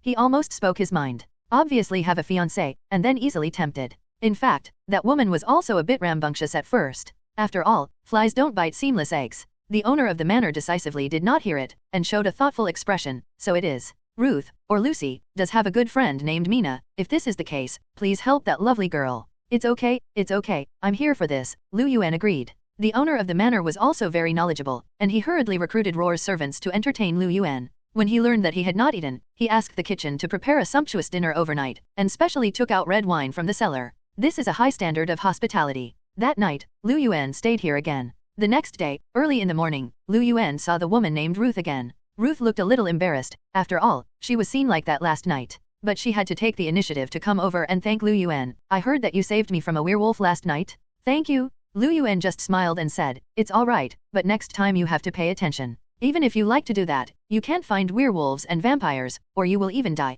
Ruth's face was as red as burning coals, and she turned and ran away in shame. Lu Yuan pouted, come on, let me see how many things that destroy the three views. Actually there is. Ruth's fiancé, Quincy Morley's, arrived in the morning after hearing the news. He might have heard something, but he didn't care. As long as Ruth still loves me and is willing to marry me, Quincy seemed like an infatuated man, so infatuated. Lu Yuan nodded silently, strong. Although his stomach was full of flaws, Lu Yuan didn't interfere too much. No matter how inattentive Ruth was, or how brainless Quincy was, it was someone else's business. After lunch at noon, Lu Yuan put forward his purpose, Miss Ruth, it's time to call your best friend, or let's find her. Lu Yuan was talking about Mina, who was Dracula's real target. As for why Dracula was staring at Ruth, even before Ruth was attacked by the werewolf, she had actually been sucked by a vampire first. According to rumors, only virgins can become vampires, and vampires like their blood most. God knows how Dracula did it. Maybe it was a gangster? Well, I heard that there are still a lot of piercing lenses, so don't pay attention to these details. When Lu Yuan mentioned Mina, Ruth showed a worried expression. It seems they have a good relationship. Ruth did not hesitate, and immediately asked the servant at home to deliver a letter to Mina. Lu Yuan sighed silently, thinking that it would be fine if he didn't have a phone call, so would someone send a letter to ask the other party to come over? He all said that it was impossible to go and find Mina, because he knew that Dracula was coming this afternoon, and it seemed that they had to meet. Sure enough, when Mina was about to come over in the afternoon, she encountered a mysterious-looking man on the street. The man looked very gentleman, like a royal noble. As a result, the other party really called himself a prince. 0. In fact, it should be the king. Vlad III, as the Grand Duke of Piercing, as the Duke of Romania, was originally a king. There is nothing to say about this. Lu Yuan knew what was going on, but he didn't stop it, but said to Ruth, since your friend hasn't come yet, let's deal with your problem first. Me. Ruth's face was a little embarrassed. She didn't know what happened last night. How do you say this in front of your fiancé? Fortunately, Lu Yuan didn't embarrass her too much, didn't mention what happened yesterday, but said, after all, you have been attacked by a werewolf. If you continue like this, your body will be infected. Maybe you will become a werewolf. Maybe become a vampire. What? Quincy was taken aback, looked at his fiancé, then at Lu Yuan, and asked, can you save my fiancé? Definitely, Lu Yuan, perhaps also moved by Quincy's infatuation, agreed, if there is no way, I won't mention it, will I? At the moment, the family is in a hurry again, busy with Ruth's affairs. Ruth was also taken aback. Although she liked it, she didn't want to become a monster like a werewolf. And Lu Yuan happened to have experience here, so he arranged it. First let Ruth take Ruth to the basement and tie it up, and then ask for a basin of water. He has to prepare holy water again, and then change Ruth's unaltered jeans back. It was not difficult to treat Ruth. Lu Yuan got a basin of holy water and poured it on her, and it was over. Others were worried that Lu Yuan was fooling people, but Ruth immediately felt her own change. She really felt that her whole body and mind had been purified. Even though sleazy thoughts were gone, otherwise she would have already taken a fancy to Lu Yuan's good looks. No way, it's his fault for being handsome. Not to mention Ruth's side, Lu Yuan came out of Ruth's house first. Lu Yuan had noticed that Dracula was still here after all, and on the way, you met Mina in the crowd. Maybe Dracula was already watching Mina's every move. Lu Yuan hurried to a certain movie theater, just in time to catch up with Dracula's shameless face, and insisted on taking Mina to watch a movie. Lu Yuan shook his head. He didn't see the 400 years of shock, but he saw that a scumbag and a scumbag were looking at each other. 843. Mina obviously has a fiancé, and she promised to go to the movies with a stranger of the opposite sex. What's the situation? Don't you know you already have someone? It is also said that this era is very conservative, which is not like conservative at all. Not to mention that Mina and Dracula were still hugging each other. Lu Yuan covered his eyes deliberately and said straight roar, hey, those eyes are really hot. Mina broke free from Dracula's arms like an electric shock. Dracula turned her head to look at Lu Yuan, her eyes wide open, even her fangs were eager to try, her expression grim because of anger. Lu Yuan put down his artificial hand, narrowed his eyes slightly, and warned, don't mess with me, I'll kill you. Dracula thought she had met a hooligan, and sneered, oh, I want to see it. He is the legendary Count of Vampires, a mere human, so what can he threaten himself? Dracula at the moment was a little curious. Mina was anxious to say something, but she couldn't speak, so she could only be anxious. But other people in the movie theater were not happy. Someone stood up behind and shouted, hey, do you want to watch the movie? Go out if you don't disturb others. Lu Yuan was no longer happy, and stood up and turned his head to curse, damn, your voice is louder than mine, and you're still standing up, what a mess. Are you embarrassed to talk about others? That person is obviously not a good stubborn person, and if he is scolding, he will walk around others. Lu Yuan smiled, not to mention himself. There is also Count Dracula here. Do you really want to come? Ro. Lu Yuan simply stopped talking, sat down again, and waited to watch the show. The man didn't stop because of Lu Yuan's behavior, but he continued to walk over, standing there arrogantly looking at Lu Yuan, and mockingly said, "What? Are you conceding? Enough." Dracula finally couldn't hold it any longer and shouted angrily, "I think you are really looking for death." Saying that, Dracula finally revealed her true colors, opened her mouth to reveal a pair of terrifying fangs, and hooked the man's head with his hand, and was about to bite down. "Oh, I'm still too soft-hearted," Lu Yuan sighed, still unable to watch the man get bitten to death, raised his hand and handed the scepter away, blocking the man's neck. Crack. Sparks flew and Dracula nearly broke his teeth. This sudden change shocked everyone. The people in the movie theater finally know that there is actually a vampire here? But it's obviously daytime? Why can vampires swagger among them? How do they know the power of Dracula? Dracula pierced the cross, and the statue symbolizing the son of Jesus, and he actually got the blood. After drinking the holy blood and declaring his betrayal of God, Dracula became a blood-sucking vampire, the ancestor of his lineage, and gained many powerful powers, such as walking in the sun. Definitely he must have enough strength. Plus that London is known as the Foggy City, and the sun is not so strong. In short, Dracula does have its own uniqueness. There was chaos in the cinema, and countless people hurriedly fled outside. But there were only 3 people who didn't move. One was Lu Yuan, the other was Dracula, and Mina, who was being held tightly by Dracula. Mina turned pale with fright. She was about to cry, but she couldn't break free from Dracula. Dracula stared at Lu Yuan and scolded, "Who are you? Why do you stop me? Why do you have to provoke me? Aren't you afraid of death?" Huh. Lu Yuan's eyes changed. "Who do you think is courting death?" Dracula choked and muttered subconsciously, "I didn't say you were courting death." "Wait, so what?" Dracula was trying to explain that he really didn't say anything about courting death, but he remembered it right away. So what if he said it? Lu Yuan laughed. Dracula was like this before, but this Dracula is like this too? Okay, it's true that he is regarded as a sick cat if he doesn't show his power. Obviously I still want to watch a good show, and even Fan Hixin hasn't appeared yet. But forget it, since you insist on courting death, let's do it for you. Lu Yuan shot, without any intention of showing mercy, released the 2 terrifying heat rays instantly pierced Dracula's body. This is not over. His heat ray integrates the Omega effect, so he can change direction freely, and he has also pierced Dracula back and forth countless times. The energy of heat ray is all the light of the sun, which is precisely the power that vampires fear the most. Dracula hadn't reacted yet, didn't snort a single hum, her whole body turned into fly ash and disappeared. Mina was frightened and stood there stupidly looking at Lu Yuan. "Who are you?" "Exorcist Lu Yuan." Lu Yuan left a sentence and drifted away. Then he got into action. Last night, Lu Yuan had already found out the footholds of all the dark creatures. At the moment, he knocked on the door one by one. In this broad day, almost all the dark creatures could not exert their strength. As a result, Lu Yuan was caught off guard. Some dark creatures are still crying, "We also have human rights." Lu Yuan sneered, "You think of human beings as food, but are you embarrassed to ask for human rights? I will kill you." It is impossible for Lu Yuan to stand on the side of the dark creatures. He is an absolute humanist supremacy. Since those dark creatures dare to attack humans, they will definitely not die. This is really a good kill, and finally even the patrol team came. But after the director saw Lu Yuan, especially when he saw with his own eyes that he killed all Black 2.0 dark creatures, he decisively made the patrol team become Lu Yuan's escort, specially escorting him and blocked others' doubts. In this way, with the arrival of Dracula, those ambitious dark creatures have not yet had time to rise, so they were wiped out by Lu Yuan and destroyed. How did that happen? Many people do not understand. But no one knows, it's all just because of Dracula's words, like "What are you worried about and look at you." This 400-year-old horror ended like this. It wasn't that simple at first, but Lu Yuan was a little disgusted, so let's just solve it. Anyway, there are new stories to look forward to. In other words, Master Ren moved the grave and led out the corpse to become Ren Weong, and the ghost of a ghostly girl from Montenegro married the old monster of Montenegro. What kind of tragedy is hidden in the old corpse in the mountain village? Twilight recreates the traces of vampires and werewolves, as well as various magical creatures. After that, Lu Yuan continued to travel to other worlds. Anyway, with his current realm and strength, no one dares to stop him even if he makes a lot of trouble in other worlds. And Lu Yuan began to call himself an exorcist, because recently, for some reason, he suddenly became obsessed with those mysterious things. For example, he has been to the world of a Chinese ghost story, but he is definitely not for Nai Xiaoqian, although Xiaoqian is indeed beautiful. Lu Yuan mainly studied the principles of power such as Taoism, and also disliked the grandma and the tree demon. In the past few times, he chopped the old black mountain demon into firewood, and then put the 2 old things on the shelf. Burned to death in a fire. Then he helped Nai Xiaoqian complete the regeneration of the body and the resurrection with full blood on the ground. At that time, even Yan Chixia was frightened.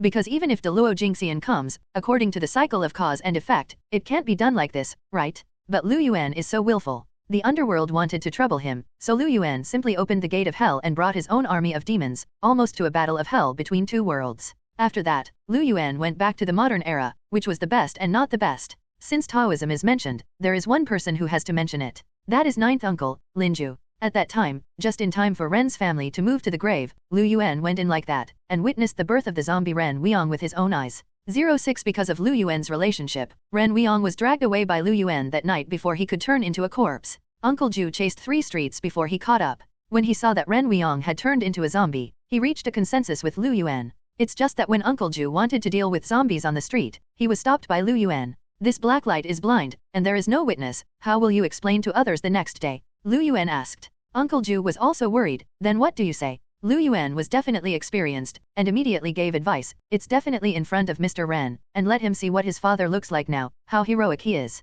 Are you sure that word is used here? Jushu is absolutely down, but there is no good way. In the end, he could only see Lu Yuan teasing Ren Weong, a zombie, and jumping all the way to Master Ren's house. At that time, I didn't frighten Master Ren to death. As soon as I opened the door, I saw that my father who had been dead for many years had come back to life and rushed towards him. Lu Yuan hid aside and asked, want to help? Quick. Only then did he see Shiren, and slapped it in the past. What level is he? Not to mention the zombie that just turned into a corpse, you are the zombie king, and it is a slap in the face. So Ren Weong disappeared on the spot, and his entire upper body disappeared. Lu Yuan came up again and squatted there to collect some zombie blood. He was very curious. What is the difference between zombies and vampires, or is there any connection? After doing this, Lu Yuan disappeared on the spot. After that, he started his own journey again, and he did many good things along the way, helping many people and avenging many people. Like an old corpse in a mountain village, Lu Yuan came into contact with that grievance soul, which not only resolved the resentment in her heart, but also went back in time to reveal the true face of the scumbag, and then gave him a new life. Lu Yuan has also been to the garage and met Sadeko. Anyway, the reasons for those ghosts appearing are almost the same, either because of resentment, or because of hatred and so on. Lu Yuan seems to have really become an exorcist, looking for places where there is injustice everywhere. There will definitely be unexpected situations sometimes, like once he met a woman and resurrected a group of pharaoh mummies. And these little cuties have no ambition to dominate the world after their resurrection, but a new era of Buddhist enjoyment. Lu Yuan also played with them for a few days and gained a little understanding of ancient Egypt. But the mummy he met later was not so easy to talk to, so Lu Yuan was not polite, and he was slapped to death everywhere he went. What kind of pharaoh is not a pharaoh? God, you have to kneel for me too. In the end, Lu Yuan took the stories of these experiences home and told them to his wife and children as stories. Then he set sail again, and then began to enter the wider world. He has traveled through many worlds, traveled with Doctor Who for decades, and witnessed every rebirth from the 1st to the 13th generation of doctors. He tried to save the Doctor countless times, but the Doctor himself was very calm. He also went to the world of pirates to become a navy, but his navy is very special. He fights pirates, and he also fights Tianlong people. In the end, the warring states did not dare to let him return to the headquarters, but he could only let him go to the new world. But who would have thought that as soon as this guy went to the new world, he would directly destroy the 4 emperors within 3 months. The 7 martial seas, the 4 emperors, and all the messes, the final island will be destroyed for you, and all the great roots will be destroyed. You opened it, and he punched a few holes in the red soil continent. Now the whole world can travel freely on the sea. He also went to Dragon Ball World and left after playing with Quan Wong for a few days, because Kakarot hadn't grown up at the time, and he just wanted to meet the Super Saiyan before it. There is also Naruto World. Lu Yuan just caught up with the first construction of Konoha village, and he also gave a lot of strength to help. When Uchiha Madara wanted Blacken, he reincarnated from the dirt with one hand, and reincarnated with the other, and directly resurrected Quana. Don't forget the huge benefits that number 2 Lu Yuan brought to Lu Yuan. Madara's heart was forcibly calmed down, and Lu Yuan also pulled Heiju out, which was equivalent to destroying the plot of this world from the very beginning. There is also the Holy Grail War. Lu Yuan happened to be passing by the world of the 4th war. Because of his interest, he ran to become a heroic spirit for Korea, and pinched the old bug to death as soon as he appeared.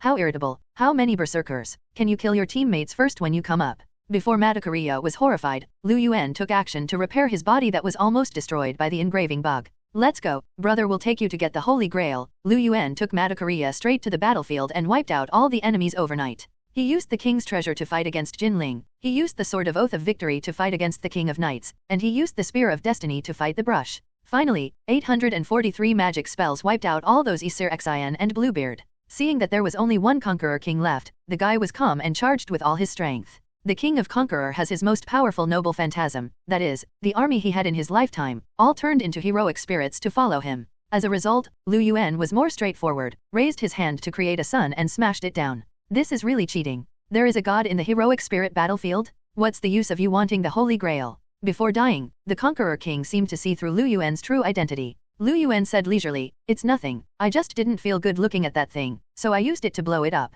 This. Ghoul, giant, hunt, kill sister. The prehistoric era, the ancient era, the modern era, the feudal era, the Shang and Zhou wars, the spring and autumn warring states, the Qin dynasty, and the Han dynasty. Throughout the ages, Lu Yuan has traveled and experienced all kinds of worlds in different shapes and forms. He has witnessed, participated in and rewritten many things. In the world of Death God, he destroyed the Spirit King, sat on the throne of the Spirit King Palace, and suppressed everything himself. In the fairy tale world, he opened up a secret realm for those dragons in the era of dragon slaying. In the world of primary school students, he has turned into a robber more than once to play around in the dark, causing the primary school students to have a splitting headache. There are many, many more. Lu Yuan's story has just begun, and it is far from over. And every world has traces of his past. Hello, everyone! As we wrap up this video, I want to share a quick note. I have a Patreon account. If you'd like to support me and enjoy on-demand audiobooks, you can become a Patreon member. Alternatively, you can check out my Google Drive link, which has 500+ novel audiobooks available through my Ko-fi or Patreon shop. I appreciate your support.